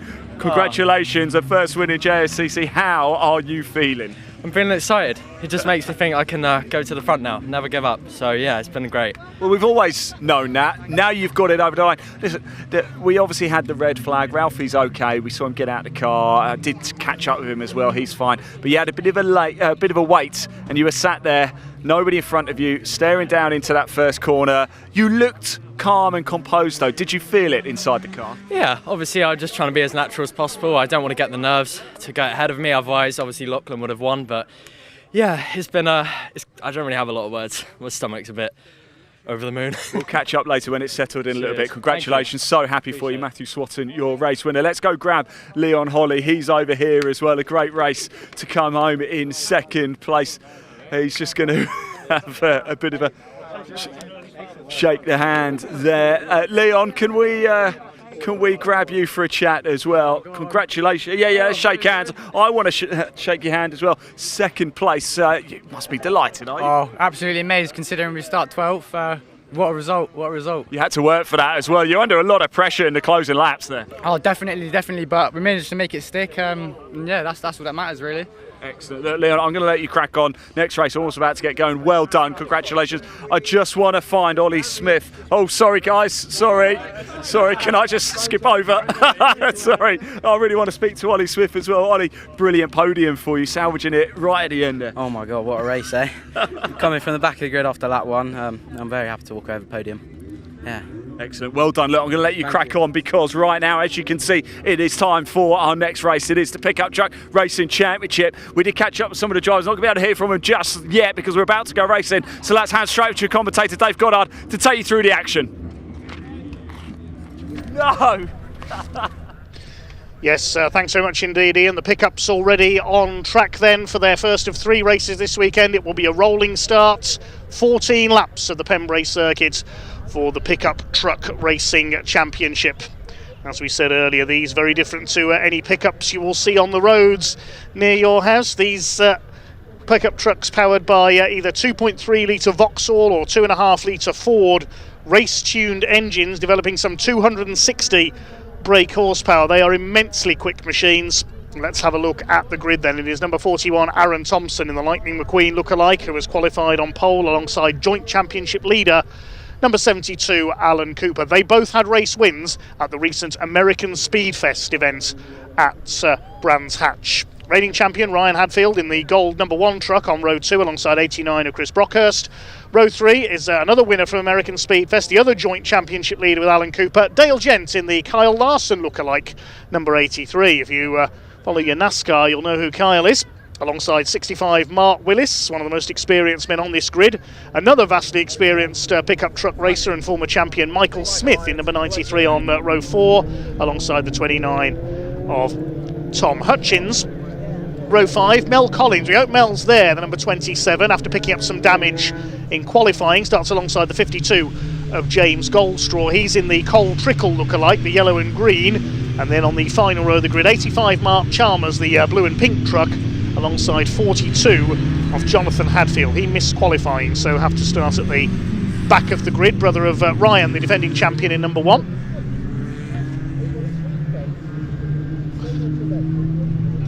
So, a dozen pickup trucks out there. The only one we're missing from the booked entry is Irishman David O'Regan. There's Mel Collins, the 27. He's repaired that bit of damage he picked up in qualifying. Pickup truck racing started in the UK by Sonny Howard in the mid-1990s as part of the Eurocar racing package. Sonny Howard's dream was to bring NASCAR-style racing to the UK. Of course, in America we have the Craftsman Truck Series on the NASCAR ovals and some of the road courses. And this is perhaps as close as you get in the UK these days to NASCAR-style racing. We've seen them race on the now sadly dormant Rockingham Motor Speedway, the 1.5 mile oval in Northamptonshire, and they were certainly something to behold around that oval. They achieved speeds of over 140 miles an hour around the Rockingham Oval, which sadly now sits no longer used, which is a great shame.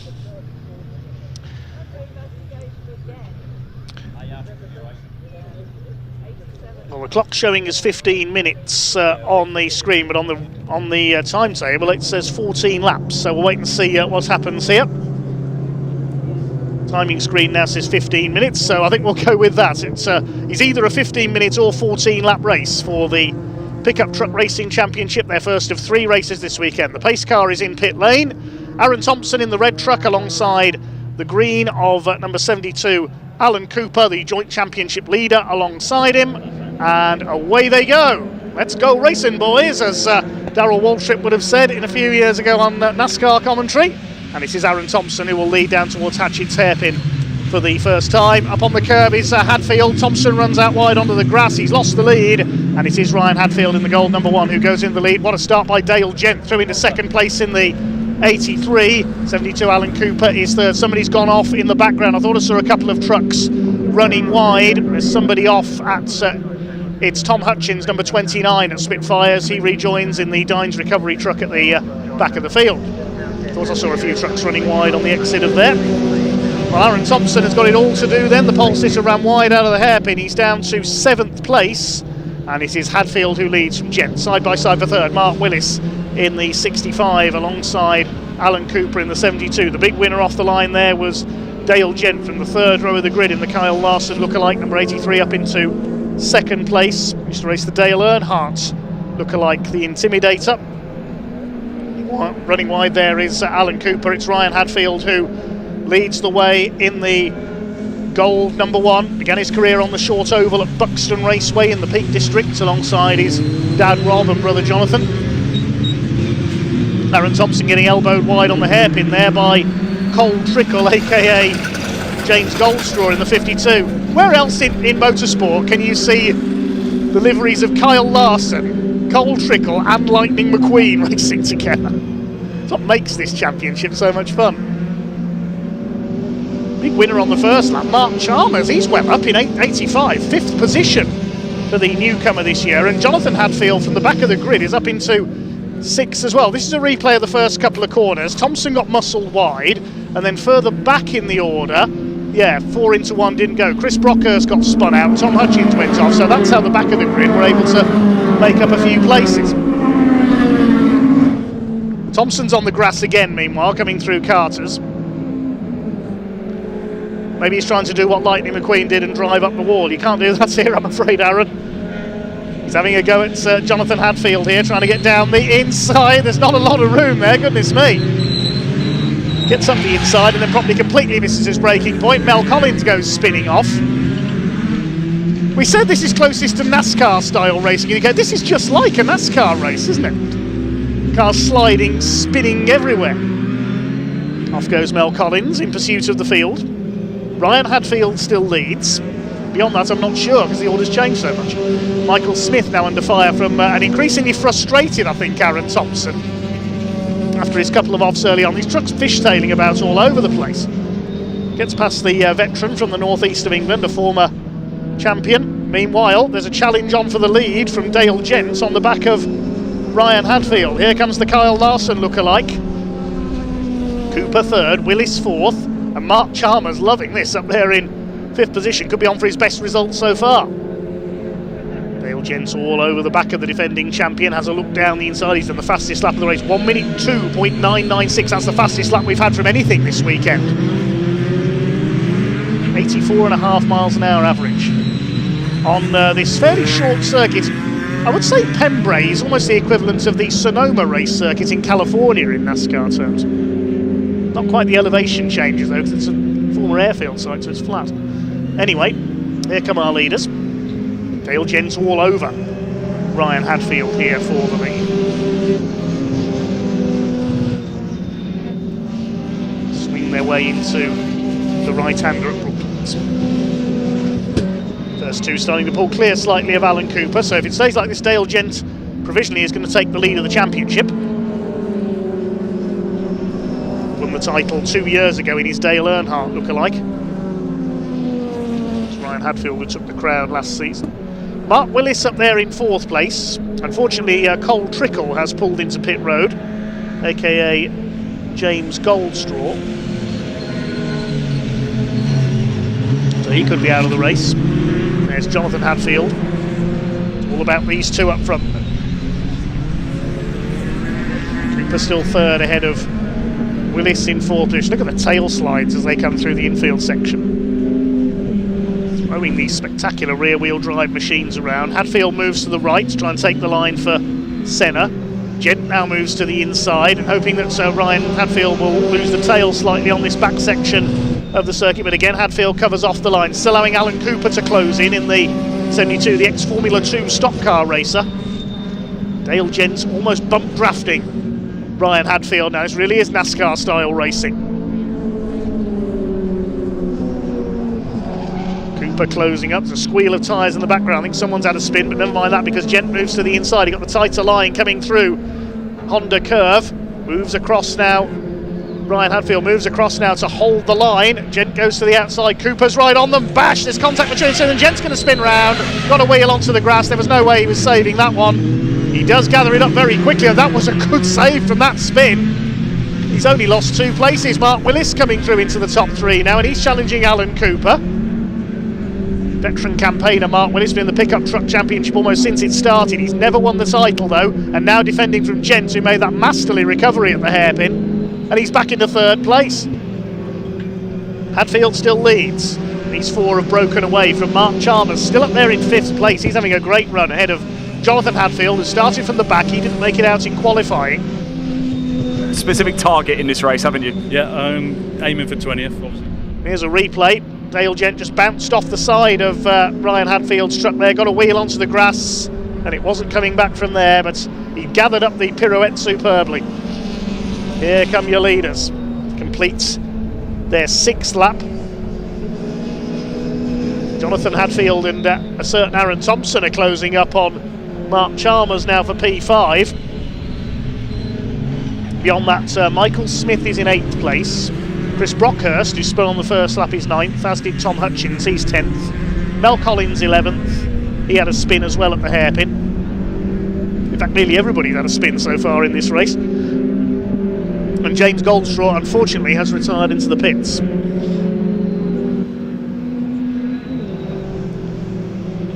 Mark Willis a little bit wide, so is Alan Cooper there at Senna. Jonathan Hadfield, he's never going to go around the outside of Mark Chalmers and Senna. You can't go around the outside there, surely. Yes, he has. Great move at Senna and Brooklands. That was a brilliant bit of driving by Jonathan Hadfield. And now Aaron Thompson is going to come through. His father Steve used to race in the pickups and in Eurocar, the space frame Ford Mondeo lookalikes. Another creation of Sonny Howard's in years gone by. He and his father Steve raced together in Brick Car in a Clio a few years ago as well, winning their class championship. Going into Hatchin's hairpin. Aaron Thompson nearly clips the back of Mark Chalmers, who's trying to get 5th place back in. Oh, and Hadfield slows. I thought he'd missed a gear there. No, there's a problem with the 42. And they did very well to avoid running into the back of him. Meanwhile, change for the lead. Alan Cooper has taken the lead. Let's see if we can pick up what happened to Ryan Hadfield there, but he's back to 3rd behind Dale Gent. So Cooper now your leader. That must happen a little bit further round from the hairpin there, I think. We'll wait to see. Or did Hadfield run wide on the hairpin while we were watching the fight for 5th? Have a look again. Yes, it was up at Spitfires.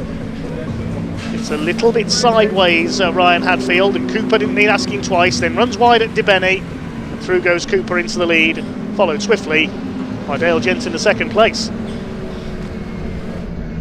Meanwhile, the safety car is out. These pickup races, always impossible to keep up with. We'll try and work out what has happened. It might be because of Jonathan Hadfield's truck. We saw that slow and stop very suddenly. Yes, he's on the edge of the circuit there, so the safety car allowing the marshals to move it.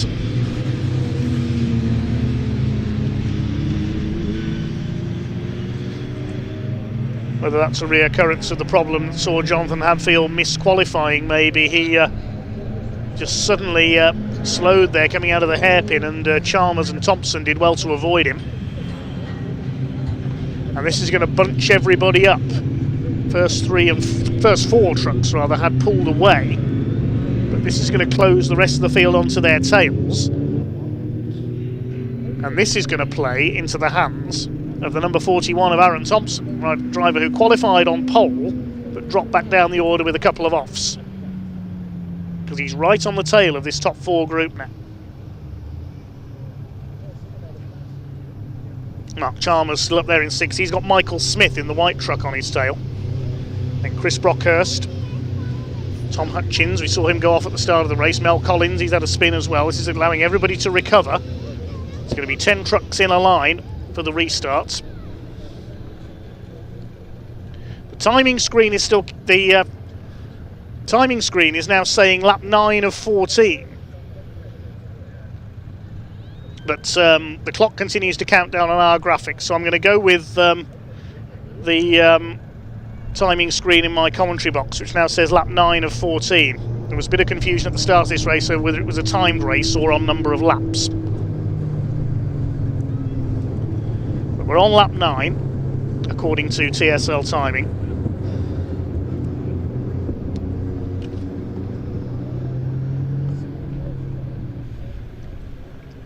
Safety car still out. It's taken the marshals a short while to move Jonathan Hadfield's truck from Spitfires to a position of safety. It's Alan Cooper who leads the way then. Raced quite successfully on shale ovals in the Formula 2 stock cars. And won a couple of titles in, believe it or not, Reliant Robbins on the ovals as well. Dale Gent was a short oval man, as are many of these drivers in the pickup truck racing championship. Dale Gent's the son of Mark Gent, who raced on the ovals for many years in the UK and in the Netherlands. Used to race at the old 1,000 metre oval at Barlow in the Netherlands.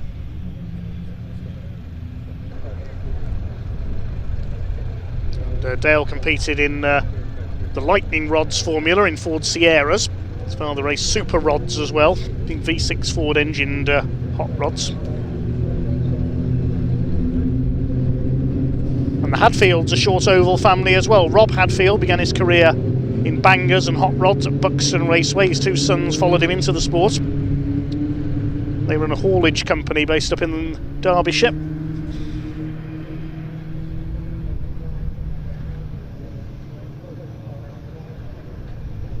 And there's Mark Willis in 4th place. He's raced hot rods since God was a boy, I think. Now Collins been with the pickup series for many years.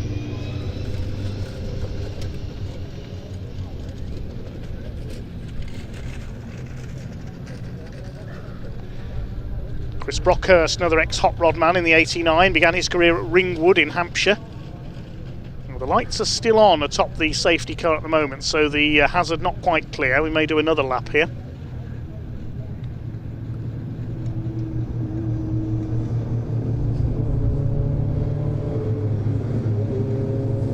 Tom Hutchins, the 29. The Hutchins family began racing at Brands Hatch in saloon cars, along with another pickup racer these days, Dan Fisher, number 5, who's not here this weekend.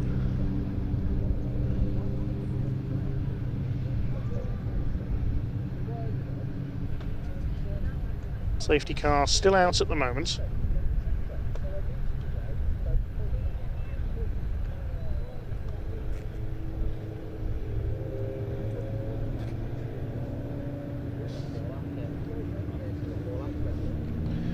Thanks for all your comments coming in. Pope Motorsport says you can always rely on pickups for carnage.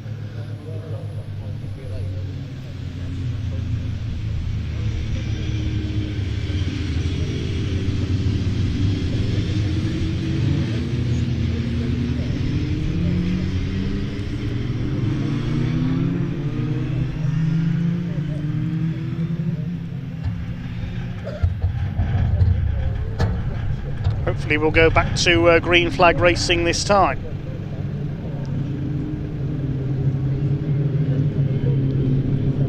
Aaron Thompson's going to be the one to watch here, I think, in the number 41. We're on lap 11, so if we go back to green this time, it'll be a 3-lap race for the line.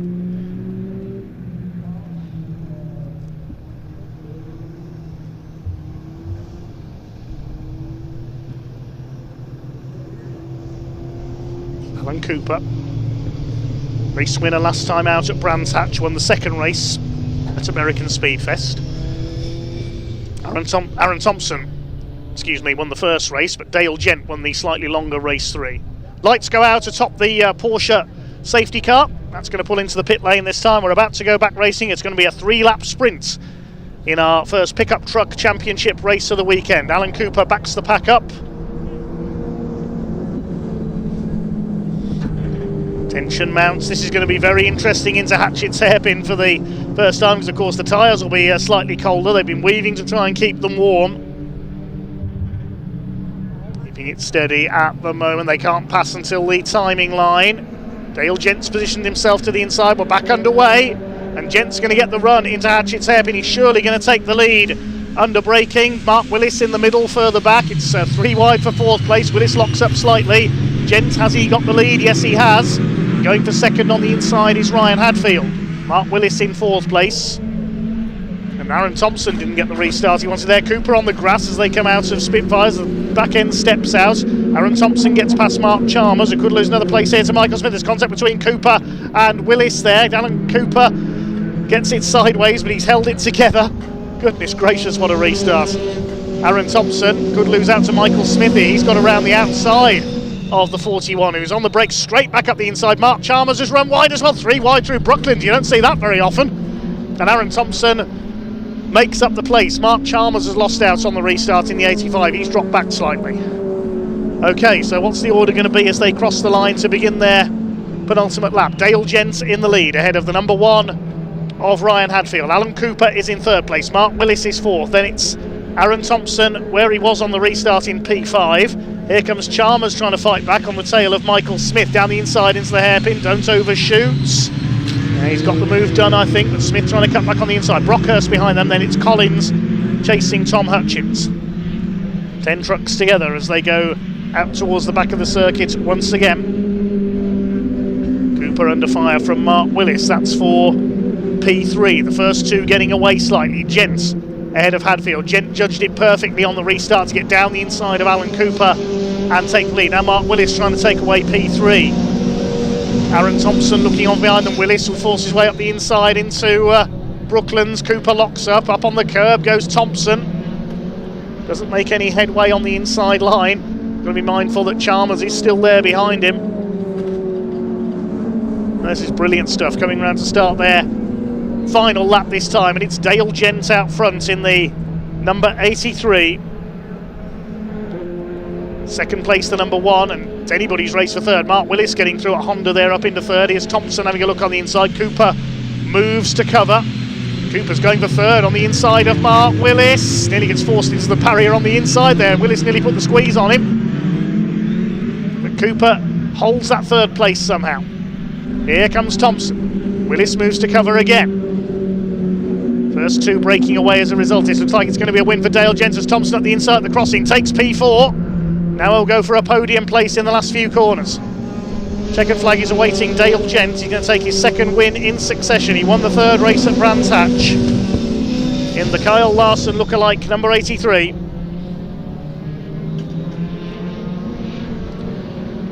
A brilliant, frantic opening race for the pickups, and they're not done for 3rd place yet. Thompson trying to go around the outside of Alan Cooper now, cutting back to the inside, but it is going to be a win for the number 83 of Dale Gent. Here they come out of Honda for the final time. There's the checkered flag.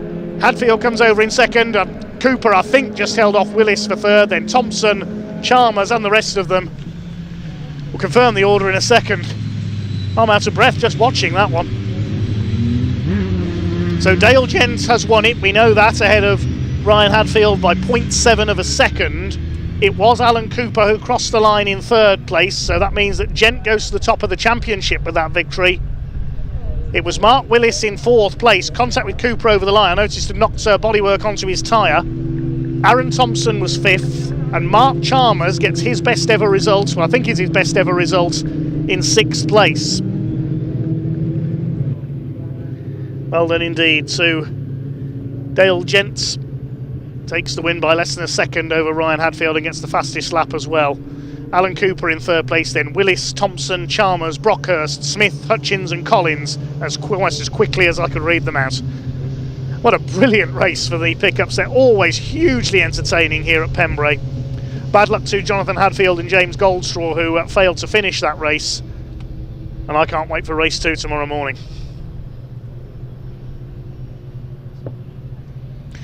Yes, Barney Ward in our comments, I think, has summed that up perfectly. Absolutely bonkers.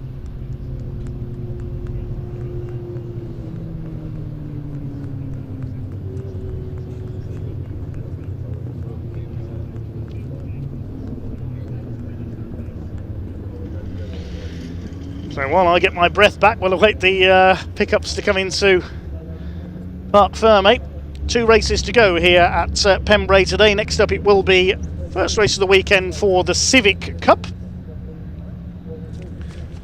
where Matt Wilkins leads the points. We've had 6 different winners so far in the Civics. Will it be 7 out of 7? We'll find out shortly, but for now let's head down to Parc Fermé.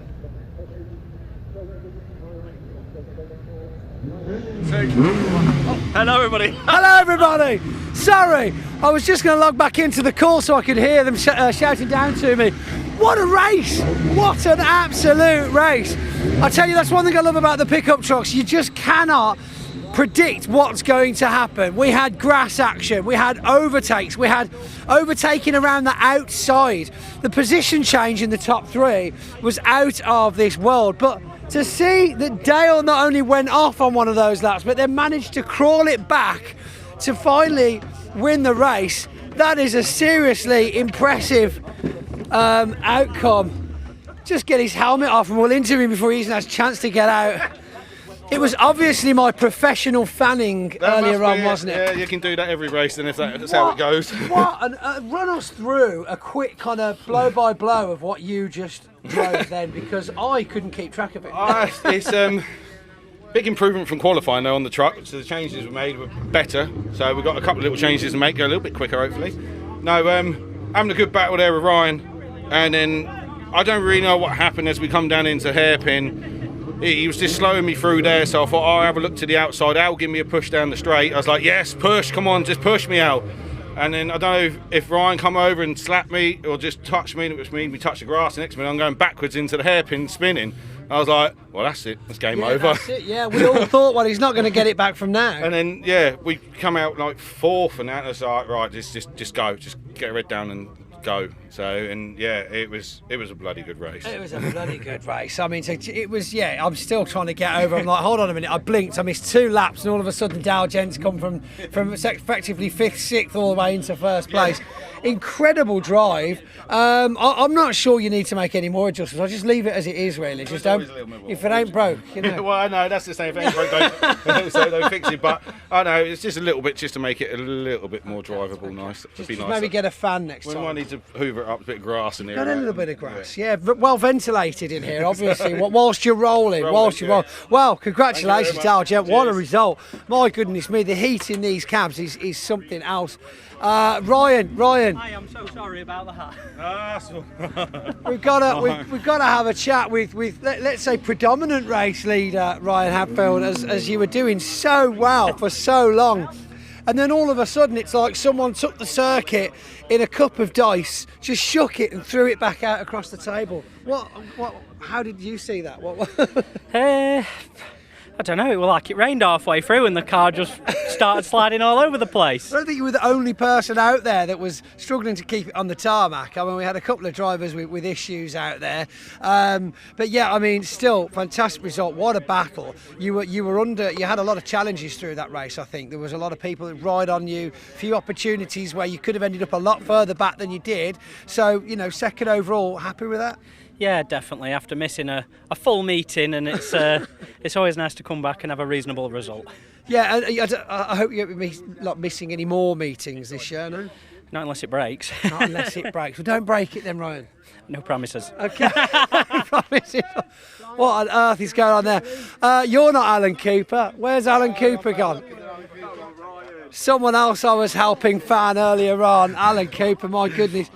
That was a battle. I mean, people say it all the time. Oh, it's different with the pickups. You know, there's so many, position changes. There's so many battles. But it really is manic out there. And that was a prime example of how you can change the outcome of a pickup truck race. Yeah, it was great. We was all battling at the front. The top two were battling and holding each other up a little bit. I got in the back of them, managed to get in there. Dale spun out. I thought I was in the right result here.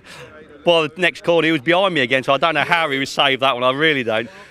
I mean, you kind of, you were slipping back and then under challenges again. But I think it was so interesting to see, though, that the top three, how you changed around, but the speed is incredible. Is there a lot to do with slipstream? And if you're out there at the front, for example, Ryan, he looked like he was kind of losing a bit of pace, but then when he was coming back round, all of a sudden he was flying again.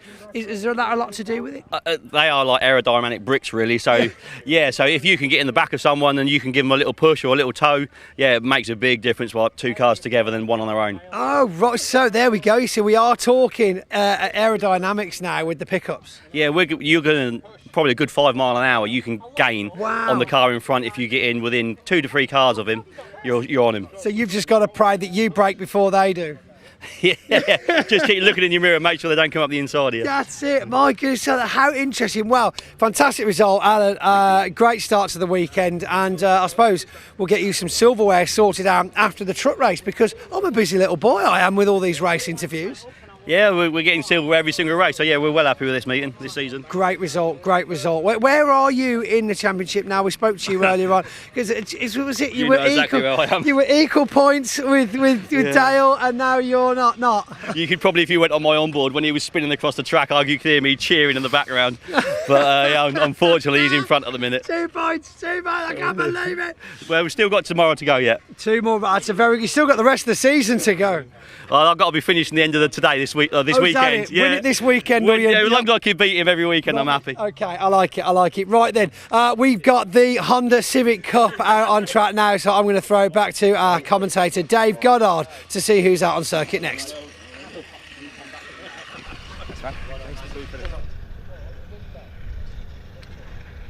Yes, thanks very much, Pointy. The Civic Cup out on the grid, just forming up ahead of their green flag lap. Let's see who Ian was able to catch up with a little earlier.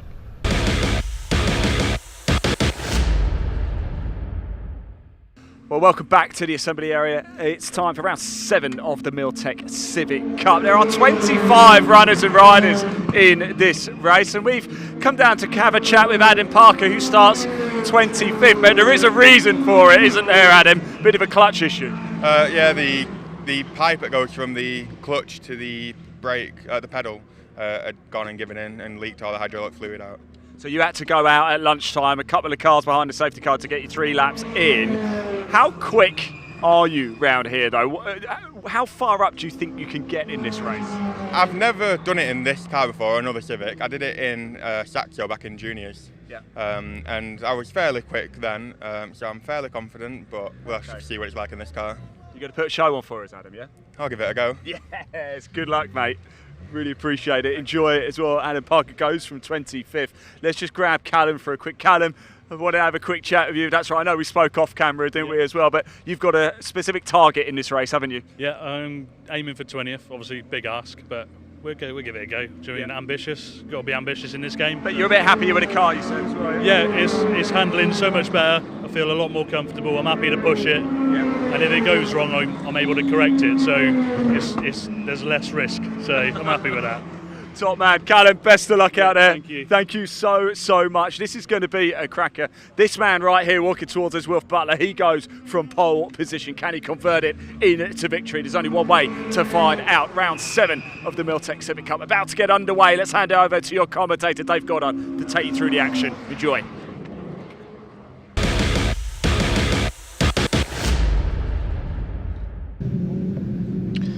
No cars on their way around, ready for the start of the first race of the weekend for the Civic Cup. It is former junior saloon car man Wilf Butler on pole position in the number 70 with Jake Hewlett, number 17, alongside, both already race winners this year. Dave Marshall on row 2 in the 66 alongside Josh Bromley. Good effort from him in the 37. Sean McGovern, the Irishman's had a great season so far. He lines up on row 3 alongside Spencer Stevenson in the number 12. Row 4 is Aidan Mitchell, the 14, and 45, Alistair Camp, the former champion.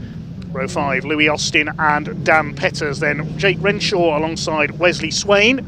He's had a win this year in the season opener at Brands Hatch. Freddie Ingram and Matt Wilkins, the points leader coming into this round, back in 14th on the grid. It's Jamie Petters and Ben Bateman on row 8. The 9th row of the grid, we'll see Joe Dalgano in number 39 alongside the 6 of Charlie Constable.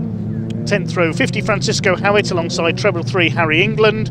Row 11, local hero Will Butt, Butsy as he's known, in number 25, alongside number 495, Mark Hughes. 74, Anthony Gannon, and 146, Callum Ainstone. And then at the back of the grid, as we heard, Adam Parker, who missed qualifying with that clutch problem. He will come through from the back.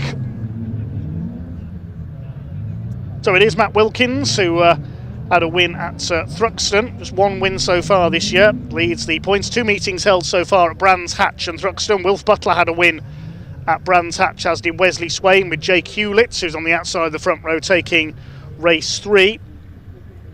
Matt Wilkins had that win at Thruxton. The other races down there were in Hampshire were won by Josh Files and Max Edmondson, who were guest drivers ineligible for points. The top scorers on those occasions were Jake Hewlett and Sean McGovern.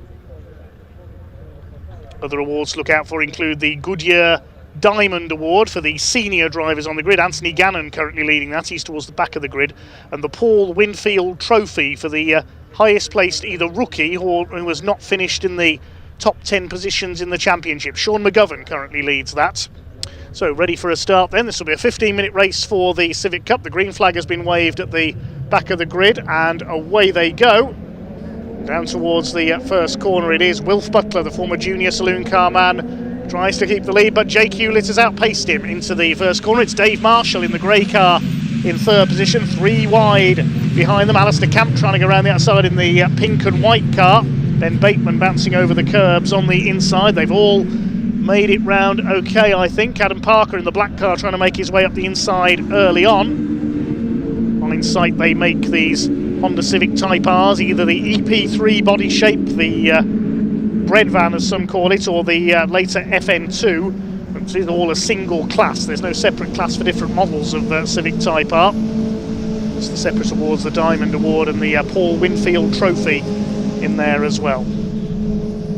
Very busy indeed around the Pembrey circuit. It is Jake Hewlett with the early lead ahead of Wilf Butler. Dave Marshall in 3rd, then the blue car is Josh Bromley. Sean McGovern rounds out to the top 5 in the yellow car. There's Louis Austin and Aidan Mitchell battling together in the midfield.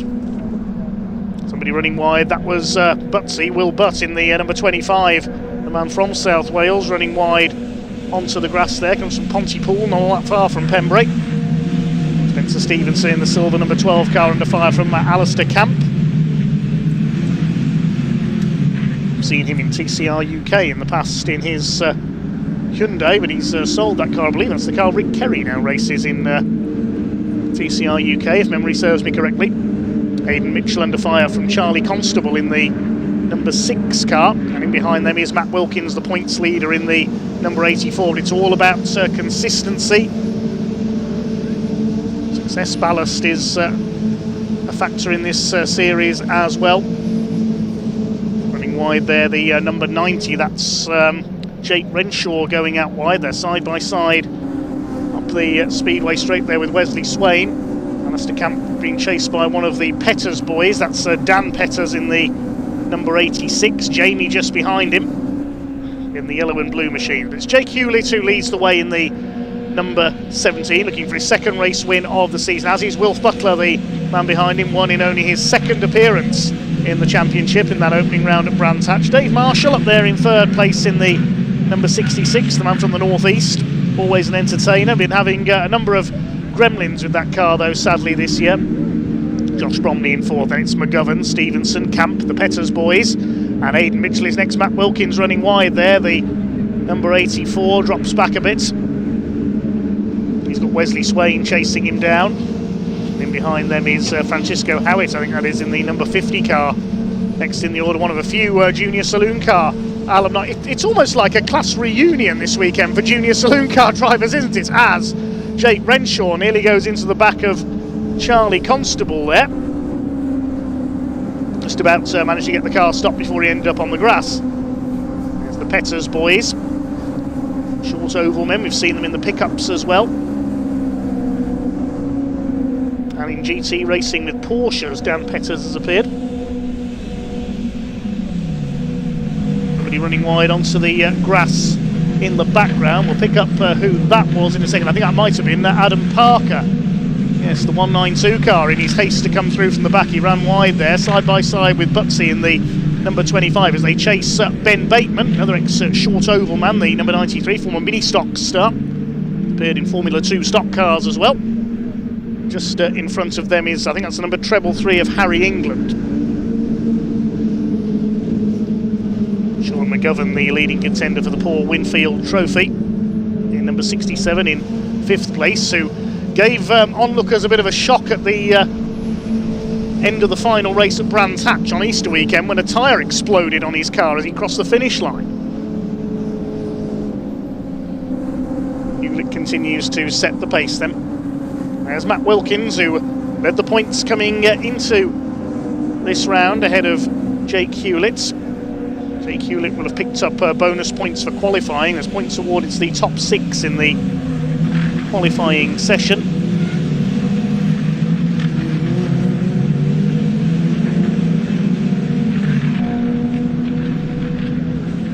Just looking at the charts heading into this one, he was 39 points down on Matt Wilkins, so he won't have overtaken the 84 car for the championship lead.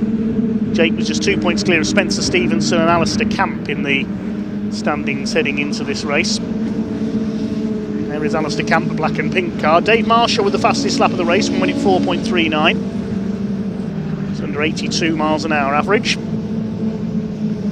So no change in positions among the leaders at the moment. Hewlett ahead of Butler. There's Marshall, the grey car, in third. Josh Bromley going well in fourth. Then McGovern coming under a bit of pressure now from Spencer Stevenson in the Alu Plus number 12 car. There's Camp, Dan Petters. Looks like Louis Austin has got ahead of Jamie Petters up into 9th position. Behind them Aidan Mitchell, the number 14 car. Stevenson tries to move to the inside, but Sean McGovern moves to cover in the Area Motorsport car. He runs several cars in this championship. Dan Petters up the inside attacks Alistair Camp. He had his career on the short ovals before moving into circuit racing with a Ford Fiesta a few years ago. Then on into Civic Cup and subsequently TCR UK. Side by side, further back, Jamie Petters fighting back on the back of Louis Austin. Good fights in the lower reaches of the top 10 at the moment. Louis Austin holds the place. Still your leader is Jake Hewlett in the number 17. The man is currently second in the championship with his self-run car, sponsored by Mill Street Motors.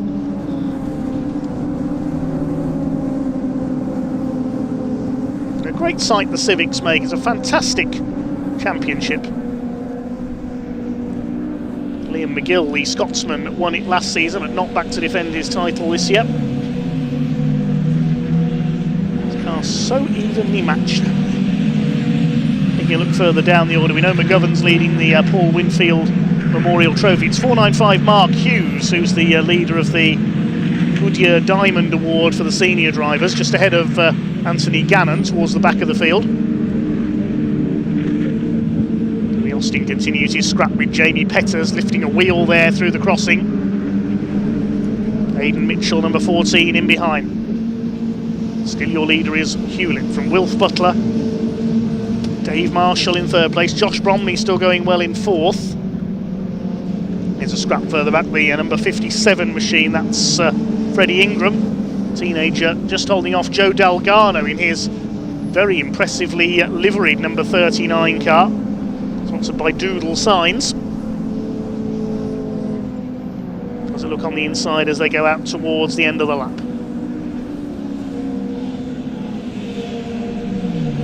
Lester Camp coming under fire, and Dan Petters moving up the inside rather. Always got the Petters boys mixed up. He's attacking Sean McGovern, gets the inside line away. McGovern has to give way. That could allow Spencer Stevenson in as well in the number 12. Behind him is Alistair Camp in the 45. First four breaking away from this group very slightly. Dan Petters up into 5th position now. It's McGovern, Stevenson, Camp in the familiar pink and black colours, the 45. And Louis Austin, the 26. Jamie Petters, Aidan Mitchell. Next in the order should be Charlie Constable, the number 6, another former junior saloon car racer.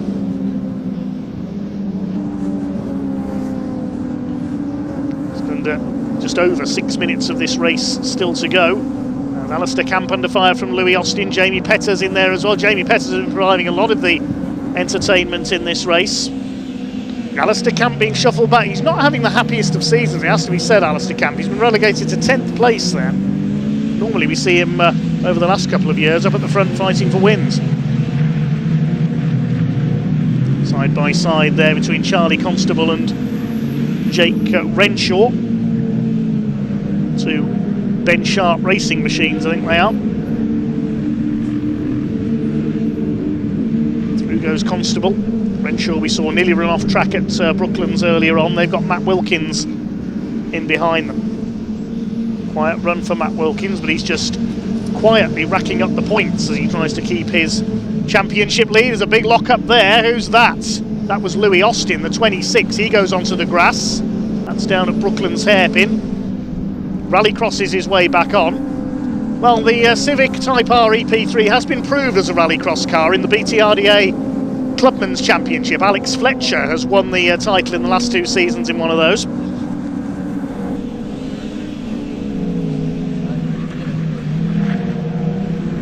It's worth keeping an eye on the battle for 10th place as we see Spencer Stevenson up alongside Sean McGovern, because race 2, the grid will be the finishing order of race 1, but with the top 10 reversed. So whoever finishes 10th will go up to pole position, and that someone is currently Alistair Camp at the end of that previous lap. Sean McGovern fighting it out. Here comes Jamie Petters. He's got back ahead of Spencer Stevenson. Still no change up front. It is still Jake Hewlett, half a second clear of Wilf Butler, with Dave Marshall in what looks a fairly safe 3rd place. He's nearly 3 seconds clear of Josh Bromley in the blue number 37. All the action is for the lower half of the top 10. There's Alistair Camp, staying ahead of Charlie Constable. Louis Austin lost about 7 places running wide on that previous lap. So if things stay as they are, Alistair Camp will be in pole position and might finally in position to fight for his first win of the season.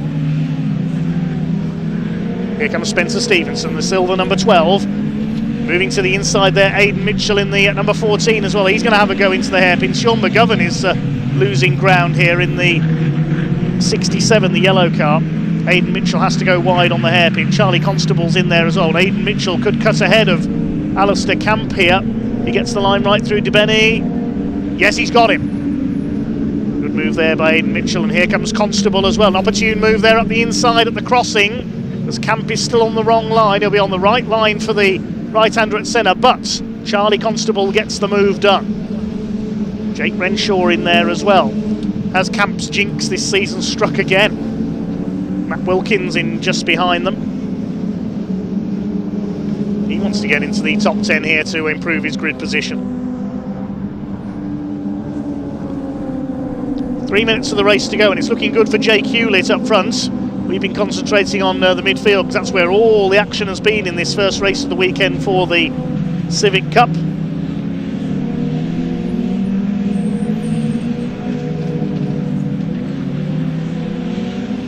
Delgado holding off his pursuer, the 57 of Ingram. They've been fighting it out all race long.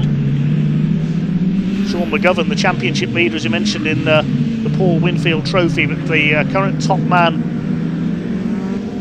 in terms of drivers in that category is Wilf Butler in this race. There he is in second place, but it is still Jake Hewlett who leads.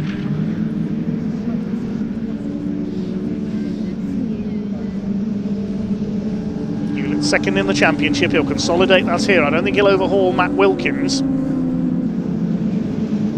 Still the fight going on for the minor placings. All important who crosses the line 10th. McGovern under fire now. It's Aidan Mitchell who's really risen to the occasion in the last few laps. He's going through.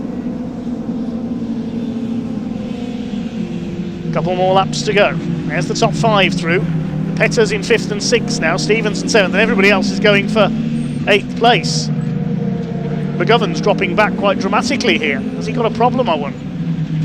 As Constables come through, Camp and Jake Renshaw trying to come through. Matt Wilkins on the tail of this in the white and turquoise car. Alistair Camp was still 10th as they crossed the line that time through. McGovern, who ran as high as 5th early on, has dropped out of the top 10. Is there a problem with that 67 car, I wonder? He does seem to be slowing down.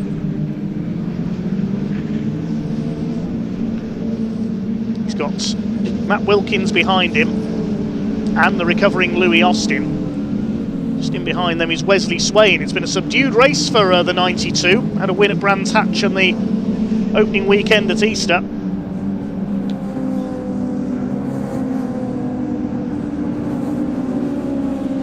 Inside Louis Austin side by side with Matt Wilkins.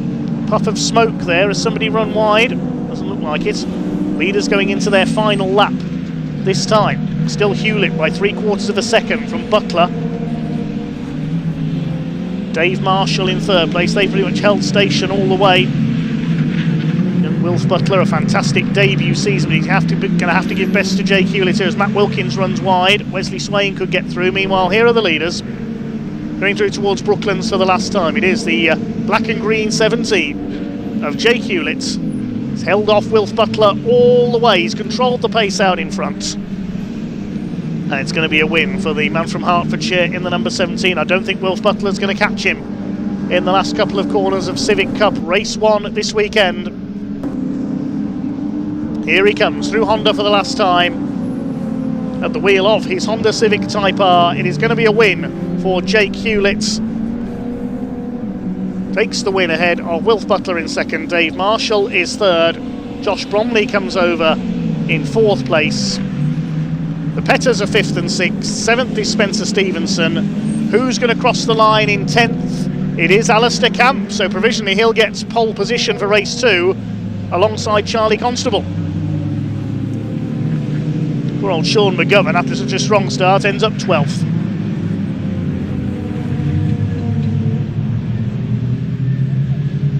The pack come through. There's Will Butsey in the red, white and green, the Welsh flag car. He has to settle for 20th place, unfortunately. Last couple of cars come home. Number 146 of Enston will be the final finisher. Now here's a replay of Adam Parker. Remember, he started at the back. A bit of grass tracking from the 192 once again. It's the second time he's been off on his charge from the back, and he was only able to make position 22. 24 cars made it home in that one. It's Jake Hewlett who took the win by just under half a second in the end ahead of Wilf Butler, who finishes as the top Paul Winfield Trophy eligible driver. Dave Marshall completing the podium. Good to see him back on form after some engine dramas in the last couple of events. Josh Bromley a fine 4th. Then the Petters boys, they were certainly entertaining. Jamie Petters coming through nicely for 6th place. Spencer Stevenson 7th. Aidan Mitchell is 8th. Charlie Constable 9th. And Alistair Camp bags provisional pole for race 2, where the top 10 will be reversed on the grid. The win in Paul Winfield Memorial Trophy, as we said, goes to Wilf Butler. Top driver in the Goodyear Diamond Trophy, Goodyear Diamond Award, was Mark Hughes in 21st place, number 495. And bad luck to the lone retirement in that race, number 93 Ben Bateman, we lost with 3 laps to go. Let's head down to Park Fermé.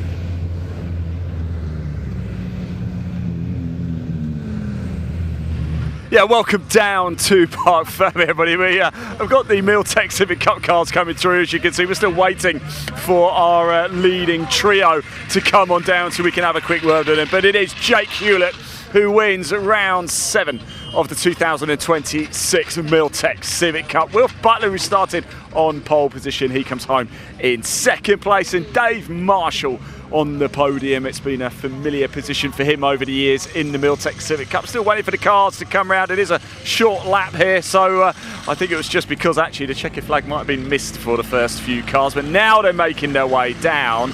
There goes Callum Anston. We spoke to him a little bit earlier, didn't we? Not quite the race he was hoping for. He's going to try and make up 4 places, but looks like there was a couple of issues with the cars, but they've been told to move on, and now they come down. And here is Jake Hewlett, your round 7 winner for the 2026 Milltec Civic Cup. In he comes, he takes the number 1 board.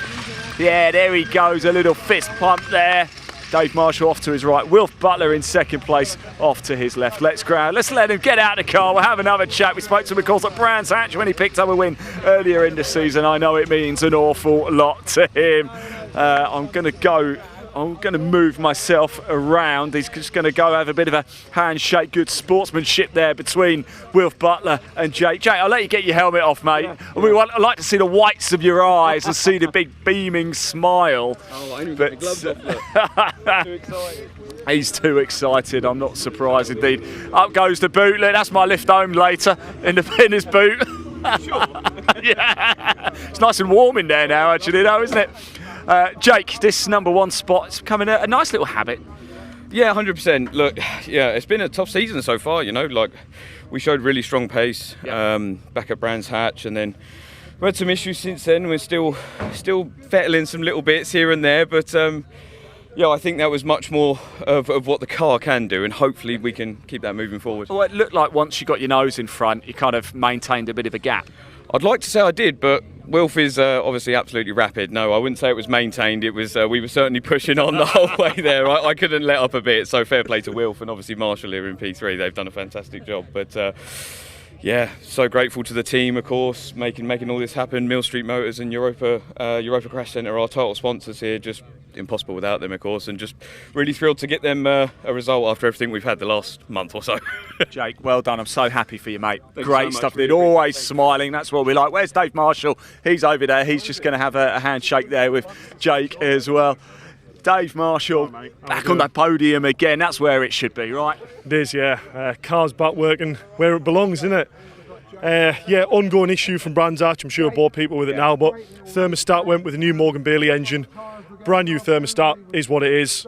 Then chasing an ongoing issue with temperature, head gasket, did that at Thruxton. First race weekend after, we're on podium. So it says enough, doesn't it? Well done, Morgan. Dave, well done. Well done you as well. I'm not going to keep you guys long because we've got trucks up, so they've got to get over to the other side. I just want to have a quick chat with Wilf Butler if I can as well. He's just going to pose for a very quick photo and then we'll jump in and have a quick chat. We won't keep him long because the trucks are out next, so they have to get themselves moved quickly. Wilf, well, congratulations. Thank you. Very warm hands as well. Started from pole position. P2, not a bad result. No, not at all. I mean, really happy result. Jake had some mega pace. I think we had mega pace to stay with him, but a few mistakes, and yeah, track got so hot, tyres were overheating, and it was just hard to deal with, really. More to come tomorrow. I tell you what, though, I was talking to Josh Salvadore earlier in the minis. You, of course, also from Junior Saloons, getting straight to the sharp end of the grid. I imagine the JSCC, it served you well. Yeah, definitely. I mean, it was great to teach me everything about cars, really. I mean, stepped into a Civic, felt at home quite quickly, and yeah, got on the pace, and I'm mega happy with it. Well, it's great to see you, and great to see you doing so well also. Right, let's move on. Pointy, yes. Right, what have we got coming up now, my friend? Well, bit of a mixed emotion situation. So not too long ago, not too many weeks ago, we lost a good friend to the sport and a driver that's been racing in the British truck racing and, of course, around Europe as well for decades. Going by the name of Paul McCumsky, or Paddy Mac to his friends, and of course to most of the paddock. It was a terrible loss. unfortunately lost his battle a few weeks ago, and of course this is more of a celebration rather than a minute's silence, where I think truckers will do as truckers do, and we'll go as soon as we get over there. Instead of dwelling on the situation, we will celebrate the life and the man that was. So in honour of Paddy Mac, hopefully this goes as smoothly as I want it to, and when we arrive at the paddock, if cameraman Dan, you want to get like a high vantage point, you walk down that way. Right then, so Andy, are you ready? I'm ready. Right then, so in memory of the legend that was and will always be, ladies and gentlemen, Paddy Mac. Let's make some noise for Paddy Mac. Make some noise. Let's go.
Applause echoes around Pembrey circuit in the memory of celebration of the racing driver that was. So of course all of us here in the British Truck Racing Championship, Truck Sport and the pickup trucks, let's make this race for Paddy Mac, ladies and gentlemen. Let me send you over now to Dave Goddard with a rundown of the grid for the last race of the weekend, the day, sorry. Very well, thank you. I can think of no better way to pay tribute to a lost hero of British truck racing than that. Well done everyone, making plenty of noise there in memory of Paddy Mac, Paul McCumsky. Raced for many, many years, as we mentioned earlier, had the Silkaleen ERF, which was previously raced by Willie Green, who went into historic car racing very successfully. And later in his Volvo, which went into the hands of Simon Cole and Archie Handy. We raced in memory of Paddy Mac here this weekend. He was a great entertainer, a great friend to everyone in the paddock. Indeed, his last win in Division 2 came in his Volvo here at Pembrey a few years ago. Race in peace, Paddy Mac.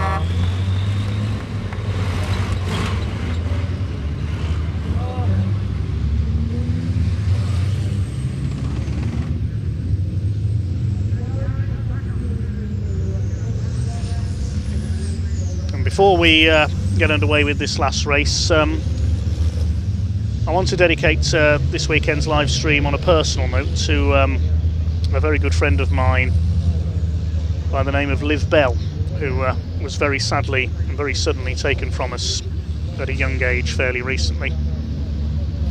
Liv, who lived in Stoke-on-Trent, passed away very suddenly.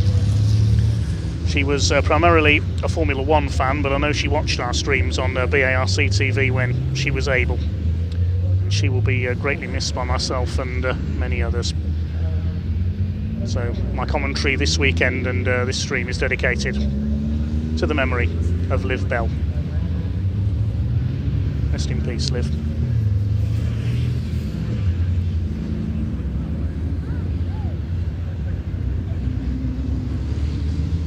We'll soon be ready to get underway with our last race of this first day here at the Pembrey circuit. It is race 2 of the weekend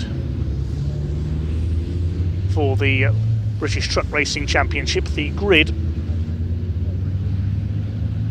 is based on the second fastest time for each driver. So it'll once again be Nathan Smith in pole position. His first ever pole earlier on, his second ever pole here. He got the second fastest time in qualifying as well. Michael Oliver this time will start alongside him in the number 12. The second row, race 1 winner John Bowler in the number 14, with David Jenkins, the championship leader, coming into the weekend alongside him. Row 3, Stuart Oliver and Tom O'Rourke, and Craig Reed and Stephen Powell starting on row number 4. Craig Reed with a 5-place grid penalty for contact in race number 1 earlier. Completing the top 10 on the grid, 33 Neil Yates lines up alongside the first of the Division 2 trucks. That's number 10 of Jake Evans. And on row 6 we will have 96 Bradley Harvey and number 6 John Powell. 7th row, 61 Sammy Oyenham with his new Mercedes, and alongside him Terry Gibbon, returning this weekend at the wheel of Ricky Collett's truck. And then on row 8 will be number 40 Archie Handy alongside 41 Simon Cole. Also with a 5-place grid penalty for contact in the first race, number 26 Callum Eason will start from 17th on the grid, and Warren Harvey as a novice will start from the back. I believe after 3 meetings Warren Harvey will possibly shed his novice status and be able to start a bit further up the grid when we go to Snetterton on the 11th and 12th of July. I'll be at trackside for that one. And then it's Convoy in the Park at Donington in August.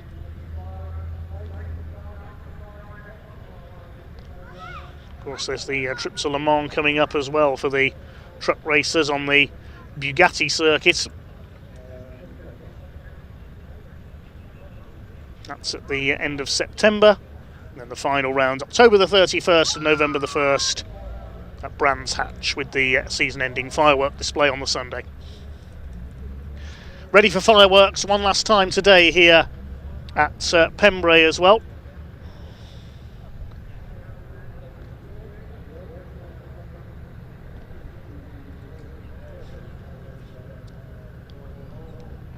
Paddy Mack, this one's for you, mate.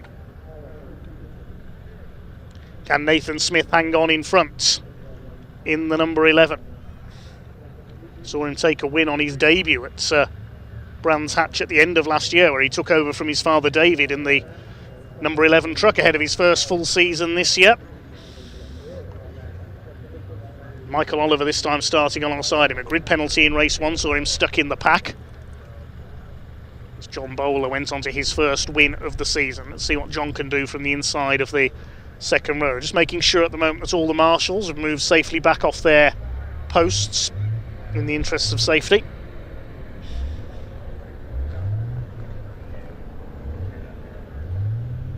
Look out for Callum Eason coming through. He's got a grid penalty here starting from the back of the grid alongside Warren Harvey.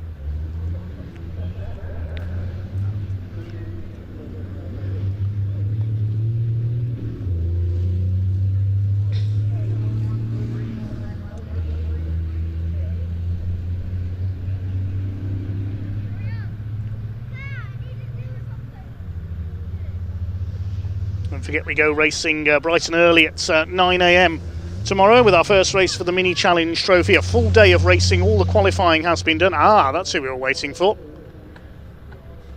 There is Warren Harvey making his way to the grid. You're late, Warren. Hope you brought a note. Last minute hitch getting the number 97 fired up. Son Bradley made his debut in the championship last year, and Warren liked what he'd looked like what he saw so much, he decided to join in as well. Joins the back of the grid. And the GT Tyres MAN gets ready to lead them away. The green flag is waved at the back of the field.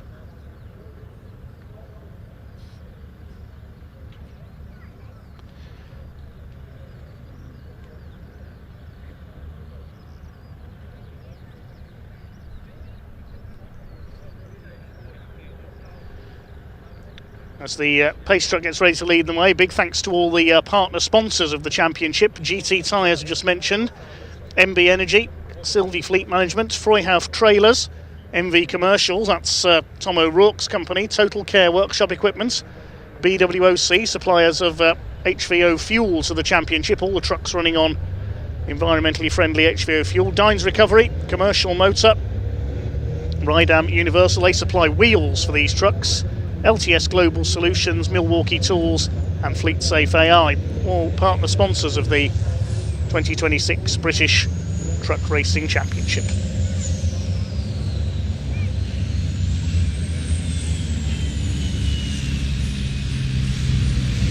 It's Callum Easton at the back of the field, he won't stay there long.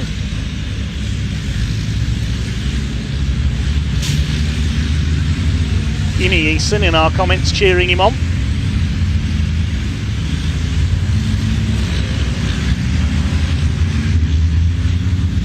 Fluffy Pingu says lovely tribute to Paddy Mack, and a very fitting tribute it was as well.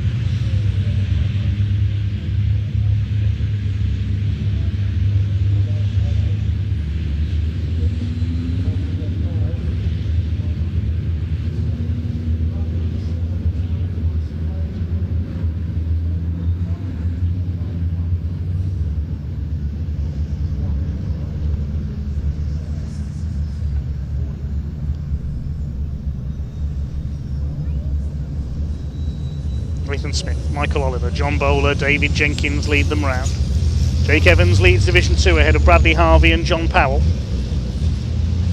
Great to see Simon Cole and Archie Handy at last get some points on the board this season.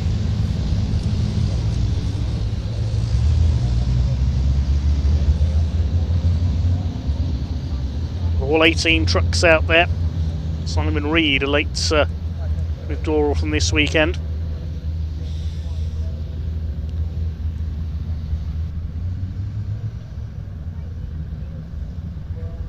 Pace truck about to pull into pit lane, the GT Tyres MAN.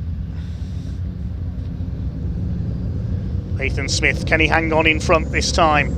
Was outpaced off the grid by John Bowler in the first race, and then Nathan spun it.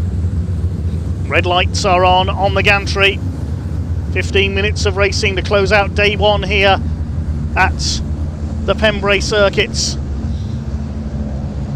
Nathan Smith and Michael Oliver to lead them off. A cracking first race earlier on. Let's see what they can do in race 2 of 5 this weekend for the British Truck Racing Championship. Racing in memory of Paddy Mack. Here we go with race number 2 of the weekend. Good start by Stephen Powell trying to charge down the outside. There isn't quite room to get past Tom O'Rourke though. Nathan Smith holding the inside line. Michael Oliver's got his nose marginally ahead into the hairpin, but he's going to have to go out wide, and Nathan Smith will just about hold his lead, I think. Simon Cole goes wide as well towards the back. They've all got round the hairpin A-OK this time. Here they come out towards the crossing out of the first couple of corners. Here's Nathan Smith. John Bowler's up into second place because Michael Oliver has gone way down the pack after he ran wide at the hairpin. He's at the back of the Division 1 group, I think. Callum Easton already making up places from the back row. Nathan Smith leads the way then, side by side through Senna. That's not easy in a truck, not easy in a car. Tom O'Rourke and Craig Reed in there together. Second place is John Bowler, Stuart Oliver third, David Jenkins is fourth. A bit of smoke off the back of the number 95 driven by Terry Gibbon this weekend. I hope he's not in trouble already, but Nathan Smith has been able to make the break this time. He's got it right in race 2. Bit of damage on the front of David Jenkins' truck. He runs wide onto the grass. Fifth is Tom O'Rourke, and off goes Michael Oliver. Gentlemen, please replace your divots, goodness me. Circuit management won't be too happy there with the grass verge being dug up by Michael Oliver. He's got it going again. It's the hairpin for the second time. Stuart Oliver under fire from David Jenkins, who tries to cut back to the inside. Two former champions going at it for third place, but it is the newcomer Nathan Smith out front.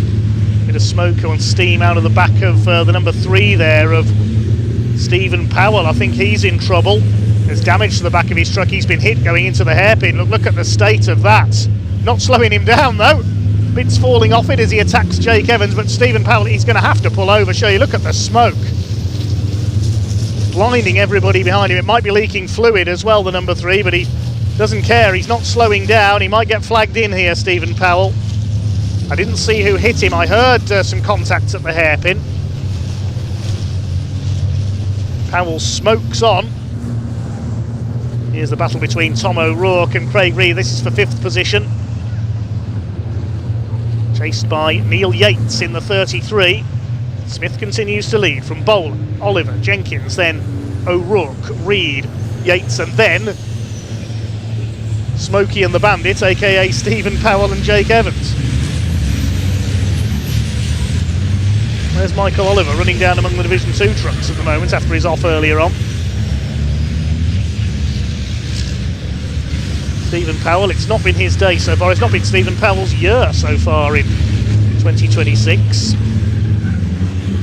See if see who the other truck was who was involved. There's Terry Gibbon. He's got some damage as well in the 95 on the back of his truck, and on the back of Tom O'Rourke's truck is Craig Reed. Great to see Tom having some better fortune. He had an off in race 1 but was able to rejoin. Better than Thruxton, where he couldn't race at all after his engine went bang in practice. John Bowler having a strong weekend. First win of the season earlier on.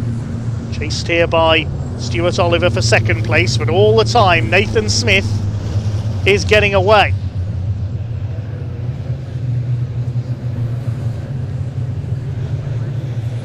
Down the pit straight they come towards Hatchett's hairpin. Is Stuart Oliver going to be close enough to have a go?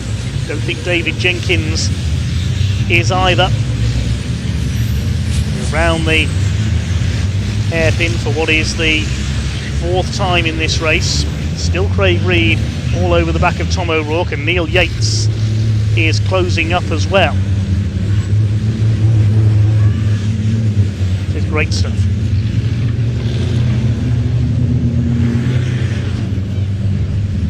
Smith's taking his first pole position, looking for his first win of the season here, as up the inside Craig Reed. O'Rourke goes a bit wide coming out of the crossing. Craig Reed didn't need asking twice. He goes through.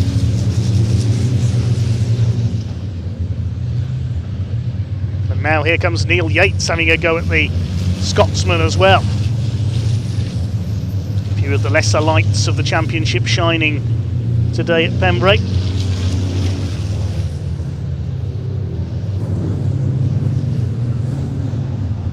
Stephen Powell, is he still going further back? I think he is.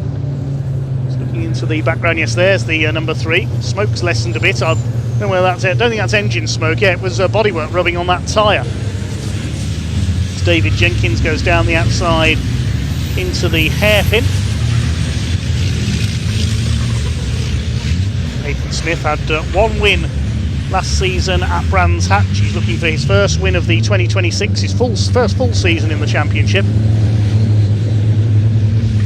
David Jenkins with a bit of damage to his front bumper, but he's still going strong, chasing Stuart Oliver.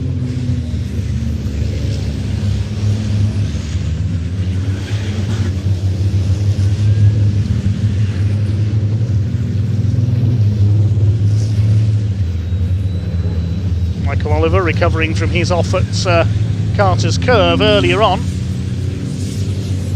Chasing down the battered number 3 of Stephen Powell. Look at the front of Michael Oliver's truck when he ploughed through the grass. How can he see where he's going? It's completely covered in mud. It's more like it's been in the Safari Rally rather than a truck race. Just under 9 minutes still to go. Plenty can still happen in this race. Just over 3 seconds the advantage for Smith over Bowler. Terry Gibbon running well too, just ahead of Jake Evans. These two still at it, Stephen Powell and Michael Oliver. It's Old Smoky against the Mud Warrior. So a couple of monster trucks rather than truck racers, doesn't it? They've got Callum Easton closing up on them as he comes through from the tail of the field. How can Michael Oliver see where he's going? What's he doing? Feeling his way round? Neil Yates closing up on Tom O'Rourke. Meanwhile, this is the battle for 6th position. The order's still Smith, Bowler, Oliver, Jenkins and Craig Reed's now escaped in 5th place, having got past the Scotsman. Of course, this race determines the grid for race 4, as Pointy and Ian explained earlier on. Top 8 from this race are reversed, and it's currently Terry Gibbon in 8th place in Ricky Collins' truck, so he could get himself pole position for race 4 tomorrow if he stays there. Jake Evans continues to lead Division 2, looking for win number 2 of the weekend. Callum Easton has got past the rest of his rivals up into 2nd. Jake Evans does seem a cut above the rest in Division 2 this weekend.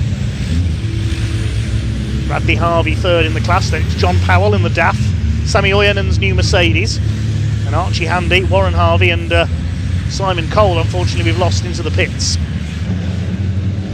Side by side through the hairpin, that's brave. Between the 3 and the 12, Powell and Oliver.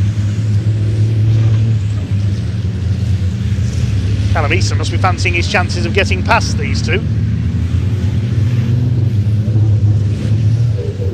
There's Bradley Harvey, he's 3rd in Division 2. John Powell 4th, and he's got a bit of damage to the front of his DAF as well.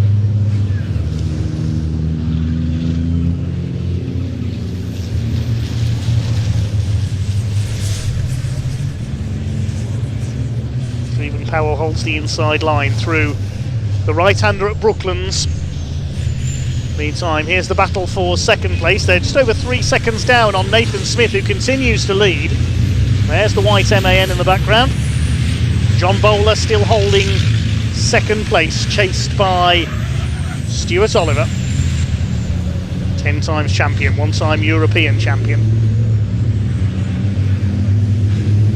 Jenkins holds 4th place, looking to keep his championship lead.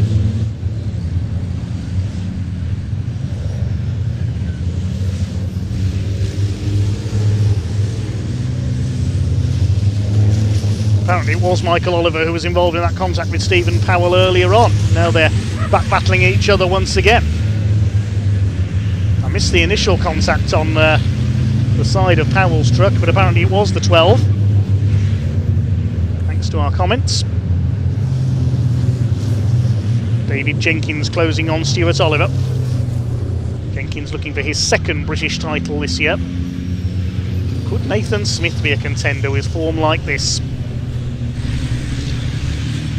Fastest lap of the race as well, 1:11.466.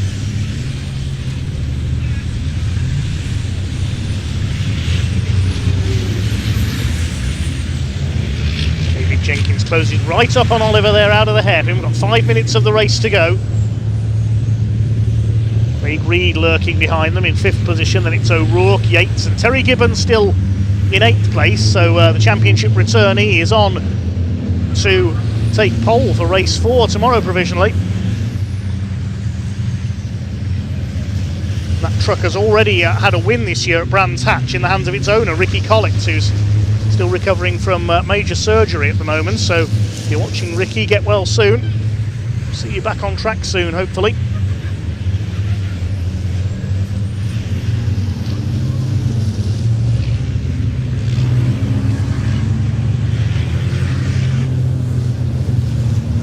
David Jenkins trying to line up an attack on Stuart Oliver for P3. They're coming up to lap one of the Harveys. Still these two going at it, and Michael Oliver's off again. Callum Easton goes through. That MAN does take some punishment, doesn't it?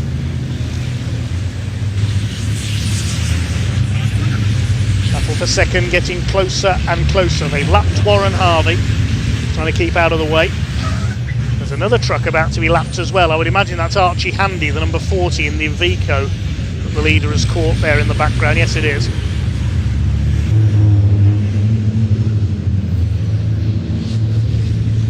Warren Harvey giving a decent account of himself from the back of the grid. I think Michael Oliver might have picked up a flat tyre. That's why he's run wide.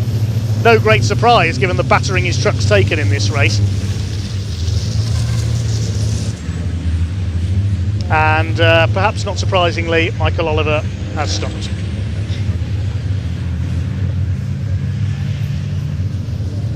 Out of the race, sadly. That back of the grid for him in race 4. Here's the battle for third in Division 2. John Powell on the tail of Bradley Harvey.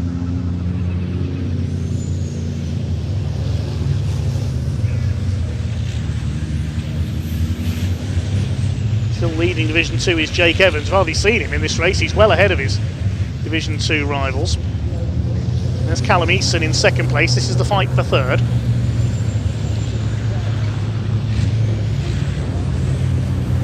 Sammy Oyanen back in fifth in the division, rather on his own. Archie Handy out of the race as well. So that's Cole and Handy both out. Michael Oliver out as well. And now it's 4 trucks battling for second, third and fourth, because Craig Reed has caught up as well. There's only 2 minutes left on the clock. Craig Reed, did he nudge the back of David Jenkins there? Couldn't quite tell. Through Brooklands. He's going to go for fourth place on the inside though. Jenkins won't want to lose any more spots. He'll want to try and keep his championship lead.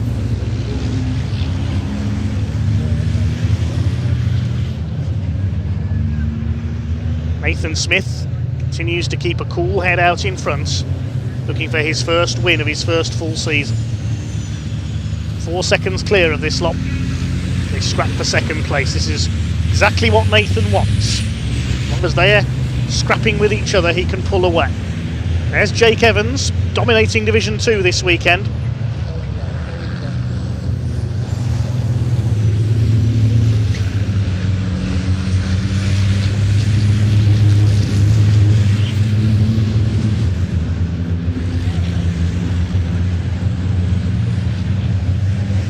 Craig Reed all over the back of Jenkins, who's dropped back now, you can see from Stuart Oliver. He's having to defend from the number 68. Craig Reed, who won the first race of the season at Brands Hatch in the Iveco, having a very strong season so far. It's a shame his brother Simon in the 89 couldn't be here. John Bowler still there in second. Breakthrough win for him earlier on today. Going round to start their final lap this time, and it's going to be a breakthrough win for Nathan Smith. He's got one more lap to hang on in the DS Commercials MAN. Truck raced over the last couple of years by his father. David Smith, a former Division 2 champion, that was back in 2011. And now a new star emerging perhaps. He had a scrappy first race, he lost the lead off the line and then spun. Then got into a tangle with Callum Eason as he tried to recover. But no problem at all this time.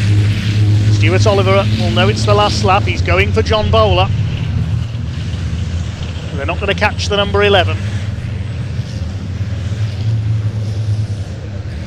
Round the back of the circuit for the final time.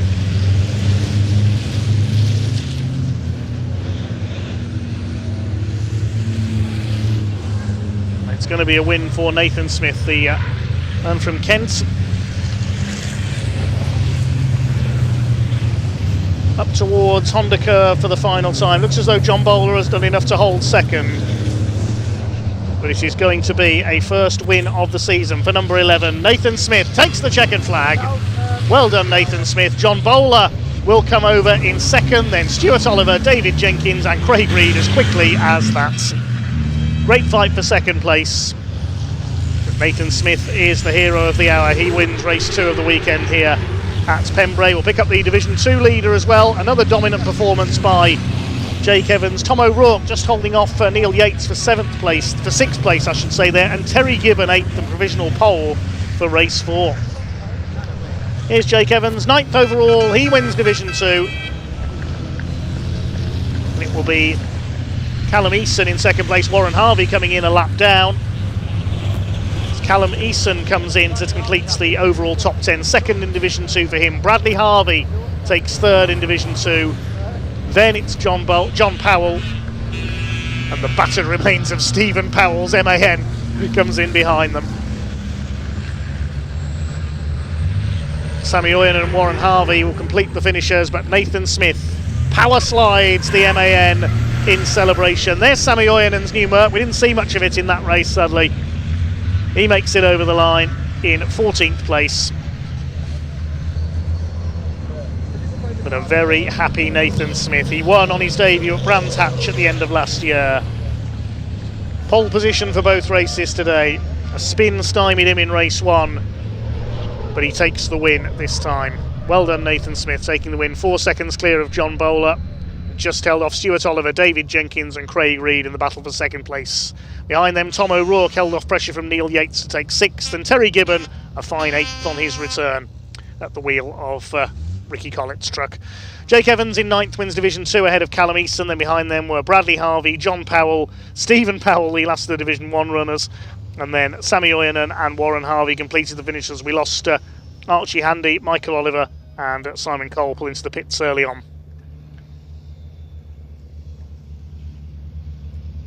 That's about all from me then. Thank you very much indeed for listening today. I will see you back tomorrow from 9 AM sharp. You can join us over your breakfast for the start of our stream tomorrow. We'll see you at 9 AM, but for now I'm going to hand down to Pointy and Ian down in Parc Fermé to talk to some of the drivers and wrap up day 1 here at Pembrey. I'll see you tomorrow. Ian and Pointy, over to you. Oh, what a race, ladies and gentlemen. Second fastest lap in qualifying. If you've been watching all day, you saw myself and Ian explain that earlier on. But what a result for Nathan Smith. We've got Stuart Oliver in first. Third for Stuart Oliver, although you'd see the noise he's making. Come here, yes. Oh, that was a bit overdue, wasn't it? It was certainly. I mean, you had 2 goes at it, I know. you know, for goodness sake. But sometimes it takes more than 1 go. Just come in front of your own truck. Come on, we've had a little bit of rubbing. A lot of flies, obviously, out here at Pembrey. It's going so fast. It's going so fast. They've never had a chance. No. How's you feel, mate? Come on. Ecstatic. Brilliant. Really, really good. I can't, yeah. The team, it's been a hard weekend, to be fair. We've had a bit of mechanical issues in testing on Friday, and the truck weren't great, obviously. Then we had the carnage in race 1. So to do that and bring that home and have that much pace, I'm over the moon. Absolutely. Now, we've actually got a moment at last. We've been trying to get a moment together for so long now, to actually officially live on air, you know, talk about sim racing. Yeah. So this is how you got into it. We saw you, I believe, at the International Prix last year at Donington, have a try in what was Dad's truck, Dave Smith's truck, and yet here you are now, a true competitor, all off the back of, let's be honest, computer games. Yeah, so I started sim racing probably when I was about 12, maybe a long time ago now. Always thoroughly enjoyed it, always never really left it alone, even to the point where I got with my now wife. Connie, she absolutely hated it when we first got together. She didn't understand it. I'd bugger off to the bedroom and sit on the computer for ages, and she just couldn't get her head around it. But if it wasn't for that, I wouldn't be able to do what I can do now. Dad obviously raced years ago. He started in 2010, stopped in 2016, started again in 2024. So I've always been around the truck spanner-wise, so I understand it, I know it.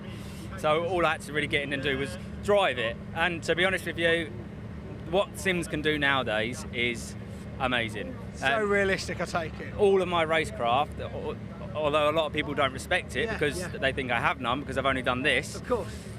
It's all come from the sim and sitting on it night after night with other people from all over the world. Well, so because just to mention that, when you come to the respect of the racecraft involved, you're probably, you know, racing against it. Is it Laco in Europe? He's Norbert Kiss. Yeah, they're all quite heavily involved in the sim racing championships, aren't they? Yeah. So I've done truck racing simulators, like sim races and championships with the FIA. During COVID, they stopped racing, obviously. So they did the ETRC Digital, which I raced in with Sasha Lenz and Norbert Kiss. Had a great time, brilliant fun. Sit down on a Wednesday night or whenever it was, and you go and race with some of the best.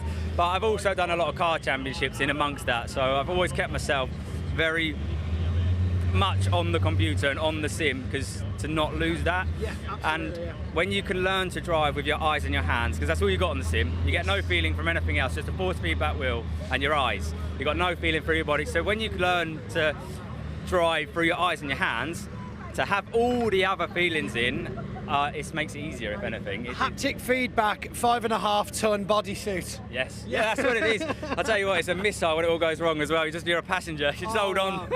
So, well, congratulations, well-deserved win, very good job. I'll let you speak to the third commentary. I know. We were doing a proper interview. We've been waiting ages to talk to him about that. Where have we got now? Where is he? Stuart's here. I also want Bradley Harvey, wherever he is. Can you find Bradley Harvey for me? Thanks. Don't call Bradley Harvey to speak to. John Stewart. Wow, another tight race. I mean, you know, Nathan kind of ran away with it whilst you guys were almost battling for second, third, fourth. That was a tight part of the race the entire way through. Yeah, it was. I start to finish. It was, hopefully we put a good spectacle on for the crowd. A good, it was certainly fun from where I was, and I think John would be smiling as well, But it was to overtake here with a truck is very difficult unless the other driver makes a mistake. Yeah. Clearly, unfortunately, you weren't going to be making many mistakes or any mistakes. So we ended up where we are, and happy enough with that. Absolutely fantastic. Yeah, I mean, we talk about the mistakes, but there's still, you could see a slight speed change that people always talk about. When you're under pressure from an overtake or someone's chasing you, you do back off the front, don't you? Yeah, I think it takes your mindset away, because all of a sudden you're trying to defend as well as keep your fastest line. And as always, your fastest line is great, but when someone's trying to go to the inside here, you got to keep them at bay. You know what I mean? Like an octopus in the cab, right? That's it. Yeah, that's it. Oh my goodness! And speaking of an octopus, I mean, you were all over the paddock earlier on with. Let me just try and guess it. Was it an exhaust manifold gasket? Yeah. Yes. So, but that was off my dad's truck. Oh, for goodness' sake! So you were fixing trucks, preparing your truck, preparing trucks, and then we go and beat John Powell. So. This whole, I'm not sure how I feel about this Division 2, Division 1 mashup thing. Do you think you guys are getting slower or they're getting faster? No, they're getting faster, I think. But we are getting a little bit faster, they're getting a little bit more faster.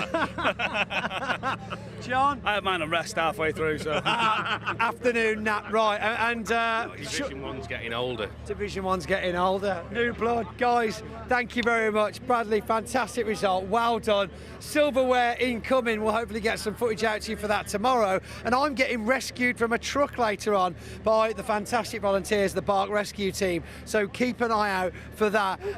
However, that is all we've got time for here at Pembrey Circuit. We've had a lot of emotion.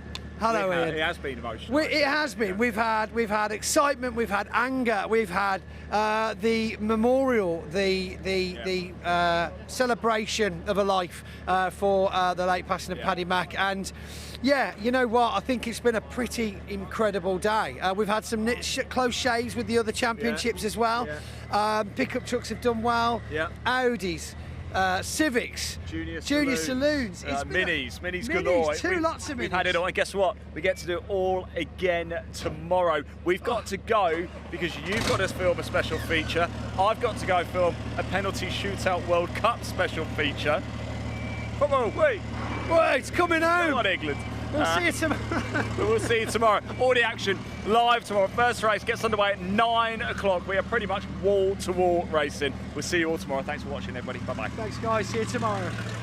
See you tomorrow, everybody.